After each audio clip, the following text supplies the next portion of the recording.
Listen up, warriors. The Frozen Sea Showdown is here. 8 Francos, 2 sides. Ready your hooks. Well, the rules? Real simple. Hook 'em over, then bash 'em. Or hook 'em back and stash 'em. Remember, kills will make you stronger. More kills, bigger targets, so swing those hooks. More kills, better hook, so wipe off their looks. Crabs in the river, hook 'em. Reel 'em in for new skills. Stun. Magnet. Reflect. Chests in the cave, hook 'em. Reel 'em in for new skills. Team heal. Team super hook. Crazy ults, total chaos. Triple hook. Recall hook. Trick hook. No equipment to buy. Auto upgrades for all. Take one down, get your hook back. Hook, kill, reset, repeat. Hook till you can't hook no more. Remember these words. Hook, kill, reset, repeat. Hook till you can't hook no more. Hooks ready? Let's go!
Listen up, warriors. The Frozen Sea Showdown is here. 8 Francos, 2 sides. Ready your hooks. Well, the rules? Real simple. Hook 'em over, then bash 'em. Or hook 'em back and stash 'em. Remember, kills will make you stronger. More kills, bigger targets, so swing those hooks. More kills, better hook, so wipe off their looks. Crabs in the river, hook 'em. Reel 'em in for new skills. Stun. Magnet. Reflect. Chests in the cave, hook 'em. Reel 'em in for new skills. Team Heal, Team Super Hook, Crazy Ults, Total Chaos, Triple Hook, Recall Hook, Trick Hook. No equipment to buy. Auto upgrades for all. Take one down, get your hook back. Hook, kill, reset, repeat. Hook till you can't hook no more. Remember these words. Hook, kill, reset, repeat. Hook till you can't hook no more. Hooks ready? Let's go!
Welcome to AMER 2026, the official league for Mobile Legends Bang Bang in the Americas.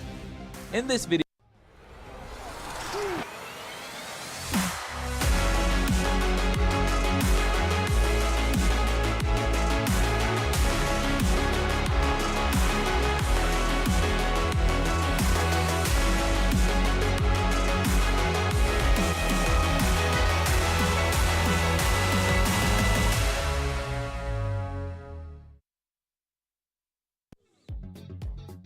Welcome everybody to week 4, day 14 of MCT AMER North 2026 playoffs.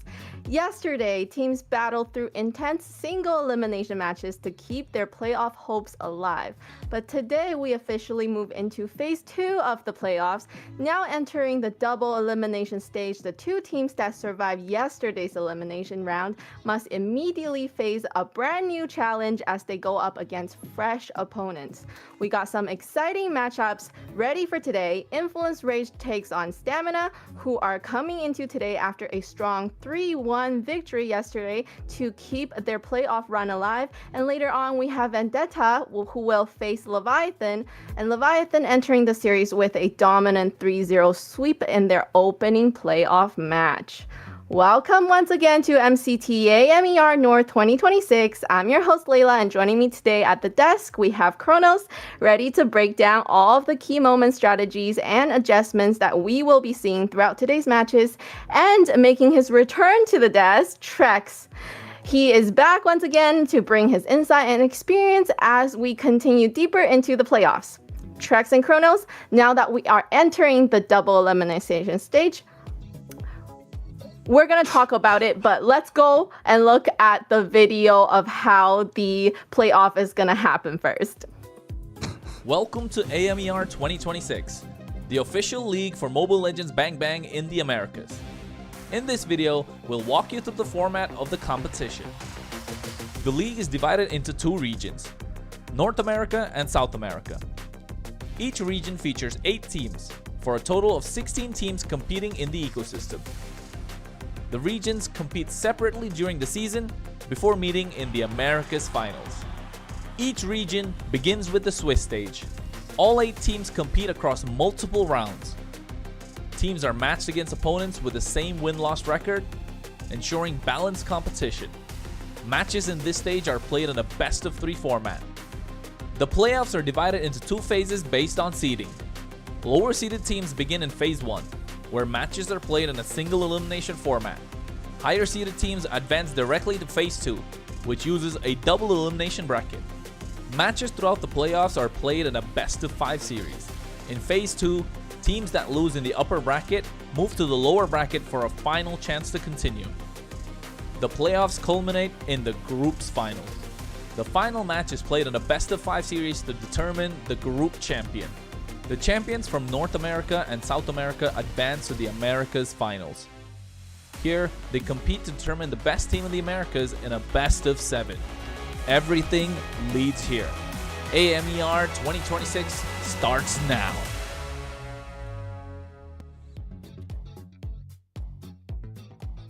And that is the roadmap to the championship. Thank you. Applause. Kronos, now that we are entering the double elimination stage, how important is it for these teams to win the match today? They don't want to be in the lower bracket. You don't want to play more matches.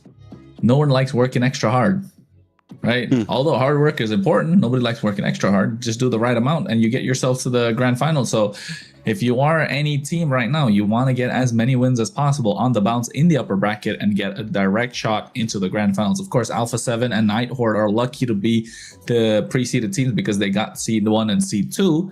But then again, if you are any one of these teams that are taking part today, you want to get wins so you can move on further, play lesser games, lesser fatigue. But then again, I've always said it, we always love a good lower bracket run, don't we, Trex? I definitely love a good lower bracket run. That's where some of the greatest wins in the history of MLBB have been made. So we'll see if any are made in this bracket themselves. Yes, and to be able to win in a state like this, we have to know how to play against the global ban system. So with that system, let's have a closer look and see how we should be able to use that to our advantage.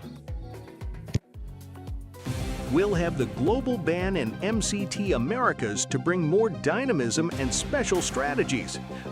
Under global ban rules, each hero can only be selected once by each team.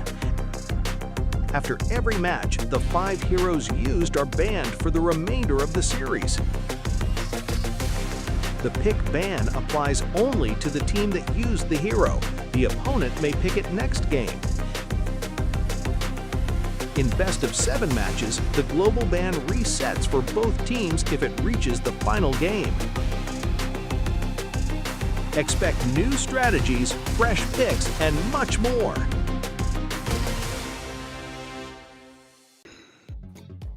And that's how the global ban will continue shaping the playoffs here at MCT AMER North 2026. Trex, which team today do you think has been the strongest at navigating the global ban during the drafts? That's a tough one. I didn't think you were going to ask that hard of a question. Honestly, hot take here.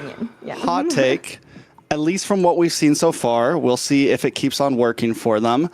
I would say Nighthorde has probably had the best job at navigating the global ban system, mainly just because of their ability, their deep pockets in terms of draft, their ability to win games 1 or game 2 off of a quote-unquote cheese pick or clutch pocket pick, whatever you want to call it. And this gives them so much freedom later on in the drafts. I think we see it majorly with jungle. We see it very largely with roam position. Some of these spots, if you can kind of play a bit more heroes that are maybe off the meta, it gives you a huge advantage, especially in something like a best of 5, where coming into game 4, so many things are unavailable.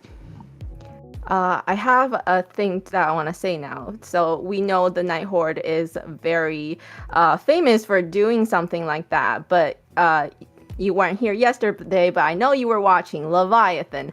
Them also coming in with some picks that are unexpected. That's definitely not part of the meta. Do you think Leviathan could be the second, a dark horse that does the unorthodox kind of thing? I want to say that I think from the beginning, Leviathan was never exactly a dark horse. More like, they fell from grace for a while there. We know who these people are. These aren't, I think it was more of a disappointment in the way they kind of played in Swiss stage. They had a great game yesterday. If they can pull something off, my hopes aren't high. I don't like to get hurt. I don't like to invest my heart into a team too much. So we'll see how they do. They played well yesterday. If they can keep it up, then yeah, maybe we can start counting them in as back to where we expected them to be in the the beginning. What about you, Kronos? What do you think between Leviathan and the Nighthorde? Let's go. I'm on the Whoop train right now. I'm on the Whoop train. I want a Kanye line, right? I want to But no, I'm on the Woompy train right now. A fantastic performance yesterday. It doesn't matter which team he's in. I mean, he's young blood that's come in, new injected blood into the North American scene. 17 years old, born in 2009. Yeah, I think the only way is up from here. So just give him the best opportunities, give him the best moments that he can think of, and the right environment, especially when we have North America being rejuvenated with something like the MCT and a lot more to follow. I think this is the right time for a new generation of players to take over, because we can't be living in the past. Nostalgia is great, but then it's time to move on sometimes. And I think Woompy is one of those players that comes into the next generation, and I want to see more from him. Although Leviathan as a whole promise was absolutely great too, and the rest just played their regular games, maybe amplified it a little bit more. But yes, Woompy is star player so far. Maybe we're overhyping him just because they kind of beat a lower seeded team. I mean, today's day a real one Fanny, test, right? Today's first game of official professional play. Debut game, Fanny. You gotta overhype him a little bit. You gotta overhype him just a little bit. Like that takes some. Yeah. Definitely, Kronos brought into a great point. What a great time to come onto the North American scene. Great time to also have a word from our sponsors. So as the playoff battle continues here at MCT AMER North America 2026, we also want to take the moment to thank the partners that has been helping to make this tournament possible, like today's sponsor, Runestone.gg, esports infrastructure built for people sharing the future of competitive gaming. From real-time data to live fan tools, Runestone helps make esports more interactive and more insightful and more engaging for everyone involved. So make sure you go check out runestone.gg and up your game. Love me some Runestone. Yeah. Of course, who doesn't? So upping their game, I feel like Leviathan definitely did with that roster change. I know at first we were very concerned with a roster change coming into a playoff, especially a single elimination playoff match. But they seem to make it work. And yes, Chrono saying, you know, great time to really show up onto the North American scene, especially with him being so young. We're sure to see more of him as the years come in the future tournaments in MLBB. So that's very exciting to see. Yeah. Speaking of also Stamina though, right? Stamina has really pulled it together, I would say, for that single elimination match. We've seen them perform not so well, getting swept, right? Twice in a row. To come off 2 matches like that and to be able to pull it together for yesterday, I do think that's a great win and a great timing for Stamina. What do you think, Trex? I think the first thing to point out, something we talked about a lot, was they lost a game and came back and swept. It's their first time winning a game after losing a game. So not only have we seen them grow as a team, but we've seen them just kind of evolve overall. And like you just said, taking 2 sweeps, then losing game 1 in playoffs, and being able to collect themselves, because that was kind of a weakness that I think I saw in Stamina a lot. They weren't really a team that could play from behind, but yesterday they were able to do that. Yes, and for them to be able to do that, you know, we had amazing opportunities like the MCT, and also amazing opportunities coming your way for our girlies. We have the MWI Open Qualifier, so make sure you gather your players, your girls that you always game with, and register. The registration right now is from May 2nd to May 11th, so we're coming up on the deadline. Make sure you go and get a piece of pie. You know, if you can make it to the finals, what an amazing feeling, right? Great time to prove Layla, that did you register? Did you register, Layla? I don't want to get smacked, okay? This is what's gonna happen. Hey, so I am a one-trick support. There's no way that I'm gonna make it. It's not really throw support me meta to right the now. wolves. Like, throw me to the wolves. You know, She's waiting for support meta to come back. Meta. Yes. Meta, you know, you never know. She could beat Ashley in the wrong position. You never know. Like, you know, anything's possible. Yeah, me I'm gonna going get up a DM against later on Ashley. saying, what did you say, Kronos? So let's quickly look at the bracket today, and then so that we can see what is coming our way for these teams. Kronos, take us into the bracket. Oh yeah, taking a look at the playoffs bracket. Of course, we had the knockout rounds yesterday with Stamina getting the 3-1 against U2 Esports and Leon bowing out of the competition. The 2 Mexican teams are out, so we're not going to get that Mexican standoff that we were looking for. We did get it earlier in the Swiss stage, not anymore. Unfortunate. We'll be looking forward to seeing them the next season. Some of the players that we know are really good, the Bernoullis, the Povs, the Ziggy, the Zoltras. Hopefully we get to see them come up again. But we move on, of course, with Stamina Esports and Leviathan getting a 3-1, 3-0. Leviathan looking super clean with a new added roster. A little bit of a revamp there. And the matches for today, of course, going to be Influence Rage versus Stamina and Vendetta versus Leviathan. And the losers drop down the lower bracket, and the winners move on to face Alpha 7 and Nighthorde. And the losers from that will go up against the losers of today. So it's another chance, of course, you have at getting to the getting to the finals. But then again, do you really want to be there? Do you really want to get to the point where you're having to fight for your life every single match, every single game? I think that's something that nobody wants to be in. So if I were Influence Rage or Stamina or Vendetta or Leviathan, I'd be looking to get the games in our hands today. Yes, today is going to be exciting for these 4 teams, and let's look at today's matches. So So we have first a series, we have Influence Rage versus Stamina.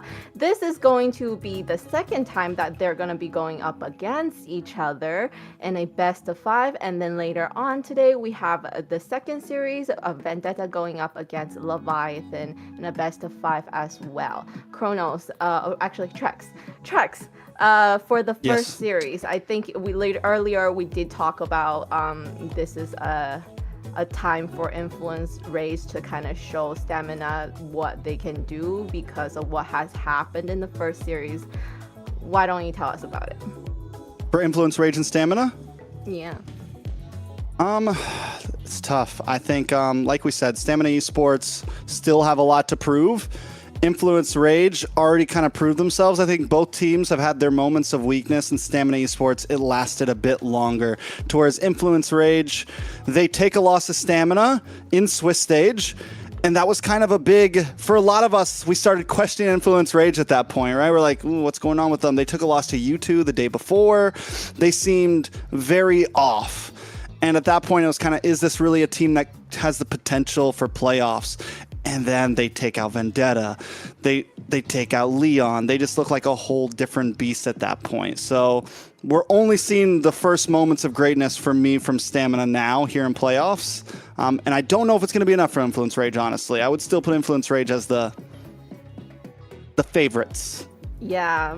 Let's have a look at today's lineup for these two teams, though, because we know that we had some roster changes. We had some differences in terms of roster, but Influence Rage Origins, their roster has not changed. We have Delica, we have Maracucho, we have Nox, we have Replic, and we have Astral. Chronos. Yeah, well, and Influence Rage as well. They've been super solid in every single position. They have evolved as a team. I think that's the best thing to say. They've evolved as a team. They've evolved as players. Right now, they're at their mid stage, and I think they're only going to get better as we get on in the tournament. So today, I think we're expecting great things out of them. But before that, they did have some bold statements saying they could be the best team. Let's take a look at the video and what they got to say about it now.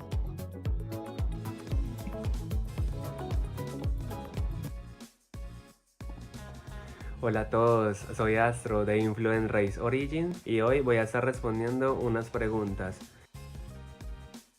Soy Astro.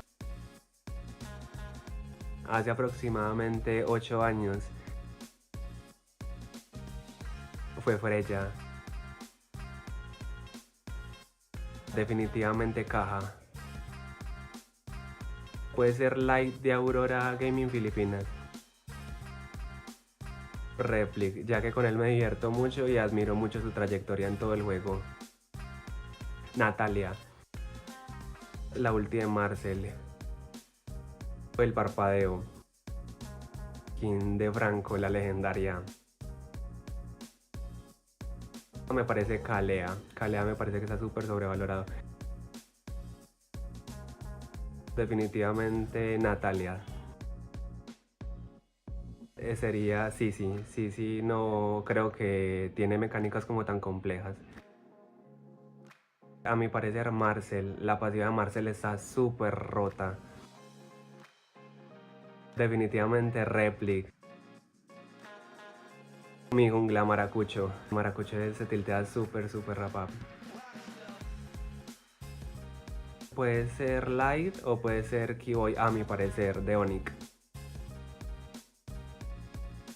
Por ninguno, me siento súper bien con mi equipo y siento que podemos llevar esto adelante. Show. A mí me gusta mucho hacer late game. Definitivamente Shotcaller. Great video, great interview with Astro. Let's now jump into the lineup for Stamina Esports today. We have Instinct, we have Dez, we have Yumel, Diamond, and Ricky. Now, all of these players we have gotten to know very well, right? These are players that we've known for a bit, but also outside of Dez, most of them still are pretty new on the scene. But for me, my eyes are on Diamond right now. He has consistently showed up. Dez as well, yesterday, able to finally kind of be online for his team. But once again, when going up against stronger and stronger teams, it's not going to be a one-man show. everyone here needs to perform. Instinct, Yomel, and Ricky also need to be able to, at any point in this series, be the star.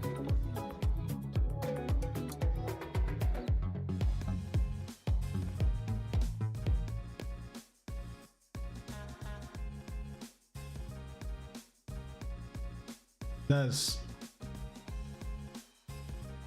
Finales de 2018. Arif.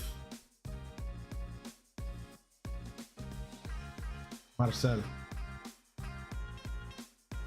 Jun. Rosa. YSS. La ulti de Argus. Flicker. La Collector de YSS. Edif. Nolan. Hylos. Marcel.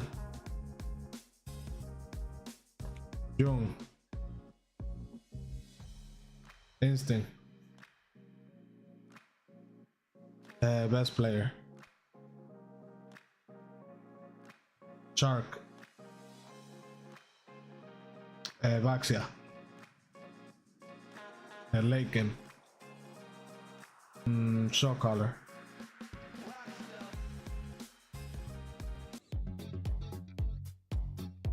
And coming back from that video, we kind of got to know a little bit about some of the players on these two teams. Very interesting that Des said that he does admire Yomel the most, which has kind of made me think about yesterday, the interview happening. So with the team, they're saying their communication was a little bit better. They let Yomel take more of the shot calling. Which role do you guys think it deserves that role to be the shot caller of the team? I'm gonna ask Kronos, and then you can give me your opinion, Trex. I think it's got to be between the mid laner and the roamer, right? For me, especially in the early game. And then around lore time, maybe definitely comes down to the jungler also. But come late game, it's your gold laner that kind of calls the shots. If he wants to go in, you go in. If he doesn't want to go in, you don't go in for these fights. So I think definitely it varies. But yes, overall, I believe mid laner has to be the main shot caller just to make sure everything goes well and he gets the final say, either the mid or the roam. So between the two.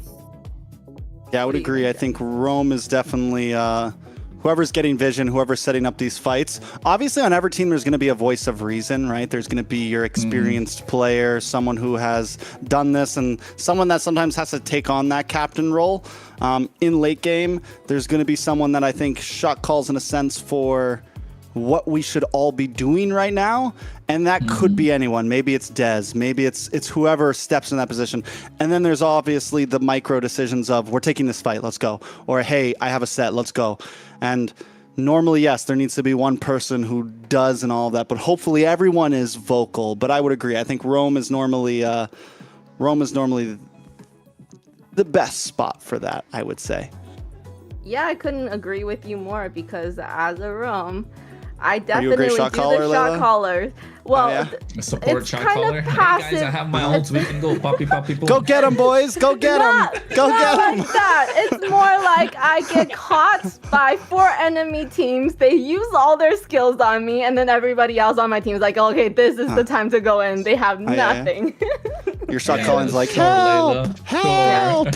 So, you know, I'm screaming at my team saying, hey, come help me. I'm being chased. Can't you see?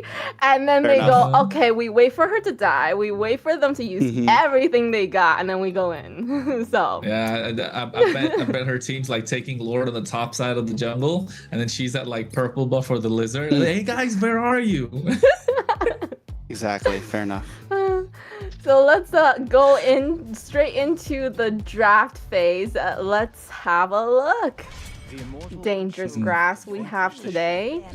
First ban. Okay, that's a respect ban. Des did really, really well yesterday with the Suyo, I have to say. Did he get MVP on that one? Or did Yomel get MVP on that? No, Check right now he for didn't if get you'd an MVP yesterday. He didn't get a single MVP yesterday. It Yeah, was game 2 was Ricky. it was yeah, Ricky, Rosa, Suyo game and was then Ricky. I think yeah. Yomel and Dez got game. No, Dez did. He got game 4 MVP He got on the MVP Fredrin. Oh yeah, the Fredrin. last one. Yeah, The last one. The Fredrin was super solid. But then, like, I don't get this part. They had Little Rosa playing yesterday, and then you got Diamond playing today. Maybe it's the availability of the players. I'd say that's probably the only reason. Otherwise, you don't want to keep switching your roster up so much. Although, personally, I do feel Diamond that did have more standout plays and looked a little more solid than Little Rosa in the gold lane. We'll see exactly how it goes. We are seeing gold lane bans with the Claude from Influence Rage here. I mean, definitely blue side, you're always going to target a bit more, leave some things open. With Freya banned out, Marcel banned out, Basha still available as a possibility. Did we see any, you know, I was able to watch some of the games. I didn't get too deep into the drafts. Did we see anything fall off the ban list? Anything really change up in terms of first round bans yesterday? Marcel got a win. Marcel got a win. I saw that.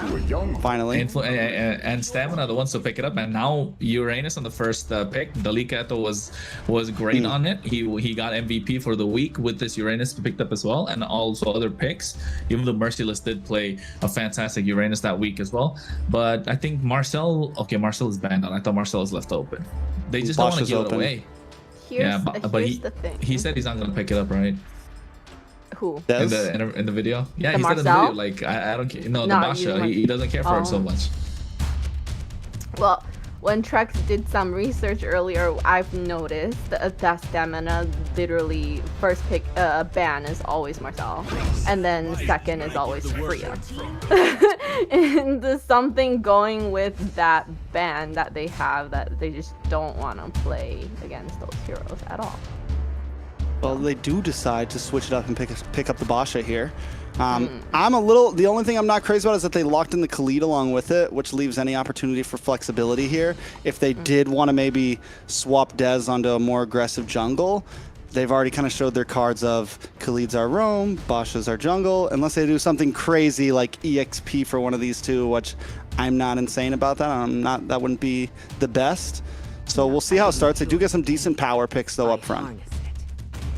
I'm thinking carry here, right? Carry plus Valentina, just take everything away from them. You're also like shooting them in the foot, so they can't pick block.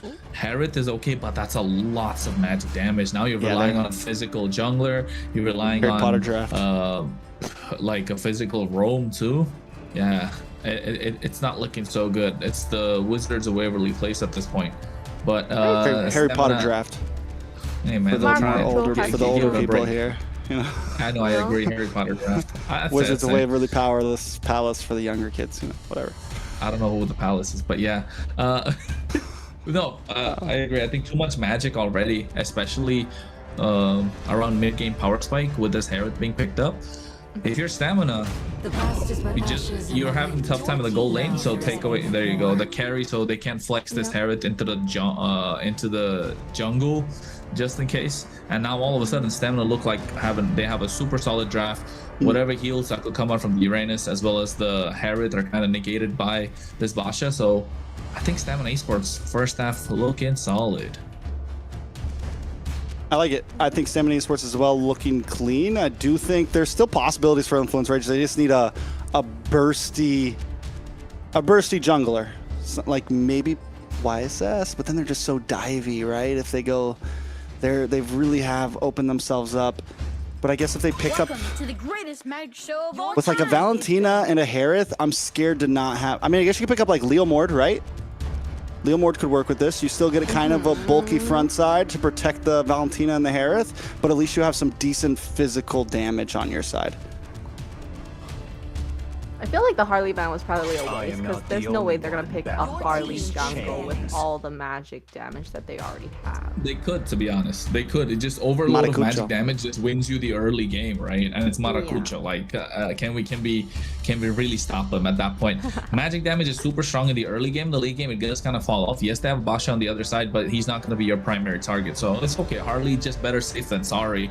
I think here Phoveus is a great ban just because you don't want the Herald to get countered. physical jungler, Leomord. I think that's the best one, Trex. Like, you got to take out the Leomord if you're Stamina Esports, and if you're Influence Rage, take out another EX laner. Never mind. I mean, it's a counter to the glue, so yeah, understandable. You have to be careful too on global ban. Like if you go Harith and then like Harith jungle and pick up another marksman, you're burning 2 strong marksmen on game number 1, you know? So like that's another thing that has to come into play here that you have to think about. Let's say they did pick up a Moskov here, right? Then you have no Moskov, you have no Harith for game 2, 3, 4, 5, you know? So I think this has to be marksman Harith. Yeah, gold lane Harith. Stamina Esports on the gun right now, need an EXP lane and a mid laner. Zetian is open. Would just be a solid pick here where you're not worried about too much, and it would give you flexibility with the EXP lane. My legacy shall endure. I still really like her as a hero. Just the amount of range that she has and the damage with her second skill that nobody sees coming. You know, you stand in there for too long and you're like, oh, I am getting hurt. And then the amazing engages that can come out of her with the set from Khalid. Pretty good. I think Thinking Leo Grok. Leo more Grok, something like that. Something.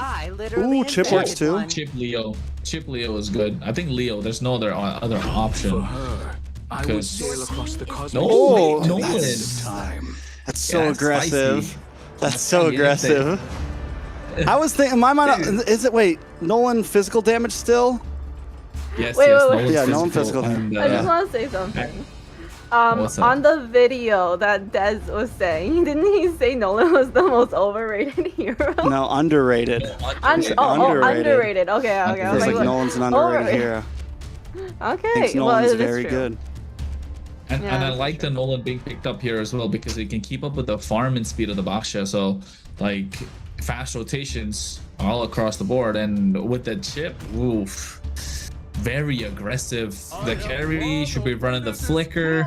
So is the Zetian. The Lapu was kind of the only choice in this case. You don't want to give the Black Dragon to the Valentina or the Sora's ultimate as well. So yeah, I think that chip and that Nolan make it or break it. To be honest, I feel Influence Rage might have this just by a slight bit of a hair. Yeah, level 4 power spike for Influence Rage. If they pop off, I don't see Stamina coming back from it, but all Stamina really has to do in my eyes is get to 8 minutes at like a no more than 1,000 gold deficit. Like if they can just hold things Even together. 2,000, okay. And yeah, even like even 2,000, they have a lot of play potential. And the squishy front line of Rage Origins, yes, they have a chip, they have Delika, but there's not a lot of crowd control overall. It's a risky composition. It's nice, it's aggressive, but it's risky. Well, I know that chip is great with being all over the map, but at least we have the Zetian with the ult that can kind of help out if somebody does get caught, right? So hopefully. Well, we're jumping into the land of Dawn, folks. It is MCT AMER North, the playoffs. We're in day number 14 of it all. The first best of 5 of the day, Influence Rage Origins versus Stamina Esports. All right, it's day 2, Maracucho versus Dez. We've said this before last time. Dez got the win over him, 2-0. Made it look easy, but Influence Rage is a whole different team now. We're already seeing the aggression, actually, this time from Stamina Esports. Ricky Lowe. Too aggressive from both these teams, taking a lot of damage even. And burning 2 flickers, 3 right now. Risky Ricky. Already coming in, going down to about 10%. Rage Origins testing the waters as well. I don't know if they're both going to keep up that pace. I think we got a nice little idea, but Stamina Esports already looking for bot lane. The rotations right now, 4 people at the bottom. We'll see if something happens on the opposite side of the map. Now look at the rotations. They're trying to make the top lane rotation too. Delika was trying to cut them off, but at the same time, Lava Golem is the one that looked like a contest. But Diamond getting a kill on the bot side against Replic, maximizing the numbers game that they had, the numbers advantage. I'm not sure if Maracucho got that Lava Golem, to be honest. Either way, it's a huge win for Stamina Esports in the first minute. You got to watch out when you're going up against Khalid. Even if he's tank Khalid, first couple levels, there's massive damage in that first skill. The gank potential with the speed, all of it looks great. Taking a look at the emblems honestly, nothing too crazy around the map that I'm seeing. Lethal Ignition is on Maracucho. Yeah, things are pretty simple. Turtle's going to be up at 2 minutes. And another pickoff. Nox able to find Ricky this time. Oh, Astro gets taken down as well by Yomel. And I think they're just, it's just very scrappy fights, burning a lot of these abilities early on. And then now you're left in no man's land and get taken down. Lancer coming out as well from Instinct onto Maracucho. They get the fear of the Phoenix. Maracucho might be taken down. Yes, he does. Dez able to get the turtle in his hand. Stamina Esports on the board, and Delika Edo might just fall down as well. The recalls are coming out a bit too early, Trex. Stamina Esports starting off very strong right now, and this was the worry with Nolan, this was the worry with the Valentina, with this kind of in-your-face but squishy front line, and all you have is Delika, who has no real crowd control. Another pick off. They're too aggressive, and Stamina Esports are maximizing what this Khalid can do. Quicksand guard to slow them down, and for a disengage even. At this point, I think Rage Origins, all the early lead that they could have gotten with the help of this Chip, Valentina, as well as the Nolan, it has been neutralized by Stamina Esports. Yeah, when you have something like the Chip, and you have something like this in your pocket, you all shouldn't be exactly grouped together. Look for small pickoffs. But the thing is, Stamina Esports responds to that so well. Look at the way they're moving on the map. There's practically never anyone by themselves. There's always someone close by. Ricky's either with Diamond or Yomel's with Diamond, and Dez is farming, but something along those lines, everyone kind of has a partner at some point. The string is attached, and it never really gives the opportunity for Astro to look for a little shortcut. Oh, down on the boss side, though. Speak of the devil. Yeah, they got that pick off, didn't they? Ricky, Icky, Picky keeps getting picked off every single time from yesterday. But you did play a fantastic game number 2. Got the MVP even. But at this point, I think the question begs, how long can Influence Rage keep this up? They need to apply the pressure as much as possible, push back Stamina Esports, because we were talking about Stamina Esports playing from behind a 2.5k goal lead. They've got a 1.5k right now in their pocket, and the more they get, the more dangerous they look. And Rage Origins, though, getting that kind of bringing it back to 1,000 gold. Earlier I said if Stamina Esports can make it to the 8-minute mark, but it looks like they're the ones in the lead early on. What does this mean for Rage Origins? Because on something like the Nolan, you want to pop off early on. You don't want to fall off too early, but up in the top side. Bravest Fighter comes in as well. Retribution in the hands of Maracucho, able to secure the turtle. And I think if you are Influence Rage Origins, you can't keep up with the pace that Ricky's bringing in. So maximize the Y walk, the shortcuts, and bounce on the right target. Meanwhile, they're doing the same onto Ricky and get the kill. And every single time it's Diamond that's able to get these kills. It's 2-0-1 right now, Shreks. And that's a carry we're talking about. And a Harriet is 0-2-0. Technically a lane bully, but the extra help is just working wonder for Stamina. Yeah, and that was a big whiff by Astro as well. Goes down by himself to try to clear the lane, and Stamina are just on top of him. The thing is that Stamina does have a very fast-moving composition. With the passive from the Khalid on the boss side, though. Oh, they tried. Look at Nox gets caught up. View the Phoenix comes in as well. Astro trying to go in. No shortcut.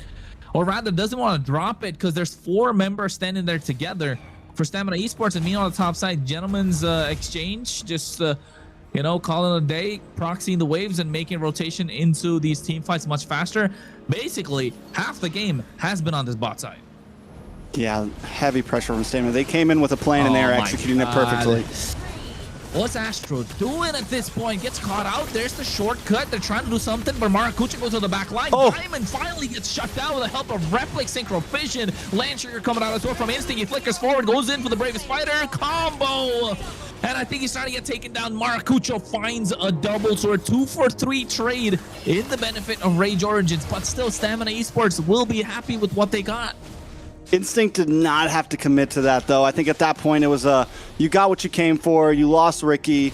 It's okay. You lose Diamond. Once Diamond goes down, I think it's time to back off. Instinct comes through the shortcut to try to help out, and it's a little bit of a misplay there. And yes, Stamina still kind of wins out on that fight a bit, but honestly, Replic getting the shutdown there on a Diamond, I'd love to see the items right now and see how much of a difference that made in the gold deficit he had, because that's huge, and that does kind of help, once again, stop that gold lead from escaping them too much. I mean, at the moment, even Delika Eto won't be doing a lot of damage, right? Because Dez or he won't even be able to heal back up because of Dez's inbuilt kind of anti-heal on this Basha. And Nox is just getting caught off guard every single time. Look at that point blank raging sandstorm. Ricky's not afraid at this point. Maracucho needs to find a pickoff, and Yomel's gonna be the target, forcing out a flicker. Fracture comes in as well, but not enough damage. Yeah, gets the passive out, gets the flicker out. Right before, I mean, we still have about 90 seconds on Turtle, so things should be back in motion by then. But overall, we are seeing the pressure finally connect from Rage Origins. Maracucho might have started off with a death, but now he's 3-1-2. The damage is starting to output. Yomel has to be careful. Diamond has to be careful. Positioning is going to be key for a lineup like Stamina Esports. Yep. And it's all going to come down to these neutral objectives. The turtles are gone. 2 in the hands of Stamina, 1 for Rage Origin, 70 seconds for the Lord. And look at that. They're already forcing out the mid lane. A flicker baited out early on from Nox. Shortcut being used as well. The back line, Yomel's the target. No flicker pays the price. And now they're chasing away Ricky, but they can't get a neutral objective. They're not able to get any towers because there's none available, nothing to push in. Again, this is something, what did we say in the very beginning? Stamina Esports was doing so well when they were grouped up. And now they're starting, you watch them moving around the map. Yomel kind of by himself in the mid lane. Diamond farming up top. Oh. Stamina Esports needs to pull it together because that's exactly what Rage wants. They want to be able to find a member here, find a member there, and get their lead back. Well, that's what Stamina needs to do, and Ricky needs to keep playing that game where he's in the face of the opposition. But I think right now Maracucho is starting to rack up. He's gonna hit that level 13 till Dez is level 11, so 2 levels ahead. He's almost there at this point, but Dez is catching up really quick. And you can see he's already getting the waves on the top side. So macro pressure in the hands of Rage Origins, thanks to the mobility that they have and the clear speed of these minions. And Stamina Esports don't really have the best clear speed compared to that. Not a lot of mobility. Yes, Des can make it around the map a lot faster, but doesn't have the ability to burst down someone instantly like Maracucho does. And speaking of burst, Raging Sandstorm comes out. Dalika Eto looking to get taken down. A lot of damage being dished out, but you know, Dez walks in that Kumar bush and stays alive. The Kumar bush. Hey man, we don't speak about the Kumar bush. That bush is traumatizing for a lot of people. A lot of people out there. I being one of them in a ranked game.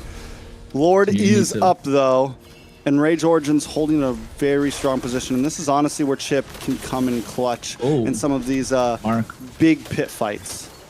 Yeah, Maracucho is blitzing this at the moment. Fuel Phoenix comes out. Retribution! Slowed down. That was perfect. And Dez gets the steal. The shortcuts drop down as well. The Raging Slash comes out, but Instinct gets taken down first.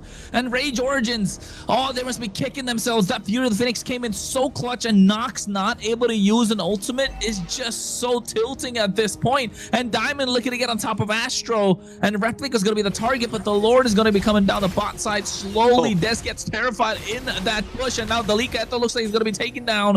But it's a Uranus and needs to be able to walk out of that in one piece. This is the opportunity that Stamina needs to actually translate this big win in that fight into some tower, into some map presence. But I still got to give it up to Maracucho. The moment that they lose that Lord, he's like, all right, I'm going to top lane. Puts pressure up there, completely starts disturbing the lane presence of Stamina Esports. Yes, they're going to take this tower, but they have no one on the boss side now to take the tier 2. And Rage Origins doing what they do so well in map presence. They're so good at their macro, right? This is one of the reasons we like this team a lot. Their macro, their draft, and they just know their power spike and their win conditions, and they play to it. Yes, there are times when they get overwhelmed by the force of the opposition, but in this case, it's not there. Stamina Esports have slowed the pace down of the game. They've slowed the tempo, and now all of a sudden, Rage Origins are catching up. What was a 2K goal lead at one point is almost less than 1,000. And Stamina Esports are finding ways to make things happen while playing Protect the President with Diamond.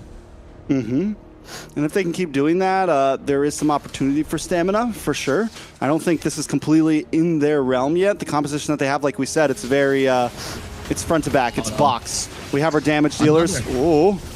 The Purify comes out as well from Dalika. He's taking a lot of damage. Replic with Zaman Force drop down. Astro goes into the back line, drops the shortcut, but takes a lot of damage from Diamond, able to get that kill. Dez right now in the face of Replic. Ricky finds a kill.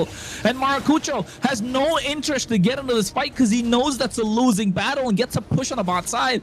Holy defense is popped, but Stamina Esports looking to replicate that on the top side. Yeah, but see, because the reality is, though, there's no point to win that fight. Maracucho doesn't need to. He's winning the game right now through towers. And as long as the gold doesn't get too far ahead, it's still a decent play for Rage Origins. The problem is with this, though, if this gold lead does get to about 2,000, 3,000, because Stamina Esports just keeps on winning these small fights, Maracucho's going to have to pull up in the Lord Pit, because last time we saw Dez just walk up and say, "This is mine."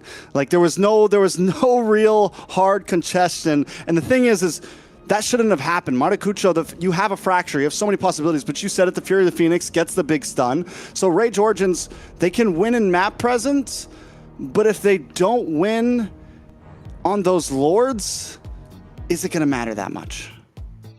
Yeah, Layla. Hey, welcome back. Hey. Hello. Taking a little bit of a break for these two. Just talking about Maracucho, he's done very, very well. You know, if he can't win these fights right now, what a great way to just push, right? I think a lot of even like in my games, people don't understand. Like they go for the kills or they go for the fights, but just push, and then I've seen a lot of jungles that are so smart, you know, random jungles that comes through and they're like, I'm just gonna split push and you guys go deal with the fights, and I'm like, I'm dying, and then they're like, but we're winning. So yeah, I think Astro's not having a good game on this chip. He's just getting forced and pounced upon every single time he shows up on the map, and that's because the amount of damage that Ricky has on this Khalid, right? So just being a bully at that point and allowed Diamond to get to that power spike, and now they're okay to invite the pressure, and that's why Influence Rage are just getting the split push down because they don't want to pick a fight, and Maracucho's doing a fantastic job in controlling essentially just the game overall. The moment he leaves these split pushes, he gets into the fight. Unlucky with that Lord take because the Fury of the Phoenix came in at the right time. So I think Nox in this case, instead of going for the Raging Sandstorm, take that Fury of the Phoenix and you can be the one to pop it at the right time so you can secure the Lord instead. I think that's the way to go in these fights. Astro's just gonna be, you know, walk-in meat for Stamina at this point. Yeah, Astro, the way he's using it is definitely just jumping into the midst of them and dropping a shortcut. They have to. They had a couple moments where they could find some pickoffs, but they have to find a way to do that in the Lord Pits. Find better angles, split up a bit more. You know, use it as a note of surprise instead of just, hey, I'm jumping in and we're all gonna jump out. You know. Yeah, and I feel like, you know, the idea with that chip pick was to be able to go pick these fights and really be able to kind of pick off some early game, you know, and just make sure that Stamina doesn't have a fast early game where they can snowball. Unfortunately, right now they can't pick that fight. Okay. Yeah, I think if you are Stamina Esports, look to stay together. Use Des to kind of like clear the lanes, or Ricky to clear the lanes, and then you know they're gonna bounce on top of you with the help of the shortcut. But if you're Influence Rage Origins, let them get that split going. Don't get on top of them. Get your neutral objective, and then we'll take a look at finding the way to finish the game. But I think you're okay even if you're Stamina Esports. Let them get the Lord. They can come in. You've got a carry in your hands, and she melts heroes like butter at this point. I think she got the Malefic gun as well. So there's a lot of damage online for Stamina Esports. Bye, Layla. Bye. Let's get back into the game now. You know, there's one thing that I feel like we haven't seen much of the Chip. I feel like when Chip first came out and we saw him getting used a lot, during those Lord fights, he was used as the long lane watcher because he could teleport back at any point. And that's what I think we're going to need to see possibly from Rage Origins here. You're not going to want to use Maracucho as that bot lane pusher exactly. Oh no. Oh, a lot of damage though. Oh no, they go in with the concealed play as well. A lot of damage being dished out onto Astro. Oh, he survives barely. If there was one more speedy light wheel, he would have been dead. And now Maracucho's stuck a little bit in the pit. Fractures out of harm's way, but they're still able to get that long lane push. Yeah, but they force the IMU out of Nox there. That Fury of the Phoenix is what saves the day from Nox. So now Nox needs to recollect that to be able to use it possibly for this next Lord fight. Stamina Esports, how do they handle this long lane push, man? They just tried to get the kill on Astro. it is troublesome right now. Taking a look at the gold lead, though. Diamond versus the Replic. We've had our eyes on them since the beginning. A 1.6k gold lead, but is this correct? 3,000 gold leads in the hand of Maracucho? Hunter Strike, BOD, Malefic Gun, Blade. I mean, the guy right now is definitely a monster in terms of the damage, but how does he even get to the back line? Well, I think he's playing it right. Just get the split going, because Ricky has to respond, and there's someone else along with him. Is going to be a problem, and you can see already they're going into the wide walk. What a flicker coming in from Diamond, catching him off guard. So now 2 flickers being burned. Maracucho still survives, still able to get a push on the bot side. They have the better minions, and now in the mid fight, this is where Stamina needs to pull up. They get the light land shaker and find a kill onto Replic with the help of the Tortoises Puissance, and Delicato's trying to buy enough time, but unfortunate that they lost their goal lane. A shortcut comes up, but what a fracture picking Diamond. He was already softened up for the blow from the earlier flicker burn, and now Delicato just has to do what he's do best. That's how you do a shortcut. The thing dropped like a nuke. Everyone popped out. A fracture came. Just huge damage from everybody. Immediately pops out of that. Able to take out Diamond. So gold laner for gold laner, and things are now back to a standstill. Ricky did a good job at re-pushing that lane back in, down on the boss side, and maybe that is the play. He needs to be the one that goes down there, controls the long lane, and make sure his team's okay. I mean, that's the only possible way, because he's the one with the kind of like the highest mobility and a better wave clear too. But you can see again, Maracucho just responding, proxying the waves, being a problem. Delicato's not allowing them to take the Lord. Ricky doesn't have a flicker. He's going to be taken out. The quicksand guard just to buy a little bit more time. Immortality is going to get popped soon enough as well. Yes, it is. Oh. Meanwhile, the mid lane, if you're the Phoenix coming out just to buy some time, shortcut dropped out at the same time. They go in, Nox is the first one to fall. Astro, Immortality's popped. But the Celestial Armament buying some time. Maracucho goes in, Fracture comes out, but Instinct finds a double, and Delicato can't really stand for long as the Lord's already down 10,000 HP, and it seems like Stamina Esports will get their hands on this, but they get a massive shutdown as Dez walks into the purple, and I don't think he wanted to be there. Yomel flickers on half of Maracucho, he's on fire, he gets a double. Wait a second, where did Maracucho even come from to get that kill on a Dez? How did I miss that? I'm so confused. Dez goes down. Lord does fall in the hands of Stamina Esports, though, which is huge. Ricky goes down. Replic able to pick up some kills. And Instinct as well, trying with the bravest fighter. Look at Diamond, he's trying to buy some time. He gets into the face of Replic and finds the kill, and Maracucho's gonna be the target, but he's godlike. 7-1-3. 7 kills on the bounce and finds Diamond again. The heat of this match has been turned up. Maracucho with 59,000 damage dealt over this game right now, just topping the charts. But the real surprise in here for me is Instinct as well on Stamina Esports has just been dishing it. Even in that last fight, just able to do so much damage with the bravest fighter, able to come in and clean house, and that's going to have to be a target that Rage Origins has to watch out for. It's something the complete opposite of what Delicato is right now, who's just kind of a harasser. Instinct is a killer right now. And that's with nothing but a War Axe. I mean, he is able to sustain a lot of damage, so that's the main factor. And with the bravest fighter going at the right time and finding Replic after he pops the Purify because of Ricky, it's working out well. Stamina Esports are able to layer the skills, but the trump card, Maracucho on this Nolan, which Des said himself is an underrated hero, he's just working out so well at this point. They're able to get the split, they're able to find the pickoffs into the back line, and just waiting to find the flick. He's able to burn a couple of flickers while trying to get the split going as well. So if it wasn't for the fear of the Phoenix early on, Trex, I think we would have seen Rage Origins already picking up the game. Yeah, so we'll see exactly where it goes from here. Gold's still at a standstill between both teams. Honestly, it doesn't feel like anyone exactly has this in the bag. Stamina Esports took about 12 minutes, but they are finally kind of controlling lanes a little bit using Ricky. Rage Origins still doing a better job, though. They take another tier 2 in the top side. One advantage for Stamina Esports, they haven't lost that tier 3 in the mid. And if they can hold that up, it will help a lot. It's one of the things slowing Rage Origins down majorly from moving around the map and getting from top to bottom overall. Yeah, and I think... oh no, Ricky gets caught by Nox. Nox not able to get out of there. Gets the Fear of the Phoenix this time. Dez missing the shield unit, but look at Maracucho looking to find the right target, waiting and biding time. And look at Astro. Like eventually he's there. He's just hanging around.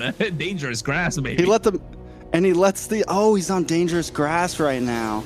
There's a little bush up there, isn't there? Oh no! Oh no! Are we gonna see it? It's only. Diamond, I think Diamond spotted him, but they know they go in. Shortcut could come down at the right same time. Replic collapses on top of him, able to get the kill. Ricky taking on super low, but he gets taken up with the chrono dash. And now they're looking to get Dez as well. Instinct comes in, but a little late to the party. Yomel's taking out super low, and this is the moment that they were looking for. They are going to get the Lord. It's 18 plus minutes. It was an Evolve Lord as well, able to get that tier 1 in the mid lane, and all of a sudden, Stamina's hopes are crumbling down. Why would they walk up to that bush? And I feel like Diamond knew he was there. They're like, oh yeah, let's go find Astro real quick and just walk up to it. Astro, what's he doing? Oh no, what's he doing? Drop a shortcut down. Immortality's popped as well to get the Lord, and now Maracuja comes in, but taking a little too much damage. Replic did. Instinct goes in. Fighter. I think they got off more than they could chew at this point. A big fumble from Rage Origins, and it's coming down to Astro, who got a little too aggressive. It's a tough spot. It's a very, very, very tough spot. Rage Origins, though, still with a nice advantage, I think, coming into this. Even without Replic, they have some opportunity. It's an enhanced Lord. Maracujo is outputting. Watch this. Diamond will get found out. Maracujo is hunting right now. If he can find Diamond, it could be the huge turn here in this match. They do get the inhibitor on the top side. The Lord is still coming on the bot side. They haven't cleared it a lot. I think it's still looking a little healthy, a lot healthier than Stamina Esports would like.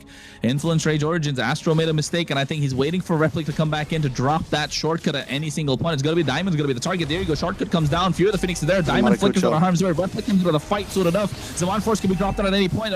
Fear of the Phoenix to try and stop him, but look at Maracujo on the base. At the same time, they get the inhibitor on the bot side. Instinct trying to zone them away, and Ricky and the rest of Stamina Esports are now in shambles as their base crystal is exposed, and Jolly, it's both the sides.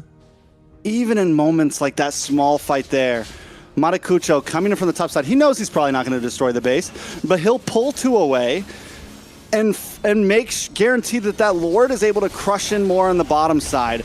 Even like the macro of their micro is clean. Like the way they approach that fight from 2 different angles to split stamina up and make sure they gain as much ground in that base as possible. Rage Origins, I mean, every time they come into a fight, they're always finding a different way to approach it, right? Like a smart way to do this. And you know what? Like, so far, this has been the pace that Influence Rage Origins like to play at, right? Yes, in the past week before we get into the playoffs, they got really good games back to back, but then those were fast-paced games. That was a different Influence Rage Origins that we saw. They can play aggressive, but most of the time they like to play this pace. They like to take it slow, very methodical, very calculated, very macro heavy kind of a composition, and I think they're doing wonders right now. And no Purifan has the Eto, so he's still able to absorb a lot of damage though, but a lot of resources baited out. No Raging Sandstorm, there's no Tortoises Poissons. He can't really run away that fast. Meanwhile, Maracujo's hacking away at the Lord, and Diamond's nowhere to be in the fight. They drop down a shortcut just to zone the rest of the members away. And Rage Origins gonna get another Lord on the board unless Yomel gets a perfectly timed stun with that Fury of the Phoenix. Ricky comes into the party, looking to go in. There's Fury. And Yomel finds it. Ricky now caught in the pit. He flickers out of harm's way. His own stamina needs to abort. This is the second time Yomel's coming clutch with that Fury of the Phoenix. Maracujo, my guy. Figure it out, my friend. What are you doing? Rage Origins, you fool me one time, shame on you. Fool me twice, shame on Maracujo. What are you? Ay, ay, ay. Oh no. That is a chance. Dire. This is looking dire. Instinct goes in. Bravest Fighter as well. A lot of damage being dished down. Replic has the immortality. Raging Sandstorm comes out. Diamond goes into the fight as well at the same time. Rocks taking down. Wins the crown. Survivor. Replic's the first one to fall. Immortality. Item swaps are coming in, but Diamond has the damage. He finds the double. Looking to find the third. Looking to face Crystal for Stamina Esports as well. They're trying to go in for the back door at the same time. Shortcuts drop. The Astro doesn't even want to go back, but I think they need to. Ricky, Diamond, and Instinct are enough to finish the game. Fear the Phoenix comes out just to spot every single member. Fracture to catch Instinct off guard. The inhibitor is down from the mid lane. They don't have the clear. Raging Sandstorm coming in at the same time. A lot of pressure is at the Crystal, and Stamina Esports find a way after a crappy messy fight. A back and forth battle between Rage Origins and Stamina Esports. Stamina Esports on the ropes, towers down, one Lord to rule them all right there. And Yomel with another huge play to guarantee the steal there. Last time Dez was able to walk up and retry it. This time Yomel took it with his bare hands. And that guarantees the game. It doesn't matter what happens throughout a game. It's always the last Lord that counts, right? Yep, it was a very close game for these two teams, and unfortunately, a major mistake like that will cost you the game. I was kind of impressed by Nox buy and sell there.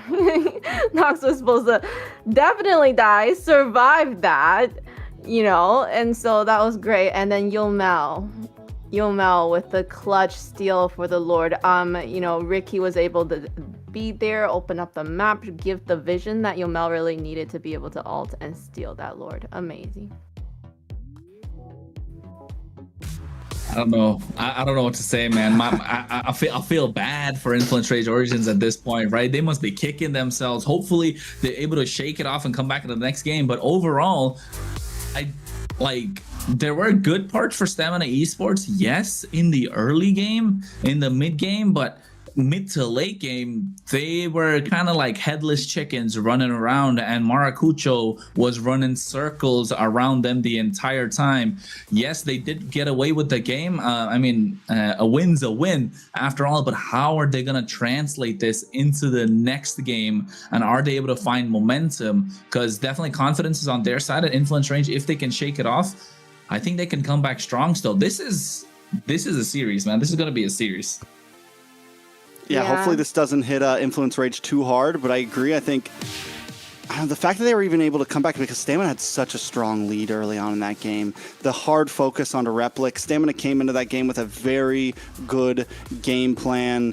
And I think towards the end there, Influence Rage, they did a good job at zoning Stamina away from that last Lord, but at the same time, you already know there's a universal ult out there with the Fury of the Phoenix. You have to approach those fights carefully. You let it happen already once.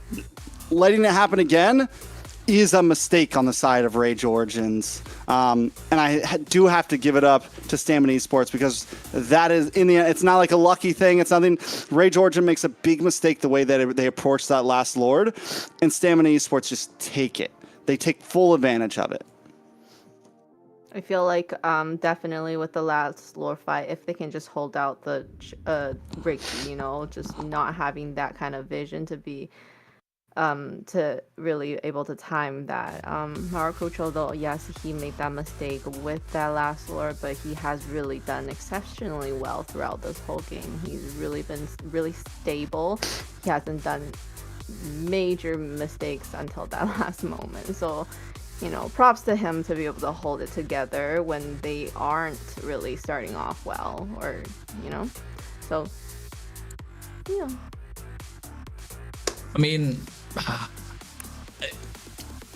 maybe just because, you know, how the Nolan kind of played, I wanted to see them kind of get this big win. But Stamina Esports, even though they were kind of like headless chickens, they were still ahead, and they maintained that as much as they could. And Rage Origins making more mistakes than they would like in this game, and it came down to not who's gonna play more clean, who was the one able to make more mistakes rather. And I think in this case, Stamina Esports making fewer mistakes compared to Rage Origins, really it kind of came down to that, if you ask me, right? They got themselves two big Lords. It could have been two big Lords, but it was just one. And I think the MVP of this game gotta be, I think, Ricky. Oh, never mind, Instinct. He was a monster indeed, Trex. Instinct was definitely a monster in that series. I mean, Ricky played a great early game, but I think Instinct throughout the mid game and a lot of those fights where they could have been one-sided, Instinct found some kills, right? He always at least found 1, 2, was able to hold down the front line, and was able to also be a damage dealer, because for a while we couldn't see Diamond really get online. So if it wasn't for Instinct at least like evening the playing field, then the snowball would have gotten out of control towards the late game. If it wasn't for at least some kill pressure and the fact that Influence Rage didn't have that much range on their team, it was pretty much a full dive squad, that's where the Lapu Lapu can really thrive. He can just jump onto Nox, he can just jump onto the Nolan, he can constantly put pressure down onto the Harith, and it ended up working out. Instinct did a great job of making sure they could get through. We're going to take a look at some of the replays, and the guy was aggressive. This is what, last Lord push here, and I think what we're going to see here in a second is he brings out a big Bravest Fighter, looks for the stun here, able to make sure that Replic is in a bad spot, and the rest of the team is able to just close in. Yeah, and I think not just that, right? Astro, I mean, he really dropped the ball, if you ask me, on this chip, and he was so aggressive to the point where he was even in the base crystal inside the inhibitors, when instead of trying to get out, he dropped a shortcut, which ended up being Replic's death sentence at that point. He shouldn't have gone in, and then it was Instinct who kind of picked up the kill, and that although it was very small and kind of like, yes, it was noticeable, but it didn't feel as big at that moment, but it definitely was, that kind of shifted the tides. You don't have Replic for the next 40 seconds, and that 40 seconds was enough for Stamina to cover ground, even though they had only one more inhibitor left standing. Yeah, yeah, very, very iffy pick with the chip. But the good thing is, with Rage Origins, they had 2 picks that was not so meta, so that leaves them, you know, with a little bit more flexibility and choices for the second draft that's coming up, right? So you gotta think about that as well. But with the chip, a chip pick is definitely not the best one. They don't have enough CC, as you guys were talking about, for that. So is this the downfall of Rage Origins and the rise of Stamina Esports, or do we think that Rage Origins kind of dust this off, maybe come back, tie things up in game 2? Stamina Esports, what I do have to say is the fact that they're able to go the distance shows how much they've evolved right now. The fact that they were able to be behind, like be ahead, be behind, come back and forth. We're seeing a very new breath from Stamina Esports right now. And honestly, I don't think Rage Origins was expecting it. Yeah, I agree. I think Rage Origins definitely didn't expect this.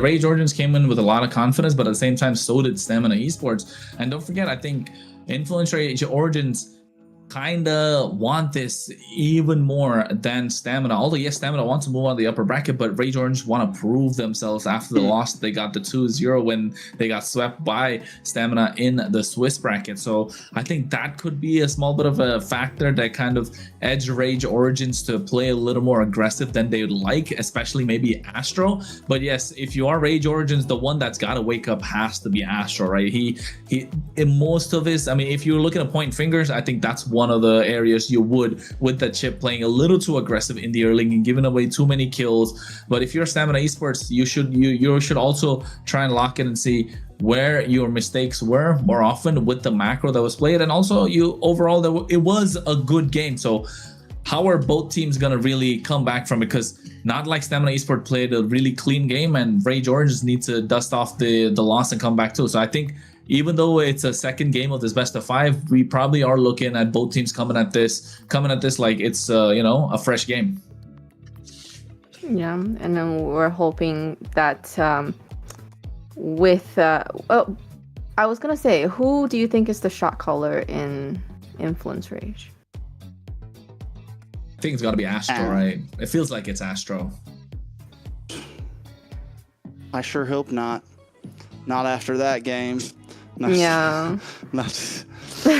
Replic have no faith in Astro after that's done. So He kind of left him in no man's land. He kind of left him in no man's land after dropping that shortcut in the base, and he was dead. There was no minions whatsoever. He was a forced shortcut. And at that point, he could have just, walked out of the base. It's okay. You had an immortality. It's not worth giving the kills on the other side, but I think they've switched up red and blue sides. Stamina Esports on blue. Marcel probably is going to be the first ban for Influence Rage, and then you get the Suyo as well coming out on the other side, so Jushin maybe. But Stamina Esports don't really like going against this Guinevere, do they? No, and it's interesting that we didn't see that get banned in the early on, but now they're on blue side. It is something they're going to put on the list.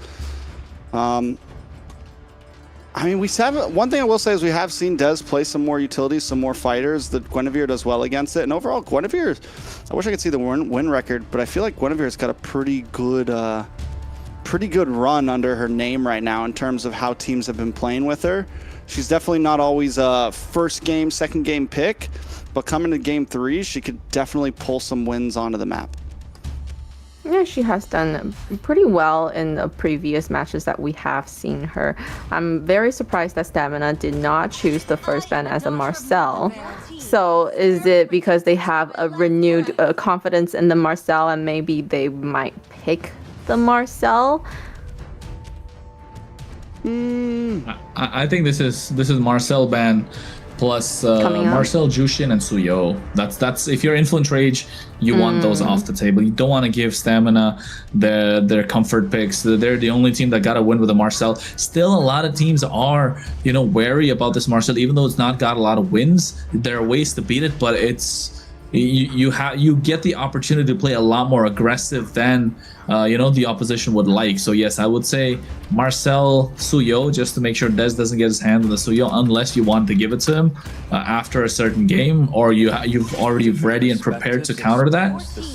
But if your Stamina, Guinevere's gone, Freya's gone, maybe the Harley, or you can take that for yourself, or even take out the Phoveus at this point so you can get the Herod.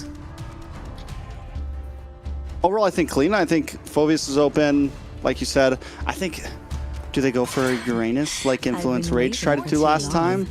Now that the carry's gone, since they've been picking it, that could be something we see.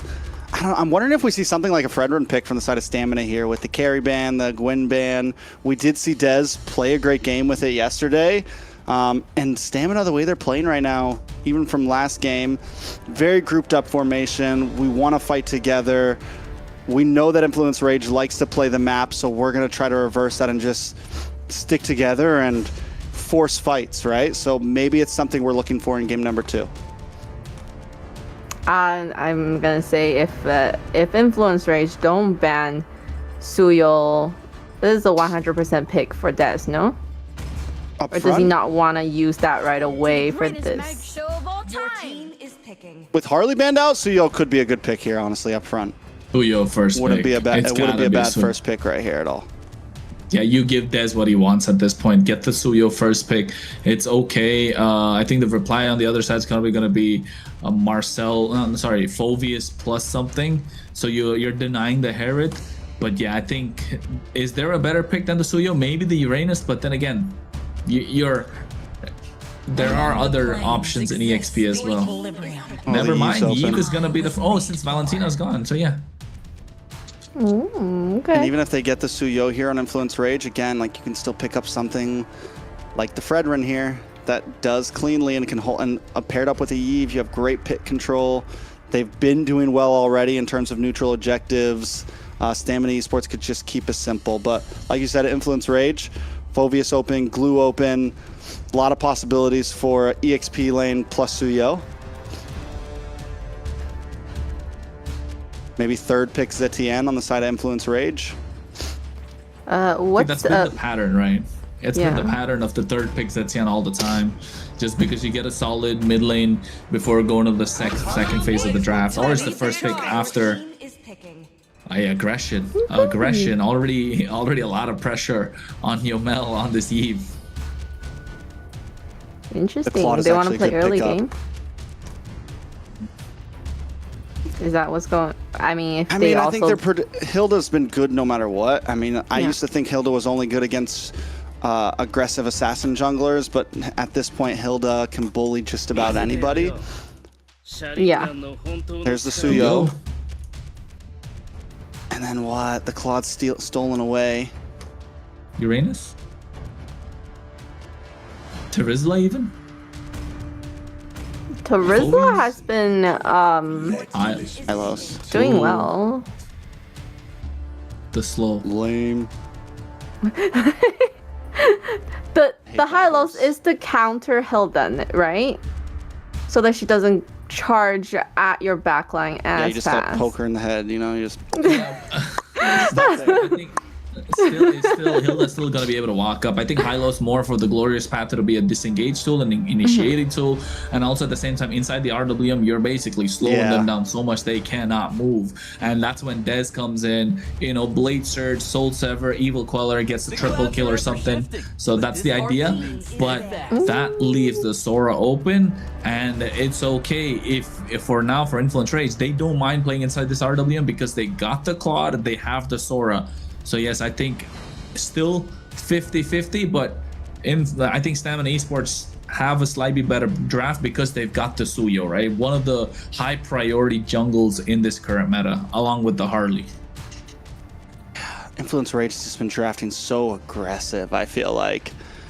Sora, Claude, Hilda, towards Stamina Esports surprisingly has been coming up with more like game plan compositions, you know, like you said, like the RWM works great with the Hylos. So many things that can pair well in this composition.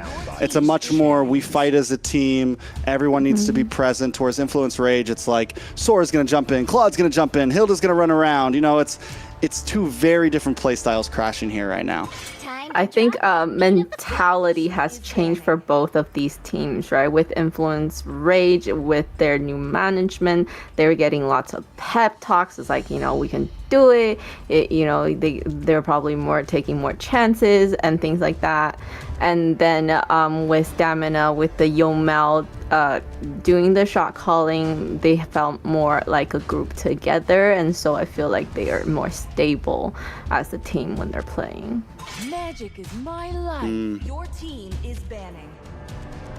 What do we need Leomord. for Leomord ban? It has From to be. I Stamina? think Influence Rage are building around to get a Leomord, but also a Zetian could be another good solid choice in the mid lane. The Joy's gone off the table because they don't want to balance. They don't want them to get the balance of the physical and the magic split. But at the same time, apart from a Leomord, what else can Influence Rage go for that can, you know, balance out this magic physical kind of split for them? And but I think they don't mind because Nox is so good in the mid lane. Just give Maracucho something that's mobile, something that he can be good at. We haven't seen him play the Fanny, so that's out of the question. Otherwise, it would have been great here too. Eason Shin's not the best option since there's a Hylos on the other side. I think Zetian gets locked in here as a mid laner or a Farsa, but into the Hylos, I don't know. I think Zetian's the best choice. That's You're not going to be able to to you're not going to be able to outrange the Yve with the Zetian, but I do think it's a better pick than the Farsa. The Farsa might have been well, but against the Suyo, the Hylos, whatever else Stamina ends up bringing, Farsa might be a little bit of a sitting duck. I think Influence Rage already has a really good damage output with the Claude and the Sora. This is clutch, man. I like it. I like the Gord strikes.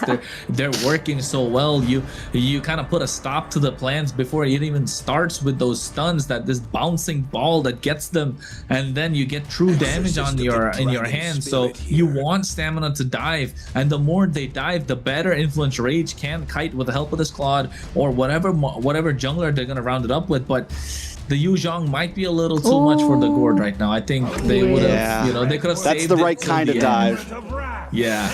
I like the Yu Zhong. The Yu Zhong's a great answer. It's going to give Gord trouble, can give Claude trouble. Overall, it's going to go right past that Hilda. It is a great answer to the composition that Influence Rage just brought. Now their jungle. What do you think they're gonna pick for the jungle? Magic. I think that they don't. I don't think they need any more magic damage. The Gord does a lot of magic damage overall, so I'm only looking at Leomord, to be honest. Apart from Leomord, what else can they go with? Definitely not a Fredrin here. You'll be walking into trouble. You're not gonna pick the Hayabusas. Nolan's already gone. Suyo's taken off the table. Eason Shin, I think say- Leomord. No, I don't like Eason Shin here. Why is that? I think Leomord. No, I don't like Eason Shin here. I think Leomord. I don't like Eason Shin here. I think Leomord. I think Leomord. No, I don't like Eason Shin here. I think Leomord. I don't like Eason Shin here. Yeah, but it's Not Matakucho style, you know. This is what I mean. Influence Rage has just been drafting so aggressively, and I don't know if it's gonna end up, you know, being a double-edged sword on them because once again they're a heavy dive comp. They're a heavy. We're gonna get in your face and everyone's gonna just attack. It's risky. It's risky for surprisingly, Stamina Esports just has such well-rounded drafts right now. They're simple, they're to the point, you know exactly what you're getting, but drafts like this are what have won games for a very long time. So what do we feel like the win condition for these drafts are? Are they 50-50? Which one do you like more right now? I think Stamina 70-30. Okay. What about you, Trex? I think it's a very similar thing to last series right now. Stamina Esports just needs to play a solid game. Rage Origins has a lot more boxes to check. Now, Rage Origins almost won that game last time with the Nolan. They were able to pop off. If Matakucho, we've seen, let's not completely doubt the YSS because every time we do, YSS pops off. If the items come in, if Matakucho goes on like a 3-0-3 run, you know, and just starts going in, there is nothing that's going to stop that damage. I agree, but although that's still a box to check, right? The only reason I don't like the YSS at this point, bless you, is because of the Yu Zhong just being in your face when the Black Dragon is popping. And not just that, even the Hylos, if he tries to invade along with the Eve, how are you going to stop it? Yes, you've got the Gord, yes, you've got the Hilda, but if you get the poke on them early, since Dez has an earlier power spike with the Suyo, that's the only reason I don't like this Sun Shin, because it's difficult to play against a Yu Zhong, it's difficult to play against a Uranus, it's difficult to play against any hero that's really in your face the entire time. But you're right, they have the poke, right, with the Gord, they have the poke with the Claude, the Hilda, so if he can get a double, if he can get 3 kills, and then that will be a big problem. So going into the beginning of the game, it's very crucial for Rage Origins to be able to kind of invade and see if they can disrupt Dez jungling, and that could possibly turn it around for them, right?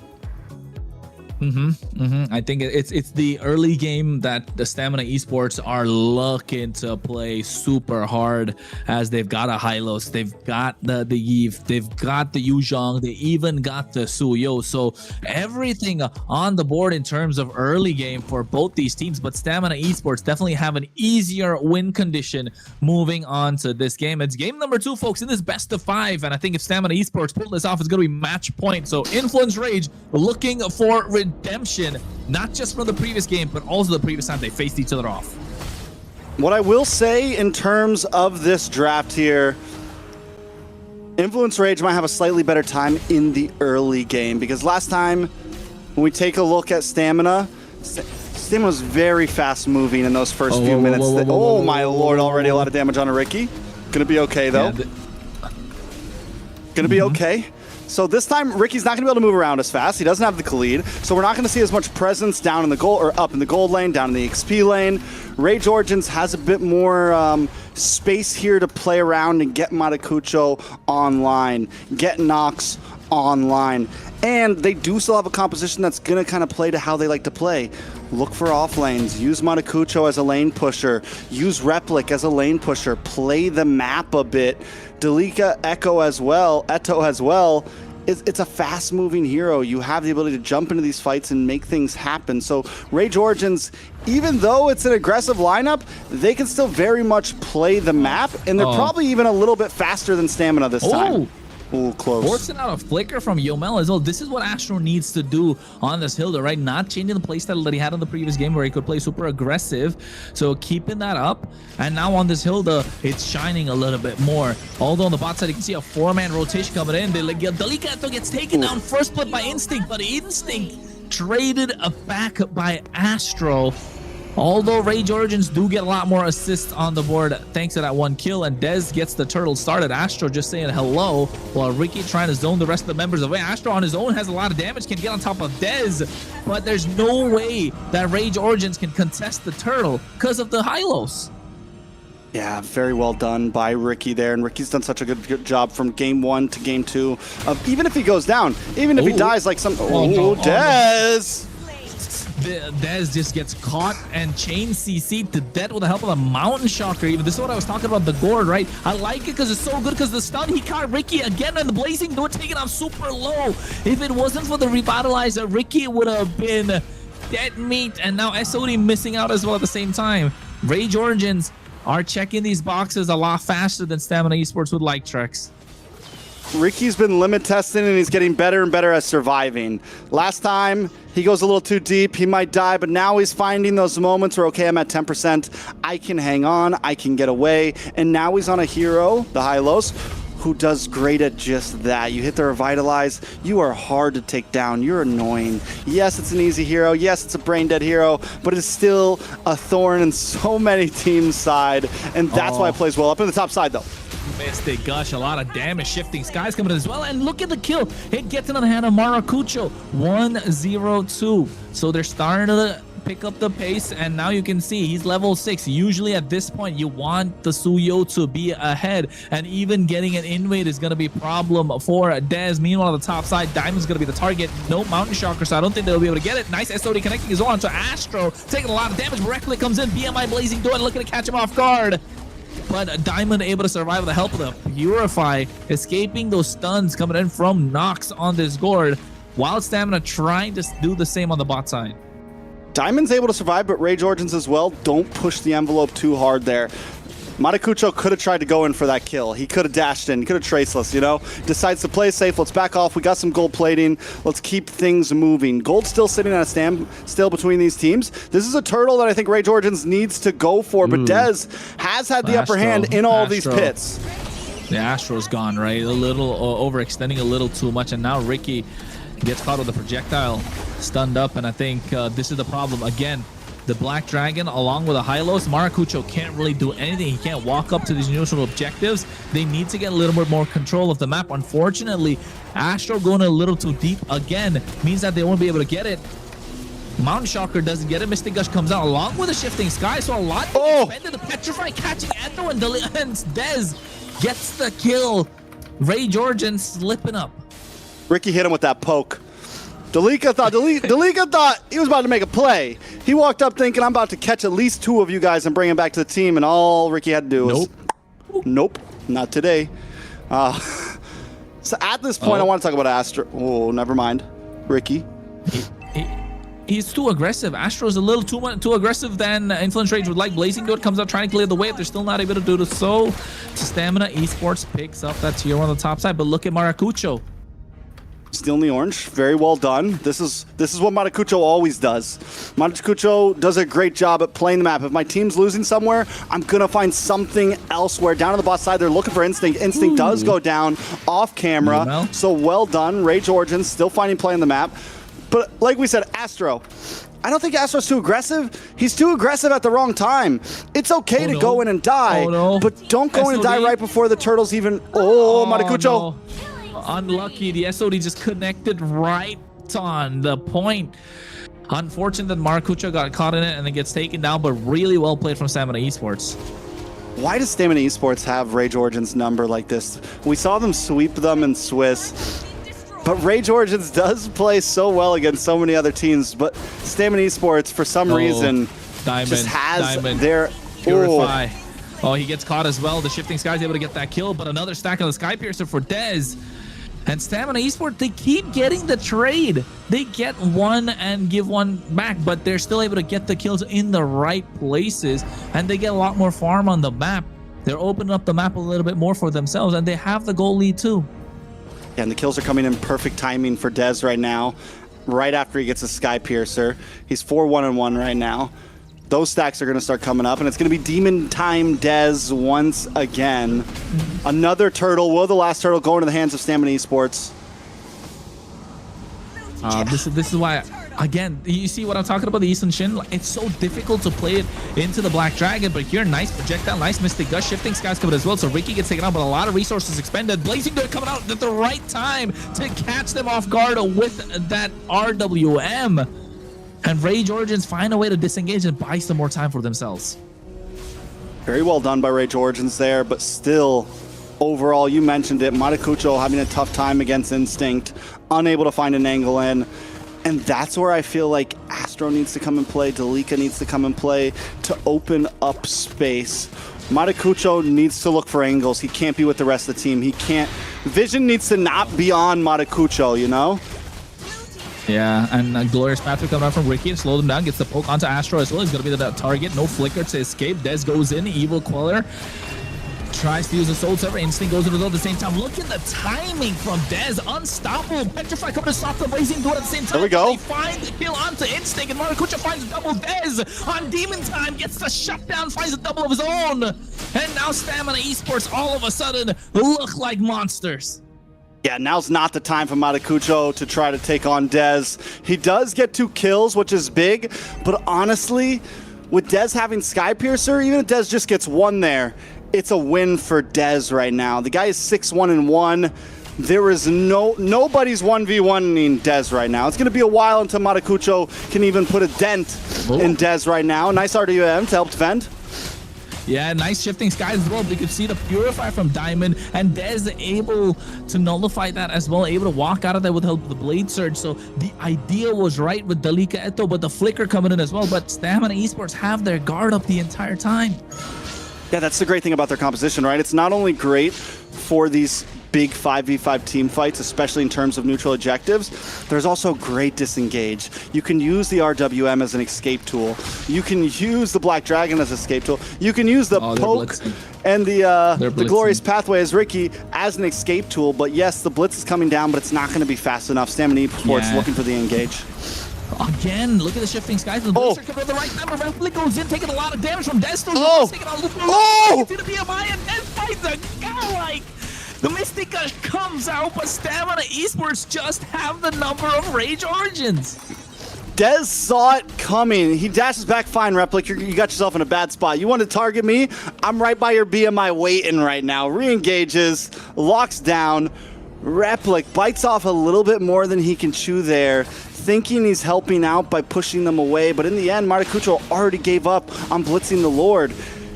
And now Rage Origin down a man. Replic just getting back on the field. It's Stamina who's going to start blitzing things.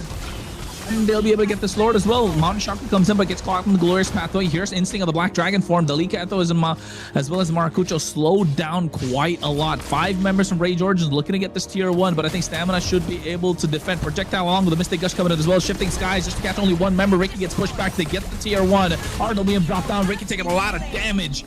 So they do get the 1 kill in the hand. So Rage Origins have some breathing room, but still they need to play the map a little better. We'll see exactly how it goes. Stamina Esports. Let's take a look at the items. The Skypiercer was the 2nd item. I want to say he's sitting at about 4 stacks right now. I think 6. 6 stacks?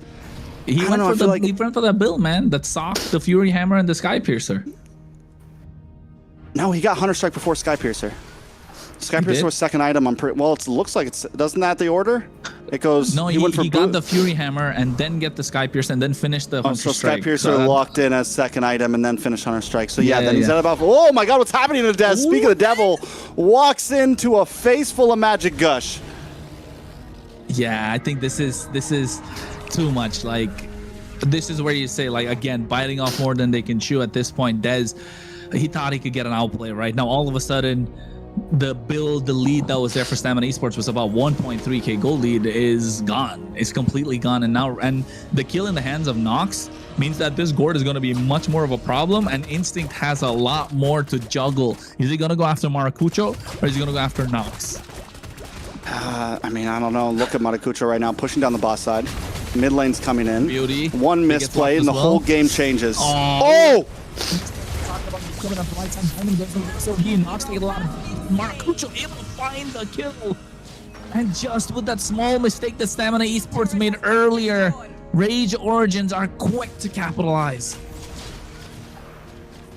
On the top side. More minions closing in. And this is what we mean when we say one of the ways that Rage Origins dominate matches even when they're losing is they control map. We saw it earlier, waiting for that small play, able to find Dez. We were looking at 2,000 gold lead in the hands of Stamina Esports. Oh Lord, everything going the way they want things to go. And all it took is one pickoff, one play, and now Rage Origins has the game back in their hands. But this is something we still saw last game. Rage Origins was able to take things, but Stamina Esports has grown grit over these past few weeks. They've grown the ability to wait for moments as well. And all it takes is one Lord to win a game. So at this point, it's still feeling very, very 50-50 on both sides.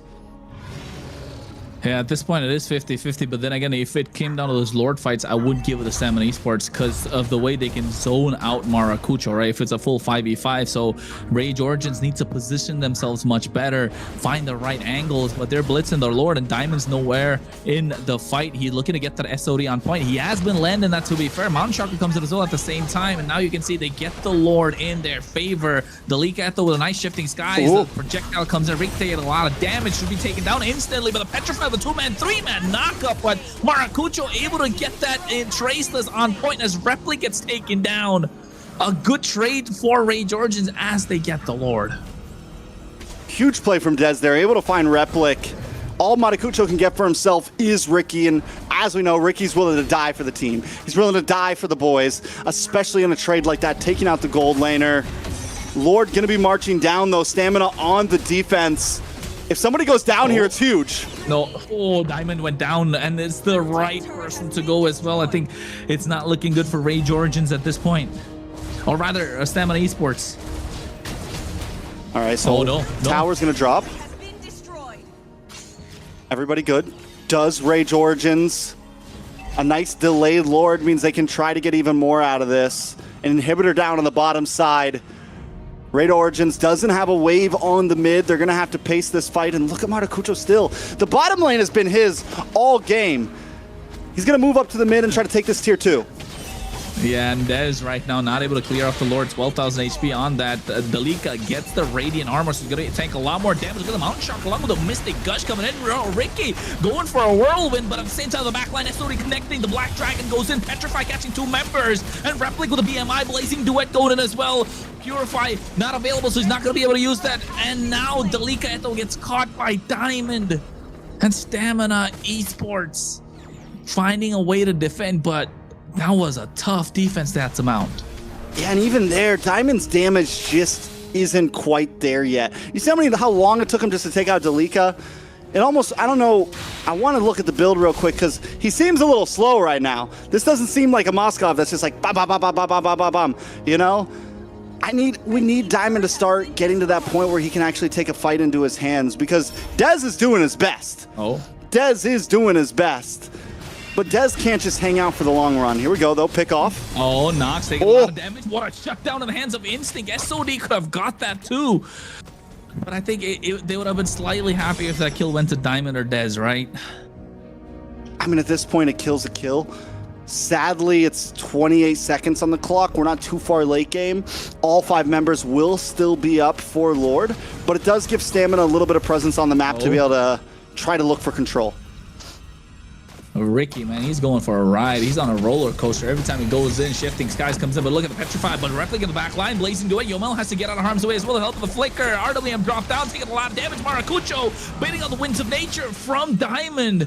Oh, this is so tough. This is back and forth. 5 seconds to the Lord. They got the Flicker, the Revitalize, the Petrify from Stamina Esports, all for just 1 Flicker from Replic. And everyone is using everything in their kit for these small skirmishes. There's no ults. Finally, SOD does come back into the hands of Stamina. He just uses it. Yeah, Lord gonna be in the hands of Dez. Finds a clutch retribution. Nox taken out once again with the help of Diamond. As Diamond goes down, Replic doing a lot of damage. Mountain Shark coming as well at the same time. Look at the back line. Dez gonna get taken down, but he finally gets the kill. And Maracucho able to get a killing spree. Ricky's doing the best that he can to hang around, but takes a little too much damage. Immortality has an immortality. Point, but look at Replic getting on top of Yomel with the Blazing Duet coming in. Ricky's immortality goes first, but Dez able to find the outplay. Looking to get Maracucho as well. Finds the double. Gets the shutdown. And now looking to get Replic at the same time. Dez is on demon time already. He's looking to find the third. Just give it to him already. Replic bouncing around with the BMI. And he finds it. He's unstoppable. The Lord is coming on the bot side, and Stamina Esports are looking like monsters. Dez is in flow state. Dez is on demon time. All he needed was an immortality, and he was willing to go in. I saw it. I'm like, this guy's got an immortality. He's got about 30% health. He can go in and take that fight, and he saw it too. He takes the opportunity. He takes the death, but he's ready to instantly get a kill the moment he comes back to life. And now he's on for more. Is he going too deep now, though? Oh, Winter Crown comes out. I think he's taking a little too much. Yes, and Maracucho gets the shutdown, and this could be an opening that Rage Origins can use. Overheating. Dez. Such a big fumble, right? We just praise him for all that he does, and all of a sudden he pulls us back to reality. What? Bruh. You had such a good moment. Such a great moment. Such a great moment. I guess the tower does go down, so there is some value in that, right? They get the top inhibitor, which is big because they need some lane presence. So was it worth it? Maybe. He's going to be back on the map in 10 seconds. You still have 67 seconds for Lord. And... Delicato. Maracucho. Knock up. Maracucho go to the back line, straight onto Yumel, able to get the kill with the help of the Mystic Gush. And now look at the map again, it's favoring Rage Origin. The Instinct trying to go along with Dez, Winter Crown Club as well at the same time. They get the fast item swaps as Maracucho finds Rose Gold, and Dalika gets the pick off onto Ricky. And now all of a sudden, Stamina Esports are pushed back. The waves are crashing in. Dez back on the map. Can Dez and Instinct defend this push? It's 20 seconds on the clock for Diamond. Oh, Dez trying to get the clear with the help of the Soul Server, but gets caught into a projectile and knocks able to get the Mystic Gush, gets the kill. Instinct will be the next to follow. Rage Origins want the wipe. They get it, and they get the game along with that. I'm in shambles right now. Imagine having possibly one of the greatest plays we've seen so far in playoffs. Maybe one of the greatest plays we've seen so far this season. Just to instantly... There's so much play. back and forth Airball. that 1 minute you think Freaking airball, huh? Holy That's- freaking airball. Freaking airball. wow, what can I say? I feel like, you know, once Maracucho lost that Lord again, I was like, okay, that's the end, right? And then, you know, another mistake from Dez, and and that flicker ult by Nox. Oh, that was crazy. I was shocked. I was like, well, you're gonna definitely go in for that kill with a flicker, and you know, it worked out. It worked out amazingly. In this game, it just looked like only Dez was playing for Stamina. I mean, I know you got no words because I was like, I got nothing, He man. was, like you mentioned, he's on flow state, demon time. We'll call it whatever you want. He You can't was do that there. to me. Dez was him for what, about like 30 seconds? And then just 15. one of them fumbles the bag. Oh my God. I was But then hyping again, you up, Dez. I was your wingman right there. Like, how do you do that to me? But then again, like, even Maracucho, right? Like, let's not take away anything from Maracucho. 10, 3, and 9. Just like Dez was 12, 4, and 3. Dez got the kills, but Maracucho was everywhere around the map. Yeah, I think the jungles on both of these teams has done exceptionally well, and I feel like, you know, is this what's gonna happen in the next matches that we see from them as well? You know, everything funnels into the jungle because we haven't really seen the marksmen really pop off yet. Yeah, I mean, it's a tough spot. Even with Dez going down there, I don't want to just like throw this all on him, right? The rest of the team shouldn't have got caught off there. I think after that big play getting Lord, everyone was supposed to just back off. Dez goes too deep. And then once Dez is gone, Stamina Esports, the rest of the team also has to know, hey, we can't get caught here. And Influence Rage knows without Dez, we're going to take full advantage. And they just close the distance. They find 2 more members. It's a rough start. But once again, it comes down to Influence Rage finding those small moments across the map. You make a mistake, and they are a good enough team to instantly capitalize on it. All it took was 3 seconds. And it was the same thing. I mean, both these teams right now. Game 1, Influence Rage had a lead. Stamina Influence, it takes 1 play to take a game into their hands and win in game 1. So Influence Rage gets their own revenge, right? It's like, fine, we're going to look for that one moment. They find it. They win. The game goes in their hands in about 20 seconds. Now, how do Stamina bounce back? right? That's the question. Because if you're Stamina Esports, if doubts started to creep in, it's gonna be now. Because Influence Rage, they'll say, hey, we lost game number 1, they got a little lucky. Now look at how we played game number 2. They thought they had this game in the bag, but we were controlling the entire game. We were controlling the entire game. And Stamina Esports, though, is doubt starting to creep in? Is it going to be like, we got lucky with game number 1, we're not able to get it over in game number 2, and Dez starting to take a lot of pressure? Is Dez starting to go silent in these, in the comms? In his head, is he like, if I die one time, we might lose the game? Is the pressure starting to rack up? Is the chip on his shoulder getting bigger and bigger? Because, he's a great jungler and all that, but he doesn't have that big W, that big, the big medal to kind of show for it. So at this point, is the pressure starting to mount up on top of Stamina Esports, and especially Dez? And not just Dez, Diamond is kind of nowhere to be seen. The SODs did connect. He was there in these crucial fights, but like you said, Trix, the damage just wasn't there compared to Replic. Those blazing duets were more crucial compared to what Diamond could do. He was just caught in between 3-4 members, and Nox on this Mystic Gush Gourd just coming in so clean. Those projectiles are there again. Ricky gets picked off too many times. What is Stamina Esports thinking at this point? Because if I was them, if I was Dez, you could start feeling the pressure, like, I gotta carry this game, I gotta carry this game, I gotta carry this game. And that's a mentality that really will lead to the downfall of your team. To an extent, yeah. I think Dez does need to stay in like there needs to be, you got to have that dog in you, right?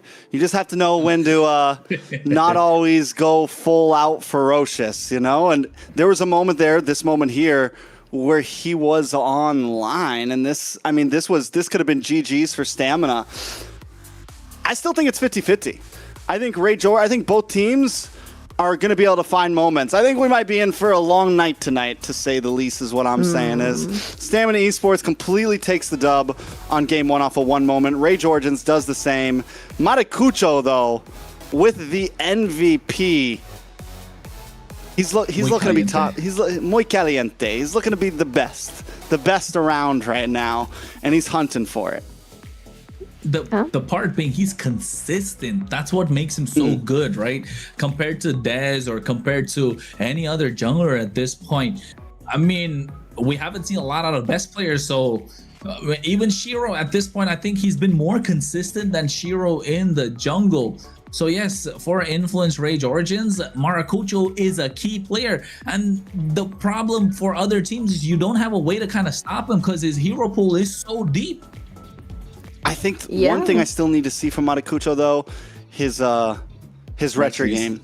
I was gonna say retro game a little weak right now, but honestly, he's been consistent in also losing the retro. That's what I'm saying. Like, he's a consistent jungle, very good, but it's right?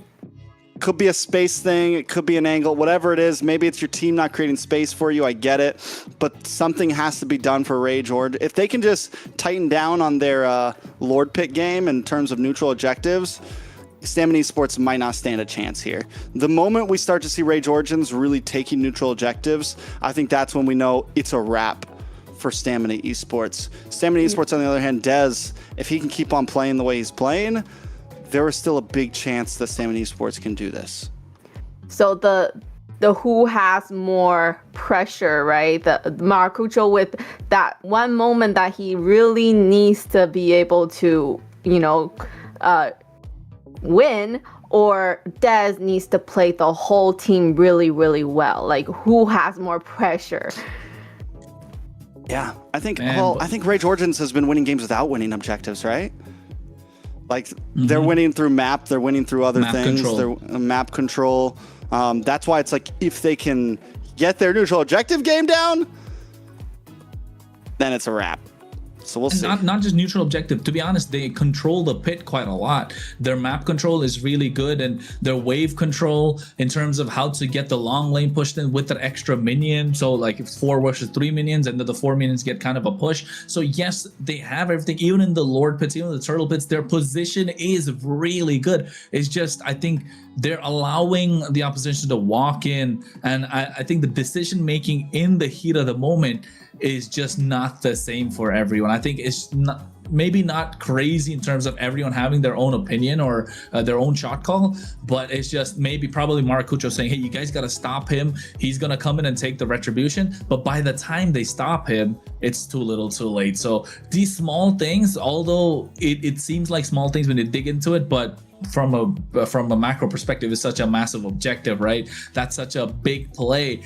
And you're right. If they fix that, I think Influence Rage Origins is a beast of a team. And you know what, Trex? I don't know how far Influence Rage Origin are going to go into the season. I might be calling it a little too early, right? But imagine this team in the next season. Like, more time under their belt, more games. They're going to stick around. If they stick around for a little time more together, they're going to be definitely a problem for every team to deal with. Yeah, I mean, you brought it up for the comms seem a little off for the neutral objective, and I think Astro has been he needs to tighten up a bit, or there's definitely communication distance. I think it was first or second turtle, maybe third. Astro kind of, he did the right thing. You go in, you try to push Dez away, but his timing was off. He died for it, but if he would have done it when Maracucho was actually ready to engage onto the turtle, it would have been a very different story. It would have been worth taking that death, but he goes in too early. Maracucho was just finishing his purple, and that's what I mean when what I mean when I say We got hacked. It's okay, continue. Yeah, we're just a little off. It's the Canvas hackers. I know, right?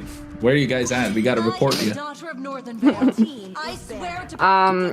Again, with the Freya and Marcel ban, two very first bans that the Stamina always going in with. Who's gonna take the Harley? That's my question, because Harley hasn't played yet, and you know, I feel like this is probably time to bring out the Harley for any of these teams. Ooh, actually, you're right. You're right. Influence Rage have the option. Are they, if they ban out the Harley, then they get the, they don't get anything in their favor. But if they ban out maybe the carry, maybe the Phoveus right now, even the Harriet, it could work out wonders for them, because then it comes down to stamina. Are they going to ban the Jushin or the Harley? So you are giving something away unless they leave both open. There you go, Hilda. They want the Harley. Influence Rage want the Harley. Influence Rage can't pick the Harley. Oh, Harley. I'm thinking Harith. The HH. It throws me off. I'm sorry, guys. Yeah, I was saying. Get some Tylenol, bro. My bad. My bad. Nah, I'm a little Harley, the allergies, man. Allergies. About to say Harley's first pick. Stamina Esports, Uranus plus something, right? It's got to be Uranus plus something, because Uranus is a good counter to the Harley from the EXP, applies a lot of pressure. Maybe they don't have the Khalid, they don't have the Hilda. You know what, Lilia, I was gonna say. This is a solid pick. Lilia, Uranus. Yeah. Earlier when they were picking mages and we were thinking which mage, I was thinking Lilia, but definitely don't want to waste that mage until the Harley comes out. So it's good that nobody picked it until that. Yeah. Phoveus not bad like here. I saw your face, Kronos. I mean, yeah. I don't think it's that bad. It's not bad per se, but I think I would have preferred the Uranus just because of how much he can like tank against the Harley, right? How much he kind of off-puts the Harley the entire time. But Phoveus is not bad. It prevents a lot more of these bigger EXPs that want to stay in these fights longer. Although if I'm Influence Rage, probably look at, you might be thinking of Terzla, but then Lilia is there to slow the Terzla down. Khalid is okay. So Astro, again, getting some aggressive roam picks. Lapu is probably the only option they can go with against the Phoveus at this point. But still, I think with those two picks from Stamina, they look solid. Yeah, I think Stamina Esports, they just need something to round it out. Now, do they pick their jungle now? That's the question. Once again, Fredrin might not be a horrible choice here. They go for the Claude instead, lock in a gold laner. This is actually a decent spot for Stamina because there's already no Claude, there's already no Harith for the side Influence Rage. Carry could have been an option, but you ban that out here. And then what? You ban out the Moskov? And you don't leave a whole lot left for the side of Influence Rage. I've been waiting for too long. Yeah, they don't even have the Eastern Shin. Don't forget, they can't play the Eastern Shin in the gold lane because it's really good into the Claude as well. So at the moment, the Claude looks super good for Stamina, and it's a good pick for Diamond. It's definitely a comfort pick for any marksman right now in the current meta. Any marksman player, if you don't know how to play the Claude, you shouldn't be in the pro scene, in my opinion. But yeah, for Influence Rage Origins, I think take out junglers. What could be more problematic? The Fredrin's a good shout because it amplifies what the Lilia can do, amplifies what the Phoveus can bring in this case. Along with the Fredrin, maybe Bosch has already been picked up. Lands so hot. I mean, yeah, it counters the Harley with the when he uses the deadly magic. So in a way, Sniper ready. Give me I do like the Fredrin pick. banning. And they banned the Leslie. I mean, like I was gonna say they could pick Leslie for the claw, but I feel like Leslie would be having a really hard time with the Lilia. yes, The Phoveus that. jumping on her. we're proud of you, Layla. We're proud of you. Yay. I'm learning. We've got playoffs, and even Layla's playing this playoff mode. You're right, absolutely right. Lilia's gonna absolutely decimate the Leslie with those glooms, right? So Leslie still, but covering their bases just in case. Your team is Fredrin And they gotta banned go. the Fredrin. Leomord Okay. from Stamina, maybe a Yve from Influence Rage here. Leomord's Still open banned. for Ask my fists first. Leomord's banned. Yeah. Oh yeah, Leomord is banned. Oh, okay, Cho. So what? Yve and Yve and Moskov? I don't know. I don't think Eve, maybe Moscow plus, but yeah, I think Eve is probably the only next best thing that's available. They don't have the Zetian. No, they can go Zetian. So I think Eve Zetian. I'm sorry, Zetian Moskov. Or what other goal lane can they go for? Lilia. Ranger? No, Yeah, not the Granger, right? Not into the Claude. crazy take, Melissa. I was gonna say Melissa, the same thing. I was the thinking go away. Ixia, but then Melissa looks good here too. Just against the Cho, has solid damage. Can Phoveus, but it's a lot of super things, lane game, too. Yeah, so the planes exist. The equilibrium. Eve Moskov. Eve Moskov. Keep it simple. Keep it I simple. get it. I'll take that. Last jungle. Oh, this is tough. Uranus Hayabusa? jungle. Hayabusa or There Nolan? you go, Assassin. It has They to be haven't picked up Assassin a here. Nolan. Doesn't have to be. I think Haya is The good here. Hayabusa's done well against the Harley. We've seen the Hayabusa actually do pretty well against the Harley in previous games, so it could be solid. It's a comfort pick for Dez. He's good at it. Yeah. Something that works with. But I would sail across the cosmic No sea one's to the better. end of time. Faster. All right. and better kill pressure on the Yve and the Khalid. Like the Hayabusa isn't going to be able to. It'll take a while for Hayabusa to really be able to like take down a Yve with an RWM up, take down a Khalid with a quicksand guard and all that. Yeah, and go ahead, Layla. I was gonna say, I think Stamina does have the great picks. I just don't know about the Cho.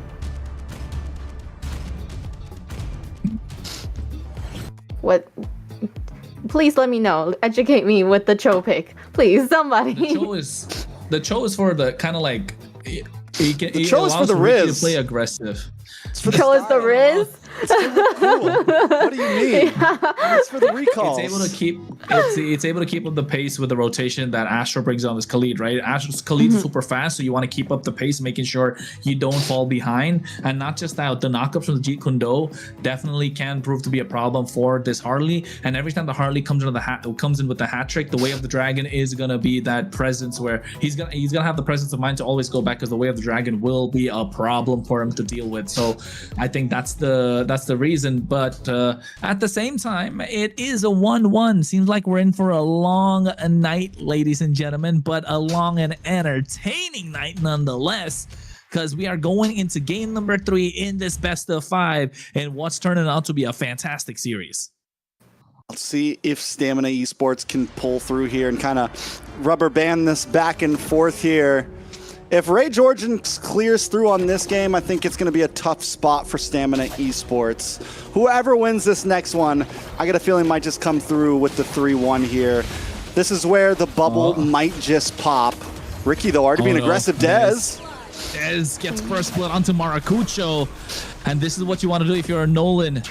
And this is what we're talking about. The Cho Layla applies pressure, doesn't allow Maracucho to get in with this Harley. Astro has to go back quicksand guard, and all of a sudden there's nobody to stop Des from walking in. And Maracucho taken down low, first blood. But hey, this is a repeat of what, game number 1? Yeah, I think it's a slight misplay from Rage Origins there. Something on the Harley, you want to wait for level 4. You want to late. You might not want to always go for the Litho Wanderer is my main point, especially against a Noland, a Cho, a Lilia, who really pack a punch and have most of their kit already ready to go. So Rage Origins need to kind of regroup, rethink. This is a huge lead already for Stamina Esports. Oh, it is Stamina Esports getting the lead. A good start for them. So Ricky right now getting control over the river. Astro able to at least trying to contest it, but Yomel on this Lilia, they got such fast wave clear. It is going to be a problem. Look at Dez not shying away from using the fracture whenever he gets the opportunity, and now they're trying to get control of the turtle pit. Ricky looking to get the pick off. Maracucho needs to find someone with the help of the hat trick. Oh, a lot of damage from Instinct.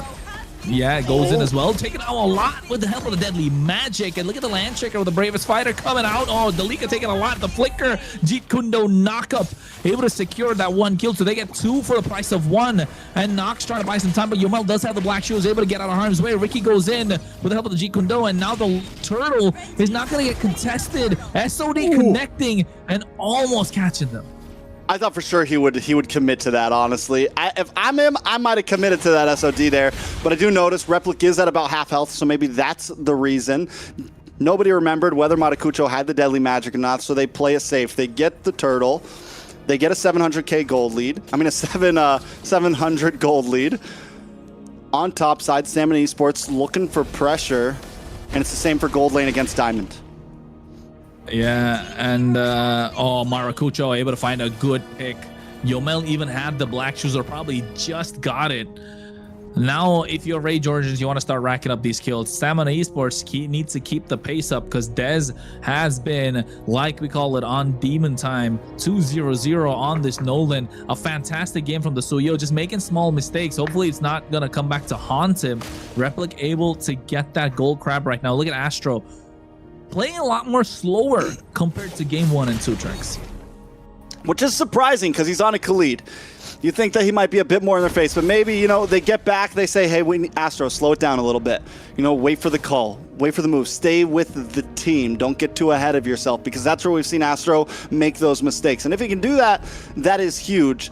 You also, even though you have the Khalid where normally you'd want to be hyper aggressive, against something like the Cho, you gotta be a little careful. You get knocked off at the wrong point, your quicksand guard's gonna get run out. You get kicked back at the wrong point, and Yomel and Dez are gonna take you out. Yeah, man, you can't jump into dessert without having the main course. The starter's still going out. The appetizers at the moment for Rage Origins, they need to be able to savor the early game, right? But Stamina Esports not allowing that. And look at Ricky. This is what we like to see. This is what we like to see with a Cho. We saw this yesterday in the hands of Promise for Leviathan. But Ricky, how far can he pull it off? Can he keep up the same pace? Can he go deathless in this game? Can he find the right pickoffs? The right pickoff being being Maracucho, already zoned out from the turtle. Dalika Eto looks like he's gonna get pounced upon. There's the way of the dragon. Bravest Scholar comes out. SOD along with the RWM, deadly magic, everything being used. Ricky's the first one to fall. Dalika Eto to follow. A dark wave from Instinct, able to find Astro, and Replic pushing them back, but able to kite as well. Nox finds the kill. They get 3, and Dez gets taken out in that fight. That is huge for the side of Rage Origins. Replic, an inch away from death there. Probably just gets the skill cooldown in time. Pushes Instinct away. Instinct looking for a moment to take the whole game into Stamina Esports' hands, and it blunders. It blunders. I mean, at this point, Rage Origins now takes a huge lead. Second turtle in the bag. Lord's gonna be, or next turtle gonna be coming up. They can honestly, it might not get rushed. It's so late in the game that we could see that quickly turn into a Lord. Maracucho 2-1 and 3 after taking a death early on has kind of, okay, I'm a threat once more. He plays at his own pace, doesn't he? He plays at his own tempo, doesn't let anything around him affect him, which is very rare to see in junglers, and that's the sign of a top-tier jungler indeed. But at this point, look at that Fracture coming out onto Delika. They're taking a lot of damage. Astro doing the same as well. Instinct goes in. Oh, they're not able to find the angle to get a push, but to the benefit of Rage Origins, they kind of have RNG in their favor. The turtles on the bot side, but look at the top side. They got the tier 1, and they've got a Moskov to split. And looking at the item streaks, they're both building for the Trinity. Both got first item, and both marksmen going to go for the golden staff soon. Both teams taking a very different approach as well here, right? Whereas it's 1-4-1-4, with Stamina Esports letting their jungle farm the XP lane, whereas Rage Origins letting Delika down. But already we're seeing Delika start to rotate to the top. Rage Origins maybe looking for an advantage fight here, 5v4. Yeah, just utilize the numbers game in your favor. And you can see they're all favoring heavily on the top side, knowing that the turtle's on the bot.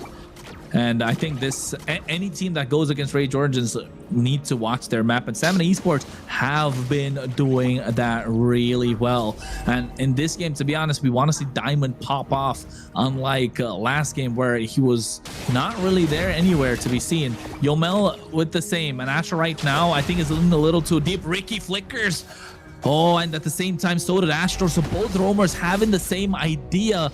Delika getting caught in a dark wave. The Fracture coming out on top of Astro as a raging sandstorm. The RWM dropping down. You can see they're going to the bravest fighter. After taking a lot of damage, gets knocked out by the Jeet Kune Do. They get the SOD connecting. The Blazing Duet comes up from Diamond as well. A lot of damage from Instinct with the Infernal Pursuit, but only Astro falls down. And Replic caught in no man's lane takes a little too much. And Instinct is keeping the game alive for Stamina Esports. And that was a trade that was in favor for Stamina for sure. For a second, I'm like, wait, Matakucho doing Matakucho things, not involved in the fight, but looking for a neutral objective, looking for play on the map. But the fact that Stamina Esports ended up getting Replic there, it's a huge win for them. Plus, they get a tower now. If it was only Astro, it was questionable. But because they get a tower plus Replic, Diamond's still deathless. It's a good place for Stamina Esports. And I like what you said about them starting to control the map, starting to meet Rage Origins' pace. It seems like they've been evolving over the past 2 games. It seems like Stamina Esports has been evolving over the past several weeks. And if they can keep on doing that, that's going to put them in a chance where, okay, they're a new team. Every game, they seem to be learning a little bit of something. They seem to be finding a different page, matching their enemy's tempo. And maybe a best of 5 is what Stamina really needed to shine. Opportunity to download a bit through each game. Concealed play coming out as well, but at the same time, a lot of damage being dished out. Diamond goes into the Blazing Duet, finding the right target. RWM's not going to save them. Black Shoes coming out from Yomel. Maracucho able to find Diamond. He might just be able to survive, and yes, he does with the help of the regen. Oh, it's not good, and nothing's going the way of Influence Rage at this point. And Stamina Esports are pulling the trigger, being the initiator, and taking the front foot to Rage Origins. All right, so knocks down, taking a look at the items. Let's slow things down a bit. Still no Trinity build for Diamond yet, but also not for Replic. And the fact that they're so close in gold means they're going to both be hitting about the same time. And that could be the moment where either team, where the bubble pops. It's something we've been liking to say a lot. The moment that these gold laners can really get involved in these fights and make a difference. And that's where, instead of it just being Matakucho versus Dez, Diamond versus Replic will be a topic. We've also been talking about the roamers a lot. Ricky has stepped up in Astro right now, 0-3-3. Both of these roamers have made their mistakes. Both of these roamers have had their great plays over the past several games. But this time, Ricky is standing up. So he comes out as well with the help of the RWM. They fight too. Speaking of Astro, he made the mistake, but Ricky is going to get caught out right now with the help of the Deadly Magic. Maracucho's on a killing spree, so that finds them more time to kind of clear out this wave. It's going to be a 4v3 for this Lord Pit, but still Stamina Esports don't care. They have the numbers advantage, and they're going to utilize this and as they blitz down this Lord in the 10th minute. All right, so that's a big Lord for the side of Stamina Esports. They do it perfectly, finding Delico, find a target, get the Lord, look for map presence. Top lane, slow pushing Diamond towards. Mega kill. Maracucho finds another. And he's 4-1-3 to Dez's 2-1-5. And he was the first blood. How is he doing I don't think people understand it. I say it every time, and I feel like I'm going like it's a broken record at this point. But every time Stamina Esports makes a play, Maracucho finds a response. He's an emergency responder, man. The guy always finds something to try to even the playing field. Hey, man. Like, at this point, Rage Origins have fail-safe. They're, you know, always their parachute. What do you call that? You know, when they jump out of the plane, it's parachute, but you know that's the second parachute. Maracucho. Yeah, Maracucho is the parachute for Rage Origins.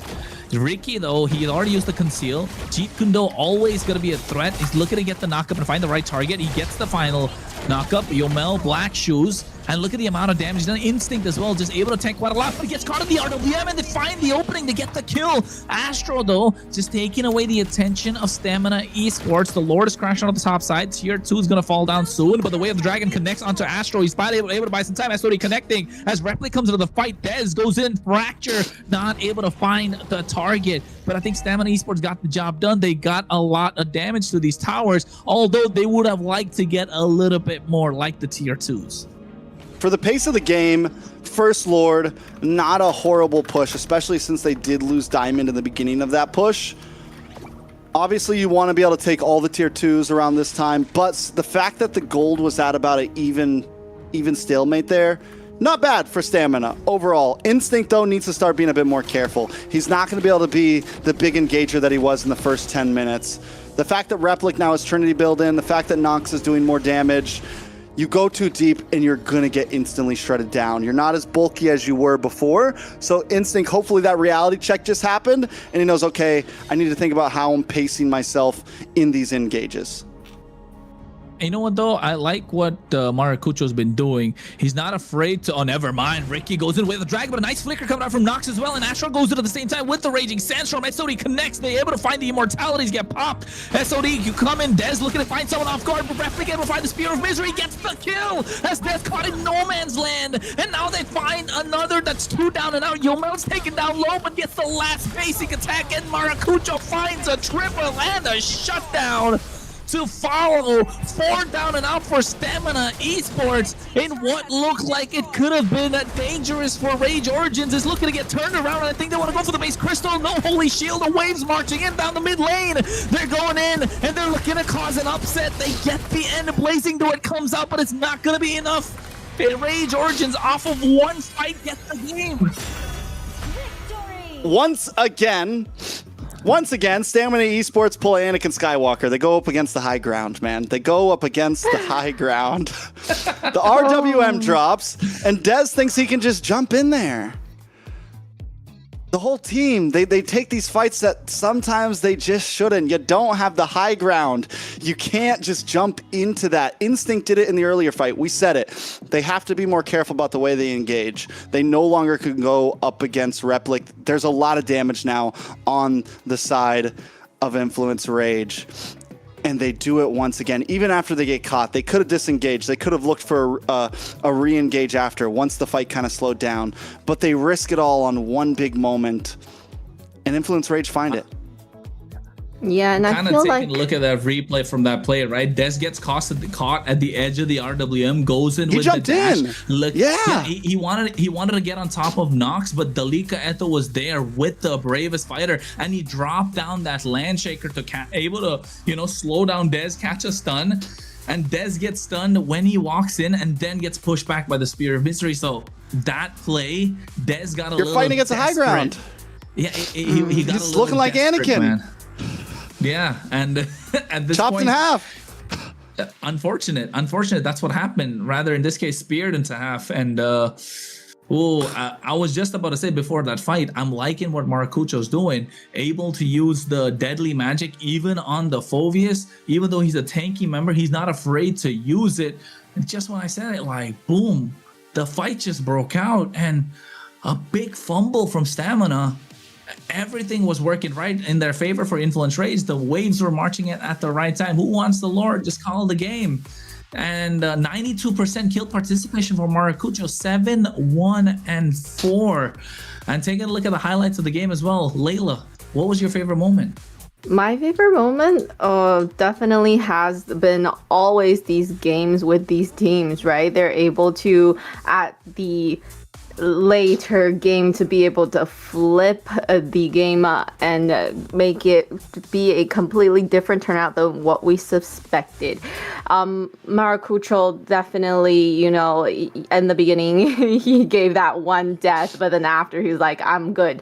I can now, you know, really pull myself together. And I feel like however, really for Dez, I think the pressure is getting to him now. And with the two jungle, the way they're performing, I feel like Maracucho, I don't know how old he is. He looked like a really young guy. He's playing like a very veteran player where he can really hold under pressure. Very veteran indeed.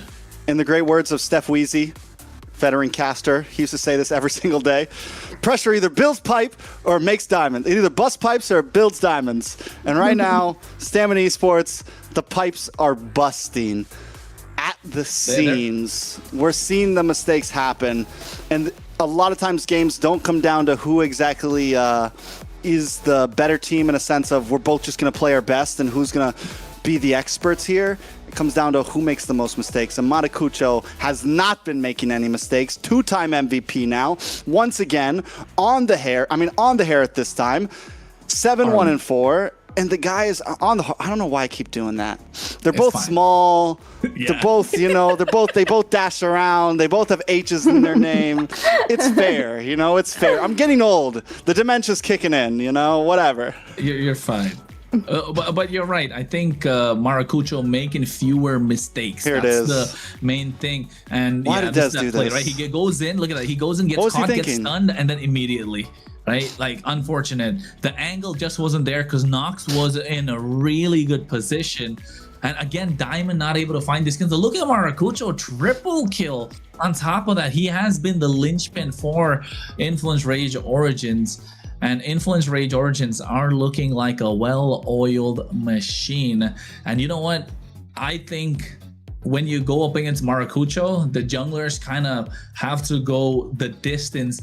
They overheat. That's what Dez is going through right now. He's overheating. But I don't think Maracucho overheats. He's muy caliente, you know? Muy caliente. He runs hot. Yeah. He runs hot. The guy's always on fire.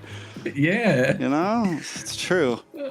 But he's a cool guy, man. He's a cool guy. Cool guy. Chill guy. Chill guy. Yeah. Real chill guy. I like that he was going after Diamond. Unfortunately, Diamond did not have a fun game to deal with that. You know, yes, the Lily that counters Harley. He's like, okay, that's fine. I just pick on Diamond then. One question, right? Layla. And Trex, we both saw we've seen Lil Rosa playing the goal lane as well, right? In the last week and yesterday. Now, would he have been the difference maker, right?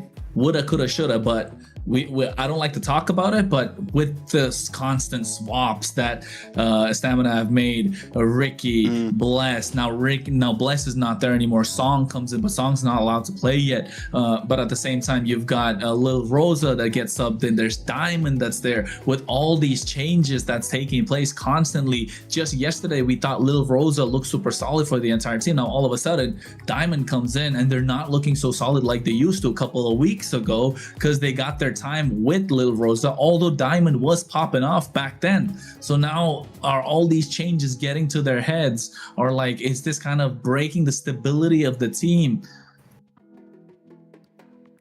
It's definitely a possibility. And I think stability is something that Rage Origins has had from the beginning, right? Rage Origins has had stability around the map, even in those last interviews with coaching. They've gotten more and more stable as we moved on, Layla. Yes.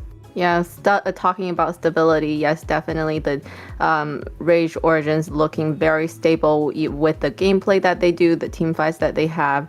Unfortunately for Stamina, definitely with all these changes in the roster. I have a question though. So is there still going to be more changes, or does it come to a point in the playoff where you can no longer switch the roles or make more adjustments?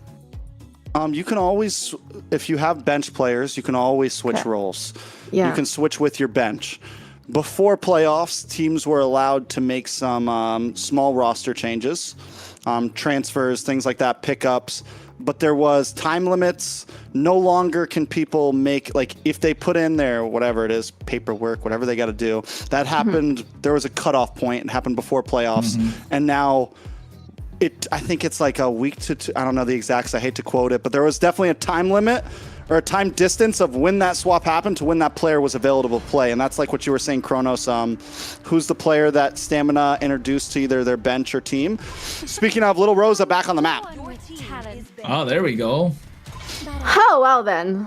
So there you go. As long as you have a bench player, and this goes for any MLBB competition anywhere, as long as you have players on your bench, they can come in at any point.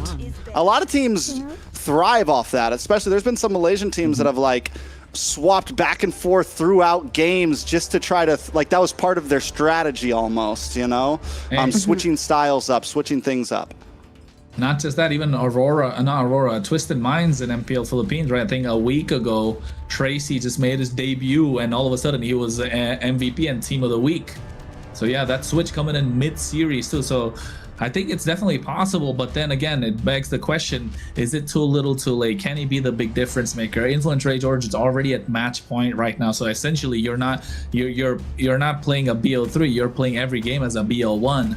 And you need to get 2 games off the bounce. And Influence Rage, with the tempo that they had, I don't know if that's gonna be enough. And now, not just that, it's global ban. So Lil Rosa walks in and not allowed to play the Claude, the Carry, the Moskov, and whatever else Influence Rage are gonna ban out, and that's gonna really, throw a wrench in his plan. So can he step up to the plate? And if he does, he's gonna be a massive game changer. And Stamina will be asking questions, or even the fans, like, why wasn't Lil Rosa in the team from the start, right? Yes. Yeah, because we thought maybe it was a scheduling conflict, and clearly it's not now. So having him come in a little too late, I feel like... Hey man, he was at a concert. He got caught in traffic. He had a hot date. Give him something, Exactly. Lil Rosa. Pull it up. He got the chain and everything. He was hanging out with his future ex-wife.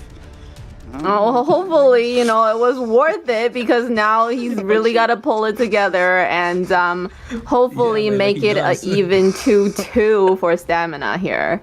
Or that's it. They're going to the lower bracket, right? What about me? You know who has to pull it Wait, together, I missed that. What? Nothing. I don't think.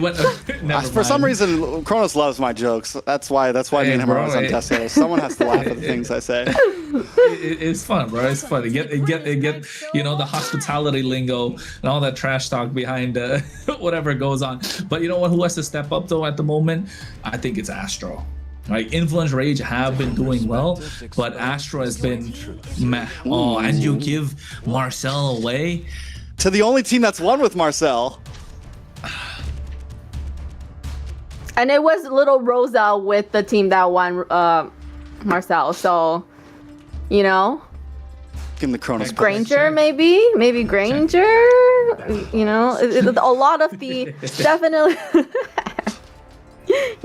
definitely a lot of the goal lanes has been picked, so I feel like that it's, his choices are really limited. But a Granger with a Marcel would be amazing. It would be fun to watch.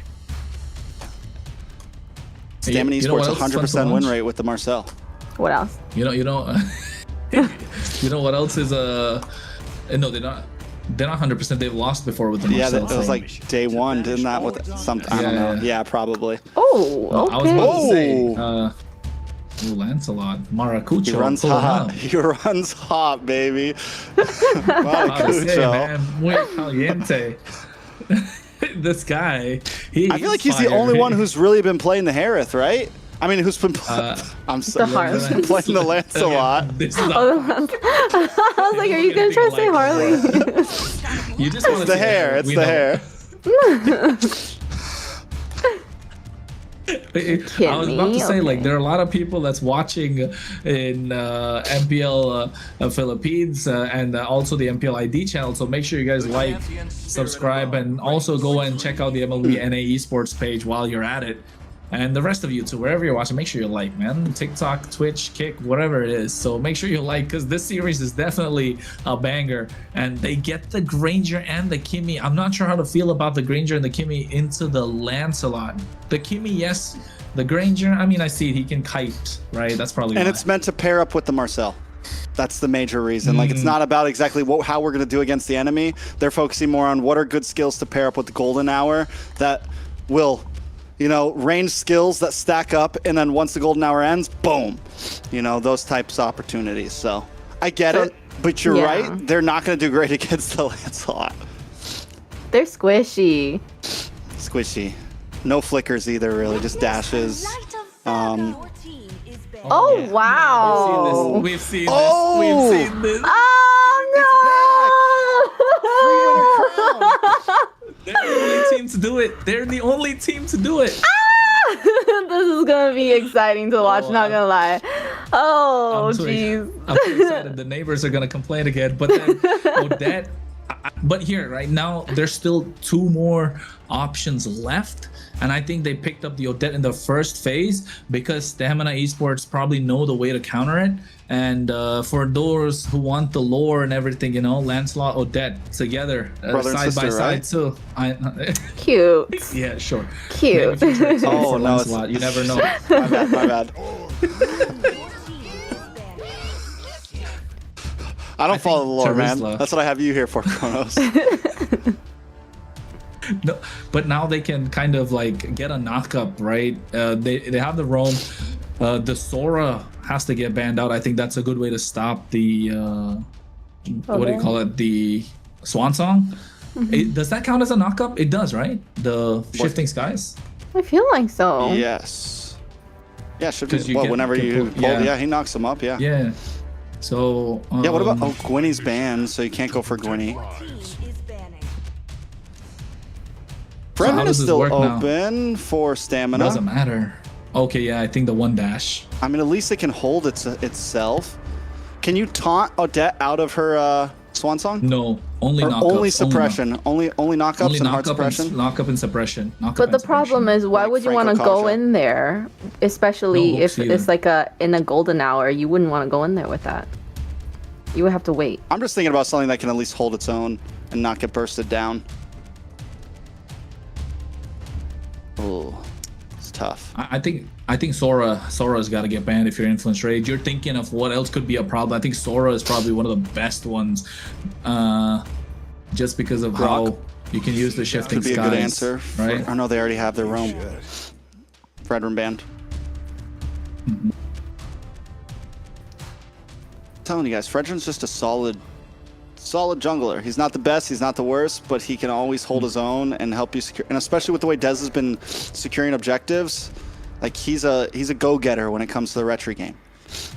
Maracuja needs to, you know, take a couple of lessons from Dez regarding those retries. Probably a page out of their playbook, but that's why they weren't afraid of letting go of the Marcel. What's gonna be the one that kind of amplifies what the Odette can do? A roam Kaleas could be a good option, but is it the best one? Is what I'm thinking. Like, yeah, there you go. Kaleas banned out. Influence Rage. What can they go for here? No aggressive, no more aggressive Gold roamers. laner? That golden roam, right? Golden roam. Could they go for something like the Kaja here? Something with hard crowd Gatot control? Gatot Gatot Gacha would be crazy here for Influence Rage. The amount of AoE that they would have, like they don't have to pilot on each other, just separately. Like that covers so much. That's the entire like half The of map, river. the whole map. No. Like, It's crazy. They could even go for the Grok, to be honest. Here, if you're Influence Rage, Yeah. they have a lot of options. They definitely have a lot of options. Beatrix, oof. Okay. I think we've seen Replic on the Beatrix possibly before. We've seen a few Beatrixes pop up here and there. Hasn't done bad, honestly. We've seen some really good games with it. We've seen a few losses. But in the hands of Replic, I think it can do well. Influence Rage just really need to round out their draft now. Having something like the Lancelot, the Odette. Yes, the Odette works great against the Marcel, but you're missing some front line right now. You are a little squishy. You're easy to dive on. They definitely need... I think you're right. The Gatot can work. Stamina Esports, on the other hand, finally pick up the Leomord. And for them as well, solid EXP line. There goes the Sora. Ooh. I think the Sora's the only threat now for like Influence Rage's Swan Song composition. But Influence Rage, what could they get here? Bro, Gatot, right? I'm only thinking of Gatukachar here right now, to be honest. Or maybe Grok. Watch Yeah, them I pull don't out know. something crazy. I'm just waiting for, I don't know, Florin. something I something think they're just crazy. gonna keep Marcel away in the beginning. I think the taunt works well. You can taunt, you can kind of create space for Maracucho in the early game to not get too bullied. And then if the big golden hour does come, you can use the AOG not only as an engage, but as a disengage, like to create space for your team. Basha against the Kimmy. They're Basha going Rome for against it. the Kimmy. They're It going works. for the broke. The Okay. Basha Rome, I didn't even think about Basha Rome, but it was used whenever Kimmy was online. Basha was a great answer to the Kimmy. It closes the distance quickly. You can also use it as good ways to kind of absorb damage. So They're Solid. kind of going for broke here. They've got Bosch in the wrong position, and it might just work. Layla, last thoughts before we go in. What could be match point? And what could be final game? Definitely, Stamina has, I still feel like not enough a front line. But the Basha going into the Marcel's all is not favorable at all. So, yeah. I was gonna say Johnson. Johnson driving Odette around. stop it. Get crazy. Hey man, but the Odette definitely is crazy. So folks, brace yourselves because we're getting into a match point for Influence Rage Origins, and Maracucho is looking like he wants to be him in this game with the Odette against the Marcel. We've seen them pull this off before. Can they do it again? We'll see. One thing I really want to point out, we've been talking about how Maracucho hasn't been winning the retry battles, but the reality is Rage Origin hasn't had to win a single game off of a Lord. They've won every game off of a team fight. The past 2 games, it all came down to one big team fight where they can clear house and then just run down the middle. They haven't had to win inside of a Lord pit through a big push. So Rage Origins, they know where they play well. They know what they do well. Stamina Esports needs to respond correctly. The other big hot topic in this game has to be the Marcel. Stamina Esports being the only team to be able to win with it. Was it Ricky yesterday playing on the Marcel as well? Yep. It was Ricky who got the MVP, I think, for that game too. So no, it wasn't Ricky who got the MVP. It was Dez who got the MVP for that game. But yes, it was Ricky on this Marcel. He played a really good. And I think another thing to point out as well, this Lancelot being coming in, goes in, Thorn Rose able to get the kill. Maybe Yomel flickers out of harm's way. Oh, close, even gets the extra lucky shield from the Platinum Snap. The passive of this Marcel helping him survive there. Yeah, this might be a game, though, when we talk about Maracucho, where maybe he doesn't want to play the map as much. When you're going up against the Granger, you're going up against the Kimmy, we want to see the Lancelot get involved and be an aggressor here. Use the space that Nox creates for you to attack. On the side of Stamina Esports, on the other hand, it's kind of the same thing. Front to back, hold together, let Instinct make plays happen. Dez try to get a nice early game lead, and Lil Rosa and Yomel just need to buy some time. Maracucho. Fumble, he missed out on the punctures. Went in with the Phantom Execution, tried to get the Lord, got taken down. Now Dalika Eto in the midst of 4 members, even flickers out of harm's way. I'm not sure if this is wise. Nox is not level 4, so it's not a fight they should pick. Mavreiki gets picked off in the process. They still want to go in, and Dalika Eto's taking a lot of damage, still able to survive. And Yomel gets taken out super low. Dalika just doing so much damage. The Phobius is uncanny at this point, and what looked dire for Rage Origins just instantly turned around. Dez goes in for a re-engage with the help of the Steed. Astro gets picked off, and look, it's Nox with the Swan Song trying to catch Yomel. Flickers in. I don't know if this is a wise idea. Again, Dez able to find the angle and gets a double. Rage Origins, I think, getting a little too comfortable, a little too aggressive. Yeah, big misplay by Nox there. Dalika is able to at least pick up some kills there, and for a moment it wasn't too bad of a deficit. They lost Turtle, they lose some members, but at least Dalika finds, something in all of that. But then Nox going in, just that throws so much in the hands of Stamina Esports. We're 3-1, only 3 minutes in, and it's a 1.3k gold lead. This is exactly what Stamina Esports wants at this point. 2 kills into the hands of Dez, already on a Leo Mord. That's Dez playstyle. That's Dez prime right there. That's exactly how he wants this game to go. Ooh, but a nice steal from you Mata. know what? Yeah, like every single game has kind of started out this way. Dez gets 2 kills, Maracucho's the first blood, he's already behind, and then all of a sudden it translates somehow for Maracucho to get ahead. But to be fair, he's not as clean on the Lancelot that we would thought he would be, right? He's missing these punctures, he's not able to get the Thorn Rose, he's not able to get the Phantom Execution on point, so maybe it's going to take a while to warm up those fingers if they aren't already, to be honest. So maybe this could be saving grace for Stamina Esports. They already got 1.5k goal lead. I just want to say, last time Maracucho played the Lance, that's when the Muy Caliente came out. This guy was all over the place, puncturing through. So, yes, I think he just needs to watch out for the angles, because if he punctures through and gets caught by the quick stun from the Marcel, it's trouble. There's a lot of things to stop in his tracks. Oh, my lord. Along with the shifting skies coming in, catching 3 members. What a wombo combo. There's Swansong, but taking a lot of damage. Nox gets taken out as Dalika Eto now left alone in no man's land. Seems like he's going to be next on the chopping block. Flickers out of harm's way, but can't really survive as he gets taken down. Dez on a killing spree. And again, Maracucho is not able to do quite a lot. This time gets his purple buff invaded, taking a lot of damage. Ricky just in his face the entire time. And this is the Marcel playstyle we wanted to see. Under the tower, Stamina Esports just being so aggressive. Rage Origins, they're not playing their usual game. They're playing so aggressive right now, trying to go toe-to-toe with Stamina. In the past, they're normally willing to give up a turtle, look for play up in the gold lane. Replic taking a lot of damage. Traction plus catching 2 members. I think this Kimmy is becoming a problem for Rage Origins to deal with. Nox again goes for the Swan Song, but gets stopped every single time. This Odette's not working out as we thought it would, and not in the same way that we saw the previous time. All right, so where does Rage Origins go from here? They definitely need to slow it down. Nox is figuring out that, wait, I need to be very careful with my Swan Song because Yomel's just sitting there waiting to kite me from a distance, or Instinct is ready to get the knock up.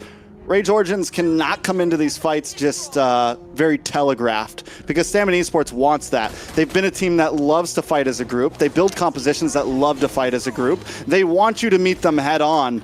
And Stamina Esports, normally the mistake that happens is they jump into Rage. They let Rage Origins have the high ground. They jump in. But right now, Rage Origins is doing the opposite. They're the ones just jumping into traction pulses and getting taken out like Astro right there. 1 kill in the hands of Lil Rosa, 2 for Yomel, 4 for Dez. It's starting to look grim for Influence Rage. Usually at this point, they are still able to hold down to the tier 1s, but it's starting to slip. Look at the bot side as well. Dez able to get the 1v1 against Maracucho, and this is why the Lancelot not so great in the current metagame, right? Dalika Eto's trying to buy a lot of time. Swansong comes out, but just not enough poke to get the finish and blow through it. Dalika Eto flickers out of harm's way, and Lil Rosa flickering forward, playing aggressive, trying to pick up that kill. Stamina Esports, man, they're looking clean right now. All right, so it's a 3.4k gold lead for Stamina. Another turtle going over them. Dez 5-0-1 is insanity. At this point, honestly, with a composition like Stamina Esports, you have everything you want. You've got a Granger who wants to scale. You've got a Leo Mord who wants to scale. You've got Yomel on a Kimmy that normally is late game, and it's already popping off. And these traction pulses are just landing one after another. I'm already wondering where is the answer for Rage Origin here, and we're only 7.5 minutes in. This game should already have the bow on it for Stamina Esports. Yeah, and I think you can see they're trying to finish the blow as well. Oh no, Maracucho, Thorn Rose, but I think he's gonna get picked off. Ricky trying the best that he can, but the Phantom Execution coming a little too late. Bennett's raid, but the Golden Hour catching all 3 members. Nox trying to go in, but he doesn't have the angle. He flickers forward, gets the Swan Song as well, tries to dash back. 1 kill down, and that's gonna be Ricky Dez taking on Super Low. Dalika Eto able to get back, and Replic finds the kill, so they trade 2 back, and it's a massive shutdown in the hands of the goal laner nonetheless. So Rage Origins are looking to cut the deficit down, but it's just too much being given away. Dalika Eto gets a nice dark wave, catching 2 members. They're not able to stop the clear. They're not able to stop the minion. Astro comes in from behind, trying to catch Little Rosa. Look at the penetrate popping up as well. Repli getting a lot of damage down. Maracucho finds Little Rosa. And this is the opportunity that they were looking for. Nice tracking shot coming in, catching 3 members, but Dalika Eto wants to keep going in. And Rage Origins need to get a disengage because Yomel is there dishing out the damage, and it might be too much for them to deal with.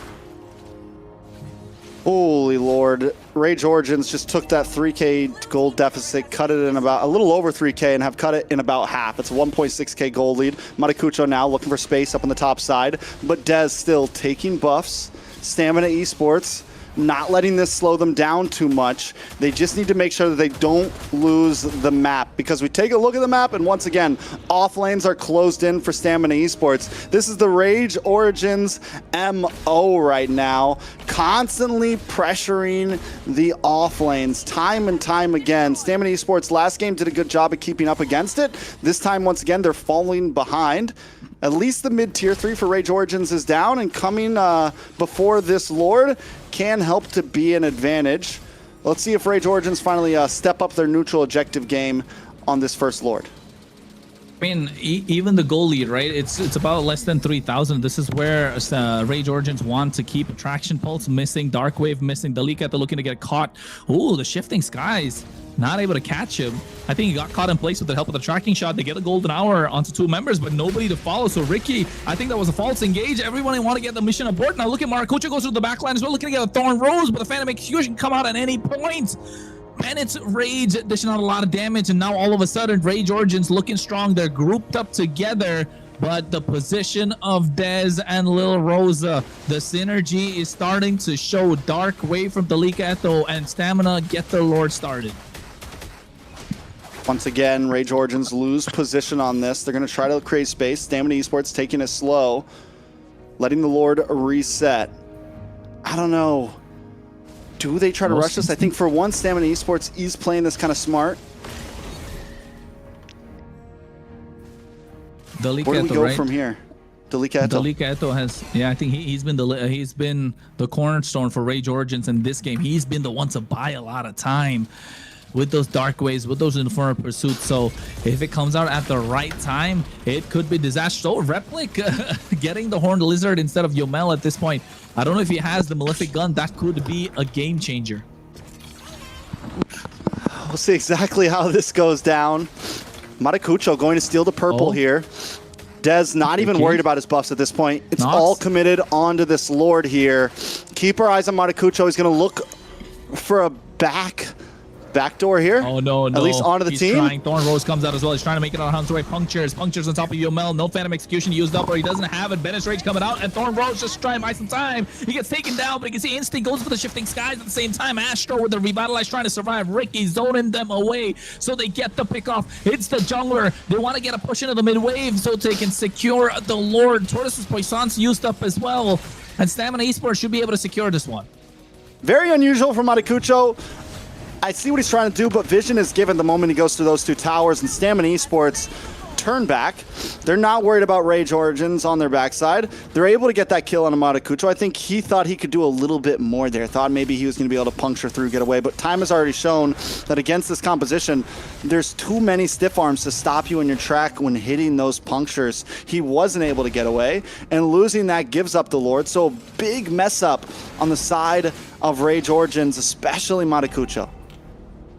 Yeah, I think Maracucho just not allowed to play this game is making it difficult for Rage Origins, right? Even Nox, even though the Odette's like a straight counter to this Marcel, it's not working out the way that they would like, just because of the fact that the jungler is not allowed to go in. You can see a lot of crowd control, like you mentioned, a lot of stiff arm, the traction pulses, the golden hours already used up here, so it's not looking good. Ricky goes into the back line, tracking shot just to stop them, zone them away from the tier 2. No Holy Shield, so the Lord's going to crash in full HP. They're looking to take it down. Bennett Rage comes out as well. Dez already used up the Steed. He's going to be coming back quick in 20 seconds. On the top side, Lil Rosa hacking away at the tier 2s, or trying to get the tier 2 down. Maracucho wants to get the split, but just doesn't have the space. All right, another wave coming, though. Ricky going to dash in. Instinct as well. Nox with the Swan Song doing a lot of damage, but you can see at the same time Dez with the Steed goes in. Maracucho caught in no man's land, doesn't have a way to dash in or dash out. He goes with the puncture. Thornrose comes out. Replic with the Demeter's pass to disengage, but Lil Rosa sniped from downtown. They lose 2 members as the waves keep crashing in. Yeah, that's huge, especially with this bottom wave coming. Ricky on the other side of the wall, creating space for the team. Replic taking a lot of damage. Wind of Nature popped in prematurely as well. Oh, it's not looking good for Rage Origins. They're backed into a corner, and they have no replies to the aggression coming in from Stamina Esports. Almost 8K goal lead at this point, and they have only 1 inhibitor left standing. It's not looking good, and Stamina Esports are looking to take it the distance, are looking to take it to game number 5. That's what we like to see at this point. It's back and forth. We're only 14 minutes in. Rage Origins running out of opportunities, honestly. It's a 1,000 gold lead for Lil Rosa. He's working on a rose gold now. We're finally starting to see him pop off. Most of this game, it's been Dez, Instinct, Yomel, but now we're getting to a point where Lil Rosa starts getting a few more Sky Piercer stacks in. It was a pretty late Sky Piercer as well, which is fine, honestly. Could be huge. The last saving grace for Rage Origins at this point, there has to be a big whiff. It has to be another big whiff by Stamina Esports, and Replic has to pop off. 2 members. Swan Song cancel out as well at the same time. That Steed comes in, the golden hour. It's too much for Influence Rage to take, and Stamina Esports, I don't know if they want to go for the end or they want to get the defense or they want to get the Lord. The waves are already crashing in. They got the clear. Maracucho Thornrose gets picked off again. Replic taking a lot of damage. I think he just wanted a flicker to get the kills. He knew the game was over at this point, and Stamina Esports find a way to take it the distance. Ladies and gentlemen, we're going to our first best of 5. Is it our first trick? It is the first in the whole season so far. Not a single one, I think, has gone the distance. We've seen a lot of 3-1s. We've seen a lot of 3-0s. We've seen some 2-1s. But this game is not disappointing. Stamina Esports continues to deny the odds. I think everyone coming into this felt like Influence Rage were the favorites. Even after that last game, they might make some mistakes, but also they have such amazing highs, such amazing moments. Yeah, I'm talking about amazing highs, but that was probably the most low we've seen Maracucho, unfortunately. Maracucho. Poor guy. Maracucho. Yeah. And Dez on Leo Mord is actually also very impressive since yesterday, the series, him with a Leo Mord as well is just unstoppable. I think that Odette came in a bit too early in the draft. You backed yourself into a corner. If the Odette came in like last pick, it was okay. Even if they banned it out, I think have a different game plan, because you went Lancelot and then instantly the Odette. So now you're like, your mage is kind of immobile and you want to dive in at the same time. So they countered both in one go by picking up this Sora. So that's why I was saying, like, you gotta ban out the Sora. It's gonna be difficult otherwise. So I think for the first time ever in MCT, or for the first time in a very long time, Influence Rage not getting a good draft in their hands. Just going for individual counters and relying on comfort picks like Replic getting his hands on the Beatrix. Yeah, I think this kind of, put off their plans for kind of getting the next or taking this game in their hands. And not just that, they use the Boxia in Rome, so we're not going to see Boxia in the jungle now for them. Yeah, and then it is a big whiff, and you said it. They're putting in. It was a big risk it play there. They wanted it all. They want to try to close it out using so many power picks right there. It's definitely a lot. And now going into game 5, we're talking about, you're getting down to some slim pickings as far as draft, but we'll get into that a little bit later. I think the Odette pick, it's like there's a big chance it would have get banned in second phase. We weren't crazy about the Granger and Kimmy pick into the Lancelot, but also the Odette pick. Yes, it's a counter in a sense to Ricky on the Marcel, but it's an easy target for the Kimmy and the Granger. You've got nice range, you've got poke, they all have a small dash to kite back away from the Swan Song, and Nox just never really had a shining moment in that game. And Nox has been a player that has been able to step up into that role sometimes for Ray George, and so Matakucho is unable to play, Nox is unable to play. It doesn't matter how well Delika is able to create space. It doesn't matter how well Astro finally seems to do on this Basha when your two major damage dealers can't do anything in the early to mid game. And then the MVP for this goes to Yomel with the Kimmy. 3-0 and 13. I mean, he was the one who kind of set the pace of the game right from the start, right? Those traction pulses landing. I think there's like very few those traction pulses that missed. And also the damage that was just being dished out consistently in the mid game, in the early game, that kind of caught Maracucha off guard and then gets first blooded. So I think in this case, Yomel played a fantastic game. But you're right, Trex. I still think Influence Rage are going to be favorites moving into the next game as well. They got the Marcel, they got the win.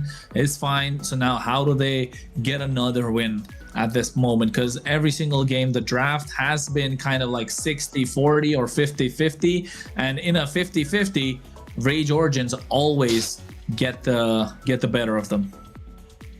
So I think something we have to watch out for there, if Stamina Esports can kind of keep that pace, keep the strategy, and Rage Origins mess up on the draft again, because now, you know, we're down to the line. It felt like that was more of a draft issue, right? It wasn't exactly a gameplay mistake. And for the first time in the past 3 games, the draft hasn't really mattered that much. Both teams have had win cons. Both teams it's been more about in-game stuff. So game 5, Rage Origins, can Stamina Esports win out on this, you know, before the game even starts? I mean, what heroes are left? You know, that We'll we see haven't in a second. used because We're running out. yeah, This is our first game 5 as well. yeah. So it's definitely crazy. 20 crazy heroes series. banned from each team. Each team lack 20 heroes right now. Plus whatever, 25, because 5 heroes will also get banned. 50 banned in total. 50 That's total, crazy. but each team can't pick 25 heroes, essentially. Yep. And think, talking about the Marcel. Whoever's on red side, it's 26, because they don't get first pick. True. If you really... Layla's just like, oh my god. The Wait, math. what do you think? Well, Stamina doing great with another Marcel win. So definitely probably people who are going to go up against them again will want to ban that Marcel and don't let that through. It seems like they kind of figured out how to work with it. Or maybe just Ricky knowing how to use the Marcel better than some of the other roams out there. So a little bit scary. That's another dub. Only team to just keep on pulling out dubs with that Marcel. But honestly, the draft worked well with it. And I think the Kimmy and the Marcel are a very good combo together. One, because you get that, the framed moment where you get the small quick stun, or is it the tracking shot? He runs up, gets a small slowdown quick stun. And it buys Kimmy that split. All Kimmy needs is an extra second, right, to get a couple more shots off. And they work so well together because they both can. Kimmy kites. Kimmy can move and attack. Marcel can get those quick stuns, run up. So they both just run up, get a couple more seconds. You're able to also get the stiff arm off, which is why Matakucho couldn't play, because he punctures in, immediately gets stunned by the Marcel, and then Yomel's just getting free shots off. So Stamina Esports have found a way to make it work very well and have been using the right compositions. Not to mention there was a final play there. The golden hour was dropped, and it's also used as a great shield. The Nibiru's Passion came out from the Beatrix, and just nothing could happen because the golden hour comes out and it's essentially just a wall stopping any distance attacked. So Stamina Esports have definitely kind of cracked the code on the hero, at least so far in terms of teams that have used it well. We're going to see a lot of Marcel Kimmy in the future now. Seems like a good little roam mid combo right now. I think that's the idea. You want to play the Marcel, right? You want to play a lot of these AoE heroes, the projectile heroes, like the Kimmy, the Granger, the Chang'e, like Private mentioned yesterday. I mean, these are the combos you want to play with the Marcel if you want to maximize what the Golden Hour can do in terms of damage. But Shax couldn't have mentioned any better, because the Marcel is a hero that wants to play as aggressive as possible, and having someone like the Kimmy to go in and dish out the damage, like being so mobile, just allows it so much more. Not just the mobility, but also having good wave clear at the same time, because Marcel's not going to be the one to help clear the waves. Like, he's going to be the one that zones everyone out. So Kimmy able to kind of in the early game, if you guys notice, able to hold that one minion back right in the mid lane, and making sure that Nox wasn't able to get the clear earlier, so had to go forward to get anything, so denying a lot of minions coming through as well. So well played from Stamina in the early game, and knowing and understanding what this Marcel can do. But now look at the bans. Jeez, 20 bans already. What happens when we get to, like, where are they going to put the rest of the heroes in a best of 7? I feel like we're already kind of out of space under here. We're going to get smaller. Like, where are we going to put the other? They're going to get. Oh, we're going to get smaller. We're going to just get pushed up. I would say they should get smaller. Personally, I enjoy my amount of space I have here. Yeah. I think we're going to get smaller. Let's see. Let's hope not. Every Well, time definitely. more heroes come in, we just start shrinking. Yeah. Shrinking. Well, you can't really make these bands smaller than what it is already. It's very small. Like, sometimes I have to probably squint. Gonna get smaller. That's Then you just, won't like, even they start going into see. Layla's ground over here. They start like going over to Yeah. the mid side or something. You know, I don't know. We'll see. Yeah, Hey, that works. Ban's out. coming out though. Freya still unable to be picked. Jushin not getting put in the game. Harith Expanding and Rivers. Harley. Harith, Harley been expanding Right. Rivers. There's no So Fredrin. Hilda open. Or no, there's still a Hilda open to Stamina. Fredrin open to both sides. I think Fredrin's going to be contested here. Hilda's got to be banned from Influence Rage, right? Yeah. Honestly, Fredrin could just be a solid first pick for Influence Rage here. Like, what does Stamina even have to deal with that? No Basha, no Suyo, no... Fredrin is the prime picking right now, I feel like. I think Influence Rage just needs to get first pick Fredrin here if you are them. But, I mean, Dez does have the joy. From Stamina? Then you give the Marcel over to Influence. No, I don't think you want to give the Marcel. Ooh, Carry. they're giving the Marcel. Now I care. They're giving the Marcel to Influence. They don't even have to pick it. But will They don't even have to Influence- pick it. Yeah, Will they they don't be need able it to up front. use They can still Marcel like take that the- though? I still think you take Fred up front Fredrin. here. Yeah, I would. Because there's no Suyo, there's no Suyo, Leomord, Noland, Basha, Dez can play Lance. Lance or Hayabusa. That's about all he's got left. And against a Fredrin, it's tough. I think Joy's open. Do you want to Joy's play that I against the think Fredrin? No, I think just go Fredrin here if you Influence Rage, right? Fredrin or Kaja even at this point. I will be the star above her darkness. When Oh, but Gwen the was Guinevere's open. The Gwen's open. It's open. good against the Fredrin too, so yeah. And that's Joy. Joy pick for Stamina. Not now, probably third, but it's got to come out of the first phase. Otherwise, it's not going to make it through the second for sure. But here, if you're Stamina, what can you go for? Stamina Bosch still has already has- picked up. They still have the ZTN open. Might not be the best pick against the Guinevere, but it is still there as a possibility. Uranus plus You pick Zetian? up- I think Uranus plus Zetian. Yeah, you have the Consecration. You can pick Purify on both of them. Detective Fredrin. On the case. 24/7. They take Whoa. the Fredrin anyways. And the Bruno! Double edge. Hot pick. Massive double-edged sword. We have seen Influence Rage play the Bruno before. They're one of the only. They have the only team that has played the Bruno so far. And when the pickings start getting this low, that is, I think it's a possible steal here. I think we did see Stamina play it yesterday. Yeah, Little they Rosa? got the Stamina win as did? well in the last game. Okay. Yeah, Stamina did. It was in the hands of Little Rosa too. So I think it's again a pick that he's played before yesterday. So he doesn't really care about the ones that are gone. But it's good. It's good with the Fredrin because you get the space, you got the peeling for yourself. I think Terizla is probably going to be the next choice for Stamina in the EXP lane. Influence Rage, they don't have the Sora, they don't have the Phoveus, no Valentina, so they're Terizla Marcel. Oof. I it already. I'm sorry. Hot point. The winning game for Stamina yesterday. Yeah, you guys are right. But there was another hero also played in the game. It was Fredrin. Fredrin and Bruno were both picked up by Stamina on their match point game last time. They get the glue here. We haven't seen a glue get to be played yet till the end. Overall, once again, Stamina just goes for a simple box lineup. Make sure your gold dealer, your gold laner, and your mage can do damage. And now you have Dez in the front on this Fredrin, which he got MVP with yesterday. Everyone considers Dez strictly a assassin guy. He can play the Fredrin. This is not something out of the ordinary. Well, there's no Layla, chill to stop the glue this time.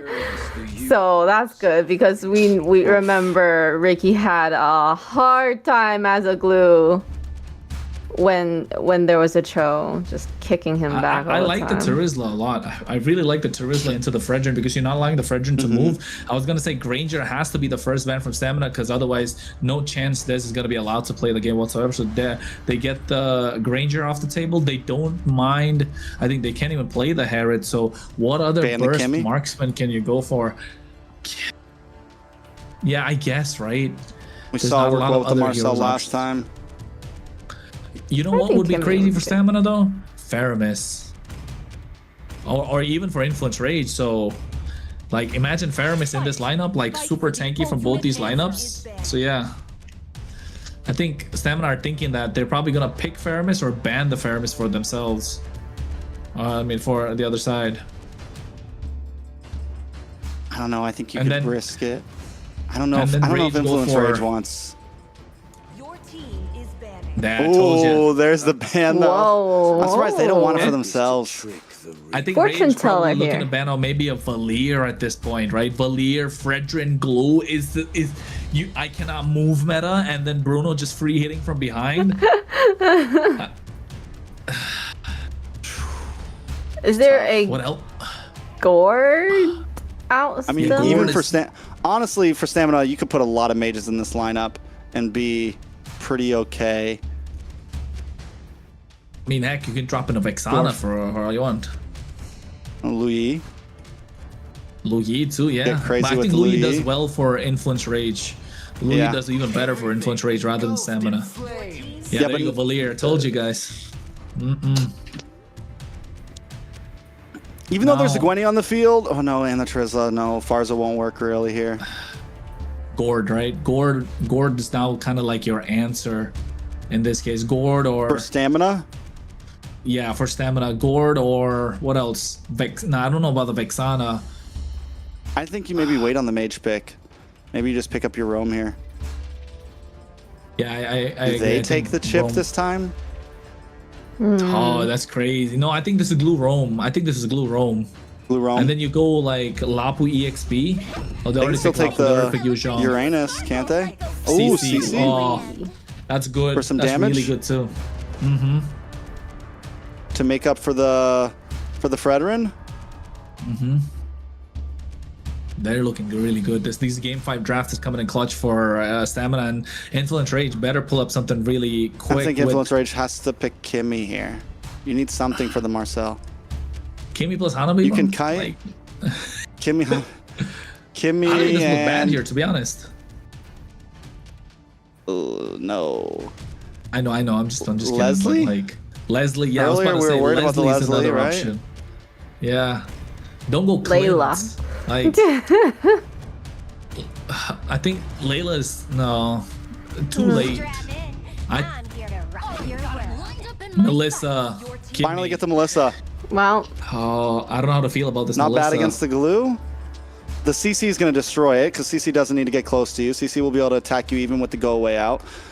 Glue won't be able to jump on you, I guess. But yeah, it's a little. The only thing you're really worried about is the. Well, you think so?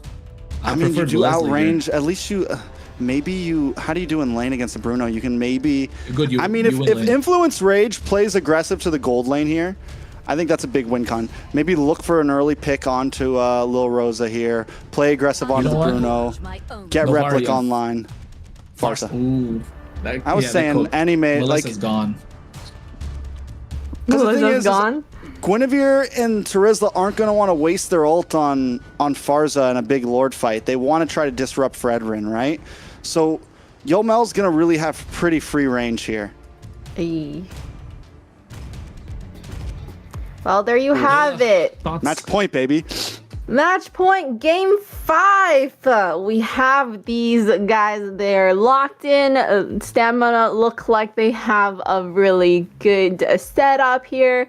Lots of pressure, I feel like, on Maracucho to really be able to land some of these skills. I don't know, Trex. I still don't like this Melissa. I would have preferred the Leslie here, honestly. Okay, I hear you. The Leslie. I think, I mean, yeah, the Melissa's a little iffy. Leslie's more burst damage, though. I think at least with the Melissa, you can kind of get a little bit of shred, and you do get range over the Bruno in early game. We'll see exactly how it works out, though. Take us in. Hey, it's game number 5, folks. It's make it or break it, upper bracket or lower bracket. This is the decider in this playoff match, ladies and gentlemen. We're talking Stamina Esports taking it the distance against Influence Rage Origins. Who will come out on top? Risky Ricky already getting up close and personal. They do win out on the lane, and there goes a quick rotation. And where do they go? Down to the gold lane. This is the pressure that personally I think both teams know they have to try to make. If Lil Rosa has a good game, it could be the win. If Replic has a good game on this off-brand hero, first-time pick in MCT so far, it could definitely be the win. Rage Origins, though, taking things a little bit slow. I mean, I want to take a look at the emblems as well and see what this Melissa is rocking at this point. So is the Bruno. Is somebody rocking Inspire Master skill? Assassin? Are they going? I mean, yeah, Inspire. Are they gonna go for Weapons Master along with the Master Assassin for Replic, or is it gonna be the same for Lil Rosa? Because a Weakness Finder and then they're running Quantum Charge. So yes, I think in that case, Replic will have slight bit of a better time, but kind of like countered by the Quantum Charge, right? So it's a give and take. A little too nerdy at this point. The one good thing for Stamina Esports, they got 3 Purifies. And on the other hand, Flickers, oh, what a pick off. Ricky didn't even see it coming. And that's the small plays from the Marcel that we are looking for, right? Those quick stuns leading up to another attack. We know that it works well with the Kimmy already, and what it also is going to do now from Maracucho, it's going to be able to, okay, now I know I can land my spatial migration, right? I know I can land this, get the knock up, and hit a Violent Requiem. So Stamina Esports needs to keep tabs. Ricky, who always seems to be the one to get cut off and make some suspect plays here and there, also needs to keep tab. But look at the damage already. Yeah, Feather Escher coming in. Ricky going to the flickers. Like aggressive Maracucho goes in, not able to get the retribution on point. Dez able to get the better of him as he has. Delicata goes in with a big penalty. So look at the damage being dished out at the same time. The taunt coming out from Dez is too much for them to take. Maracucho first one to fall. A praise drive drops down. Delicata next on the chopping block gets taken out. Stamina Esports 2 kills and the turtle. Probably some gold plating to follow too. Never underestimate a Fredrin's early game damage. For a utility jungle, a Fredrin is scary. That Appraisal's Wrath hurts in the early game. It lands on a 2 or 3 people. You take enough damage, you dish it back. It is huge. Take me through some of the emblems. You're a bit more of a nerd on this stuff than I am, Kronos. I mean, take a look. You can see tenacity coming out from Yomel, so he understands there's going to be a lot of pounce on him. So still able to tank a lot. The Master Assassin comes out. Both the marksmen running the fighter emblems. And the Master Assassin for Replic, so he wants to get these 1v1 fights. And Lil Rosa looking for more sustain, so goes for the Festival of Blood. We saw him rock this yesterday as well, so I think the 1v1 is still probably going to be even Steven. Going to come down to the micros and who's going to hit their item power spikes much faster. And in this case, it's probably going to be Lil Rosa, because look at him, he's just double laning the entire time. Right now, he goes in, probably going to get the mid lane, and then goes back into the gold, so he's getting more gold in his pocket, able to move much faster compared to Replic. Yeah, I think Rage Origin knows this, though.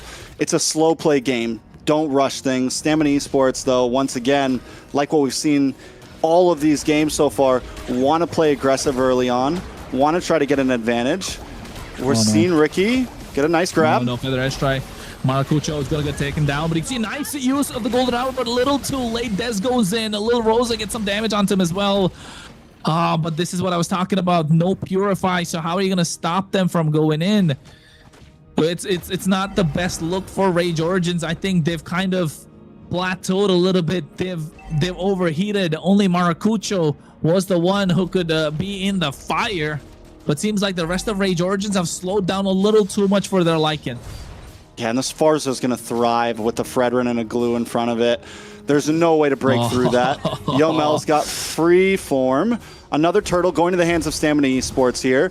And we're already seeing the possibilities with the grab, bringing you back in. Yomel drops a feathered airstrike. A lot of combo potential as well. Ooh, Ricky used the flicker. Flickers on harm's way, you could say. Cuddle to Muddles combination. Gets knocked up with a Wild Requiem as well. A lot of damage being dished on her. Ricky's trying to survive. I think he's trying to make it out of there. Dez slowing down the rest of the party. And this is what we're looking about. Nice spatial migration getting 2 members, but the Wild Requiem was used early on, so they don't have the damage. And Replic even used the Inspire to try and take down Ricky. They need to get that 3-4 item power spike, and Stamina Esports are making sure they don't get to that point. Yeah, but as long as if Rage Origins doesn't fully commit, because yeah, they can't win a fight right now. This is not their time to shine at all. Don't let the gold get to away. That's the win con, right? It's true, man. Stamina Esports, on the other hand, just keep this pace. Look for little plays. But where does Stamina Esports always kind of lack? Translating kills to towers, right? Translating objectives to towers. So Stamina Esports, though they are winning, use this 2k gold lead to take a gold lane tower. Use this 2k gold lead to push in and cut off a lane. I don't know, Astro, if this is the best idea. He had to flicker as well. Oh. Okay, back with the help of the flicker, they get the pick off, so it's good. But I think both the kills that they got came off of Ricky, but he's not the problem. The problem is Yomel. Every single time Maracucho dives in, Yomel spots him, and it's easy. After that, he doesn't have to worry. And even if he gets him, he has the Purify. So it's gonna come down to how fast can they, open up the map for Dalika Eto to start roaming around and hit those penalty zones and be a threat. Because otherwise, the game looks like it's gonna be in the hands of Stamina. They already got close to a 2k goal lead. Yeah, and Glowing Wand is now in for Yomel, so a bit more damage. Glowing Wand into the hands of Ricky as well for a little bit of damage, a little bit of burn, a little bit of something. Feather Airstrike does come down, though, at the Turtle Pit, maybe a little bit early. Astro able to get out of harm's way. Now they go in, tracking shot, trying to get the damage. Nox comes in as well. Maracucho, spatial migration, looking to get the retribution on point. Ricky gets on top of the leak. What a penalty zone, but still Dez able to get the retribution. Nox trying to do some damage, but you can see the golden hour coming through as they catch them, and Astro trying to make it on harm's way, and now they have to run with their tails tucked between their legs. So Stamina Esports are looking to bounce, and Ricky gets the split. The damage is not enough to get the clear in the mid lane. Rage Origins will have to concede that alongside the top tier one as well. I just want to say that I felt like last game, whenever Stamina Esports had the Marcel, I felt like Rage Origins could have done okay with the Fredrin. And now we're seeing exactly why it can work well. Because the thing is it doesn't matter if you take a stun to the face. Nox's damage on the Kimmy isn't going to be able to break through the front line. And that's where this is the same composition that Stamina Esports has kind of been running. So Rage Origins at this point, was it a draft issue again? Do they still have a possible win con in this game? Or is it already a wrap? I don't know. I think it's going to be super late, Tricks. It's going to come down to, 15, 18-minute timer with this Melissa. I think that's going to be the big game changer at this point. They need to find a way to... Yeah, not just that, they need to find a way to get their side laners off off their lanes and into these team fights. They need to layer their skills, which they haven't been able to do, because Astro has not had the best series. Like Influence Rage Origin, it's been Maracucho, it's been Replic, they've been playing absolutely fantastic. So has Dalika Eto to a certain point, and Nox too, but Astro on this Marcel, which is supposed to be a game changer, just not able to play it the same way that Ricky has so far. So I don't know, it feels like, the Rome is having a slight bit of a difficult time here.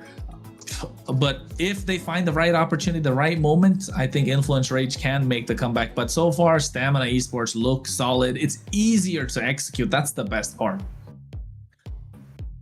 So what do you think? There was no pauses yesterday? There was, yeah. Maybe it is the Trex La curse. Maybe Move. Oh, yeah, what's it called? Is it called La Mufa? Trex La Mufa. The curse is real. 5 games, 3 pauses so far. I think next series might be 5 as well. Yeah, guys. Yeah. It might be 5 as well. Let's I go. can see that, yeah. 10 p.m. on the East Coast right now, 7 p.m. on the West Coast. We're hanging out. We're here for a long night, baby. We're here for a long night. And so are Stamina Esports and Rage Origins. I think Rage Origins would love to take this game as late as possible, but Stamina Esports don't want to get it to that point. And even if they do, they've got Yomel on this Farsa. Those feathered airstrikes, there's nothing to stop it, especially even the Purify. So you're giving so much space to Lil Rosa just to free hit the entire time. And Rage Origins needs to find the right moment. But if Stamina Esports stick together like this, what can they do? Not much, because we haven't even got on the topic of Little Rosa yet. And as you said, late game, the Bruno's going to hurt as well, right? Even if Replic can do something here, Little Rosa as well is going to dish out some crit damage. If Replic's going to have a time to pop off, it's going to have to be with the range. Rage Origins cannot be the engagers. That's where they've won previous games. They let Stamina Esports come to them, and I think that's the win con for them here. Kite, you have a great team to be able to kite with. You can create distance. Let Stamina Esports come to you. I mean, yeah, that's one way to look at it, but again, who's going to stop the Farsa? If they're going to let Stamina Esports, the distance that can be covered is so much. The high ground, you know, this time Rage Origins are going against the high ground. This time they're Anakin. So can they do it?